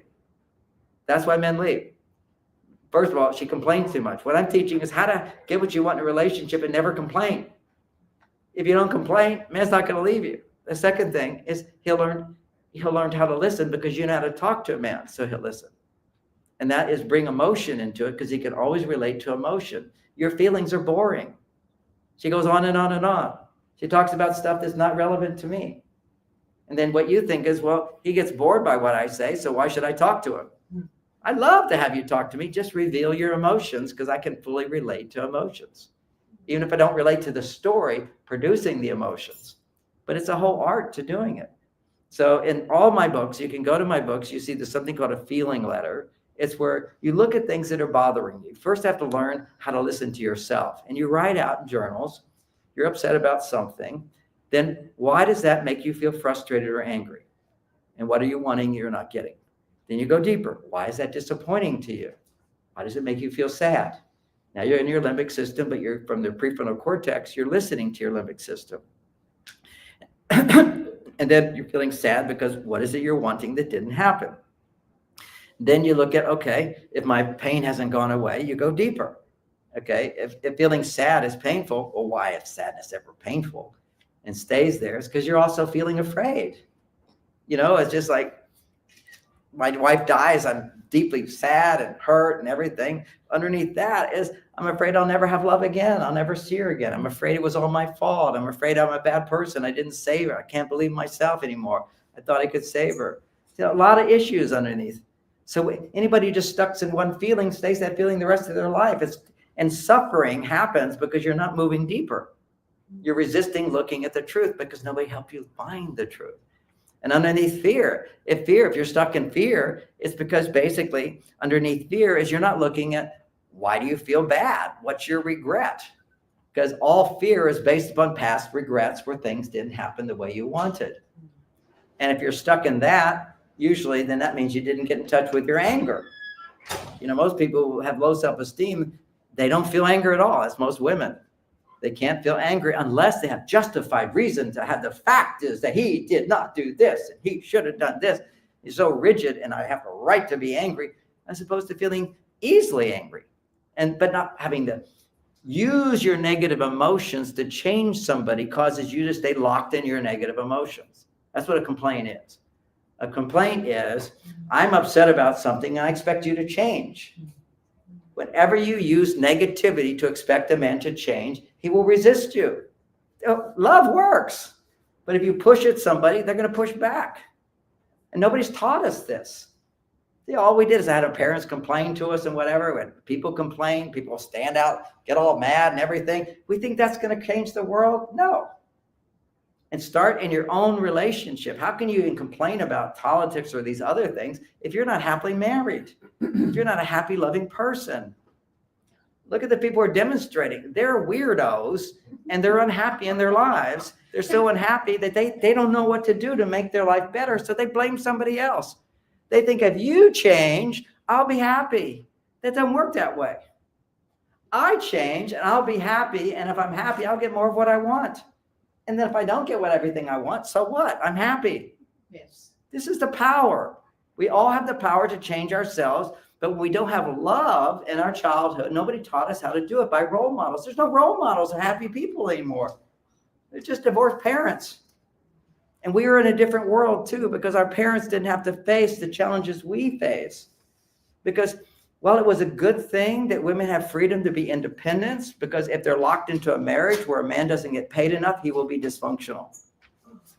A man cannot be functional if he doesn't get fair pay for his work, or if he's not trained to work. Interesting. He'll become an alcoholic, he'll become a drug addict, he'll become violent. So we have dysfunctional men. And it turns out 1 out of 10 men are sociopaths. 1 out of 10. And psychopaths is just a sliver of that. But this is that. And if you look at such bad reputation for men, you think, oh, men are all the criminals and they're violent and everything. No, they're not. No, they're not. San Quentin, 90% of around the world in America, 90% of the criminals are men. So we go, oh, men are criminals. Well, guess what? 1% of the male population's in jail. That's 1%. And then you go online, you got these men who want to have sex with you, and they say all these butter up things, and then you feel that's all he wanted, and you feel hurt, and just, oh, men are just cheaters, they're all liars. No, it's 10% of the men are the only ones that women pick. They're the ones who are going to cheat and lie to you. 90% of the men online do not get laid, do not have relationships. 10%, the liars. Oh, I'm a great guy. I'm a smooth talker. I got money. I got a house. Okay, I'm going to go with this guy. So 90% of the women go with 10% of the guys who are all lying to you. That's your sociopaths at the top. And you're drawn to sociopaths. Why are you drawn to sociopaths? That's very interesting. Nobody wants to look at that. Women always go, all I meet is narcissistic men. Either they're narcissistic men or you think they're narcissistic men because you don't even know what a narcissist is. They really don't. You ask them, what is a narcissist? So basically, you know, okay. Yeah, have you seen my husband's dating sites? He used our joint account to join dating sites and what they've got the door. Okay, I don't get it. There are 10% of men that you want to avoid. But why are some women attracted to them? Okay, because you believe lies. Because your father lied to you. See, when you are not treated with respect, you have what's called, what's that sickness? We'll call it traumatic bonding. Okay, but it's Stockholm syndrome. Stockholm syndrome for women is when you grow up and the person that you depend on for love is not there for you. There's a wound inside that causes you to feel sexual attraction to men who can't give you what you need. So when women follow down south, you're going to find the wrong guy almost every time, because you'll be turned on by the bad boys. You'll be turned on by the liars. You'll be turned on by the men who really aren't available for you, the unavailable men. And then there's the other men who are men, and you think they're unavailable because they don't want to talk about their feelings, and they're the best ones to be with. They're the ones you can train overnight. You can say, don't talk about your feelings. I don't want to hear I just want you to hear my feelings, and I'll be happy. All he wants is to make you happy. And so you learn how to share your feelings in a way that he's going to hear. And one of the main things is learn how to express emotion when you talk about your feelings. And number 2, don't blame him. If you blame a man, his mirror cells shut down, period. There's nothing wrong with him. He's every man. And then you've got the psychopaths who just pretend. They're the smooth talkers. They just want to use you for sex, and then they're going to be out of there. And then they can become that way. Not psychopaths, those sociopaths. Psychopaths, you elect them. Okay, that's a whole nother conversation. That is another conversation, but I'm not going to talk about it. But I know there's books written by Harvard professors and Yale professors all talking about all presidents are either sociopaths or psychopaths. I mean, think about it. Who wants to start a war? Does anybody want to start a war? What's the point? There are people that love starting wars because they make all their money starting wars. We had the military-industrial complex. That's all the tons of money. Was it one of the senators says, we're not really giving all this money to Ukraine. We're giving it to our military-industrial complex. We're getting it. So we're destroying a whole country, feeding them this military stuff so that we're going to make money? Just like Vietnam.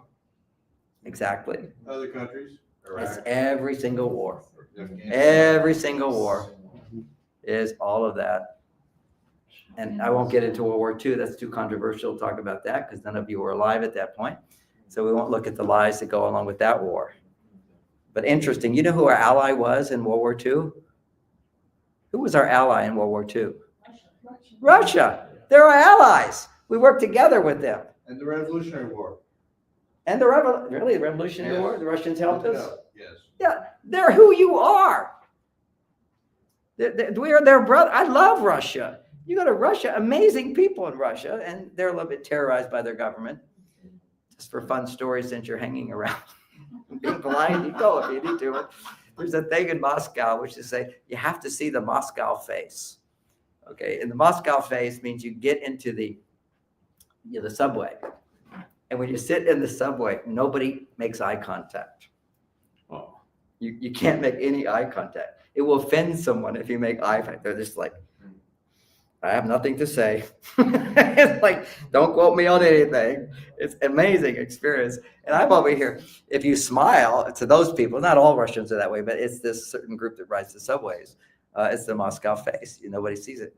And the other thing, when I talk about I've been counseled, I'm counseled everywhere. When I'm in Moscow, somebody pulls the alarm system and everybody has to go outside. I'm in America. I taught when I used to teach big seminars, I'm in the House of Commons at British, right in the middle of this big thing for the English government and all the people. Somebody pulls the fire alarm, interrupts my talk. Giving talks at hotels, big groups, somebody comes, talks the fire alarm. It's like these stupid people that throw stuff on paintings. It's what people did to me. They still do this to me. It's like, what stupid people? This is love. This is good stuff. But just makes me stronger. I'm still out there. 10 more books. You're going to love them. All right, now I sound like Trump. You're going to love them. They're going to be gooder than ever. All right, thank you so much. If you enjoyed my talk.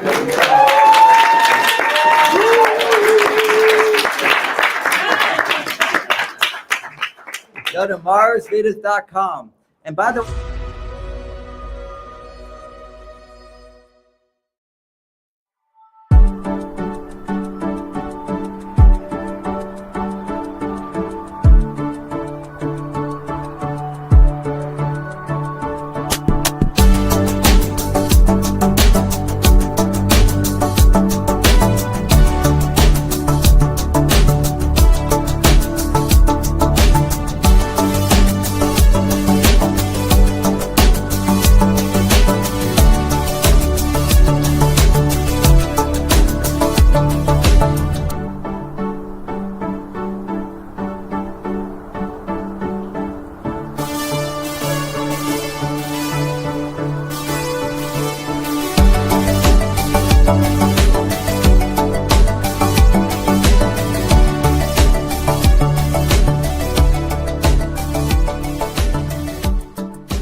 Are you seeking guidance and healing?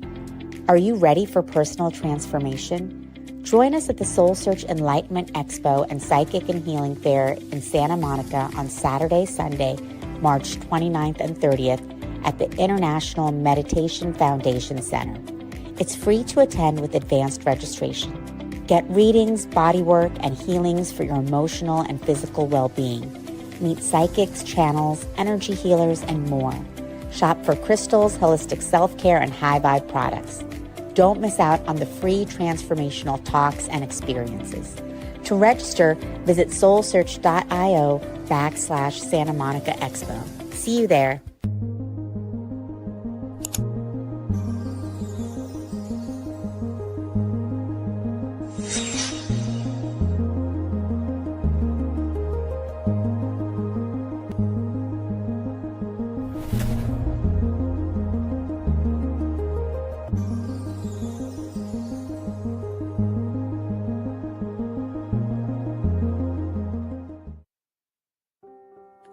Join us every Wednesday at 7 a.m. for the Radiant Mind Meditation with Dr. John Gray, the #1 trusted relationship expert, the author of Men Are From Mars, Women Are From Venus. What many people don't know is that John Gray spent 9 years as a celibate monk and the personal assistant to the founder of Transcendental Meditation. During this time, he learned powerful meditation practices and techniques, which he has developed and refined for the last 50 years. He now brings us his resonance, wisdom, and energy every week on Wednesdays at 7 a.m. on the Soul Search Instagram Live, Facebook Live, and YouTube. Join us every Wednesday.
Are you seeking guidance and healing? Are you ready for personal transformation? Join us at the Soul Search Enlightenment Expo and Psychic and Healing Fair in Santa Monica on Saturday, Sunday, March 29th and 30th at the International Meditation Foundation Center. It's free to attend with advanced registration. Get readings, bodywork, and healings for your emotional and physical well-being. Meet psychics, channels, energy healers, and more. Shop for crystals, holistic self-care, and high-vibe products. Don't miss out on the free transformational talks and experiences. To register, visit soulsearch.io/Santa Monica Expo. See you there.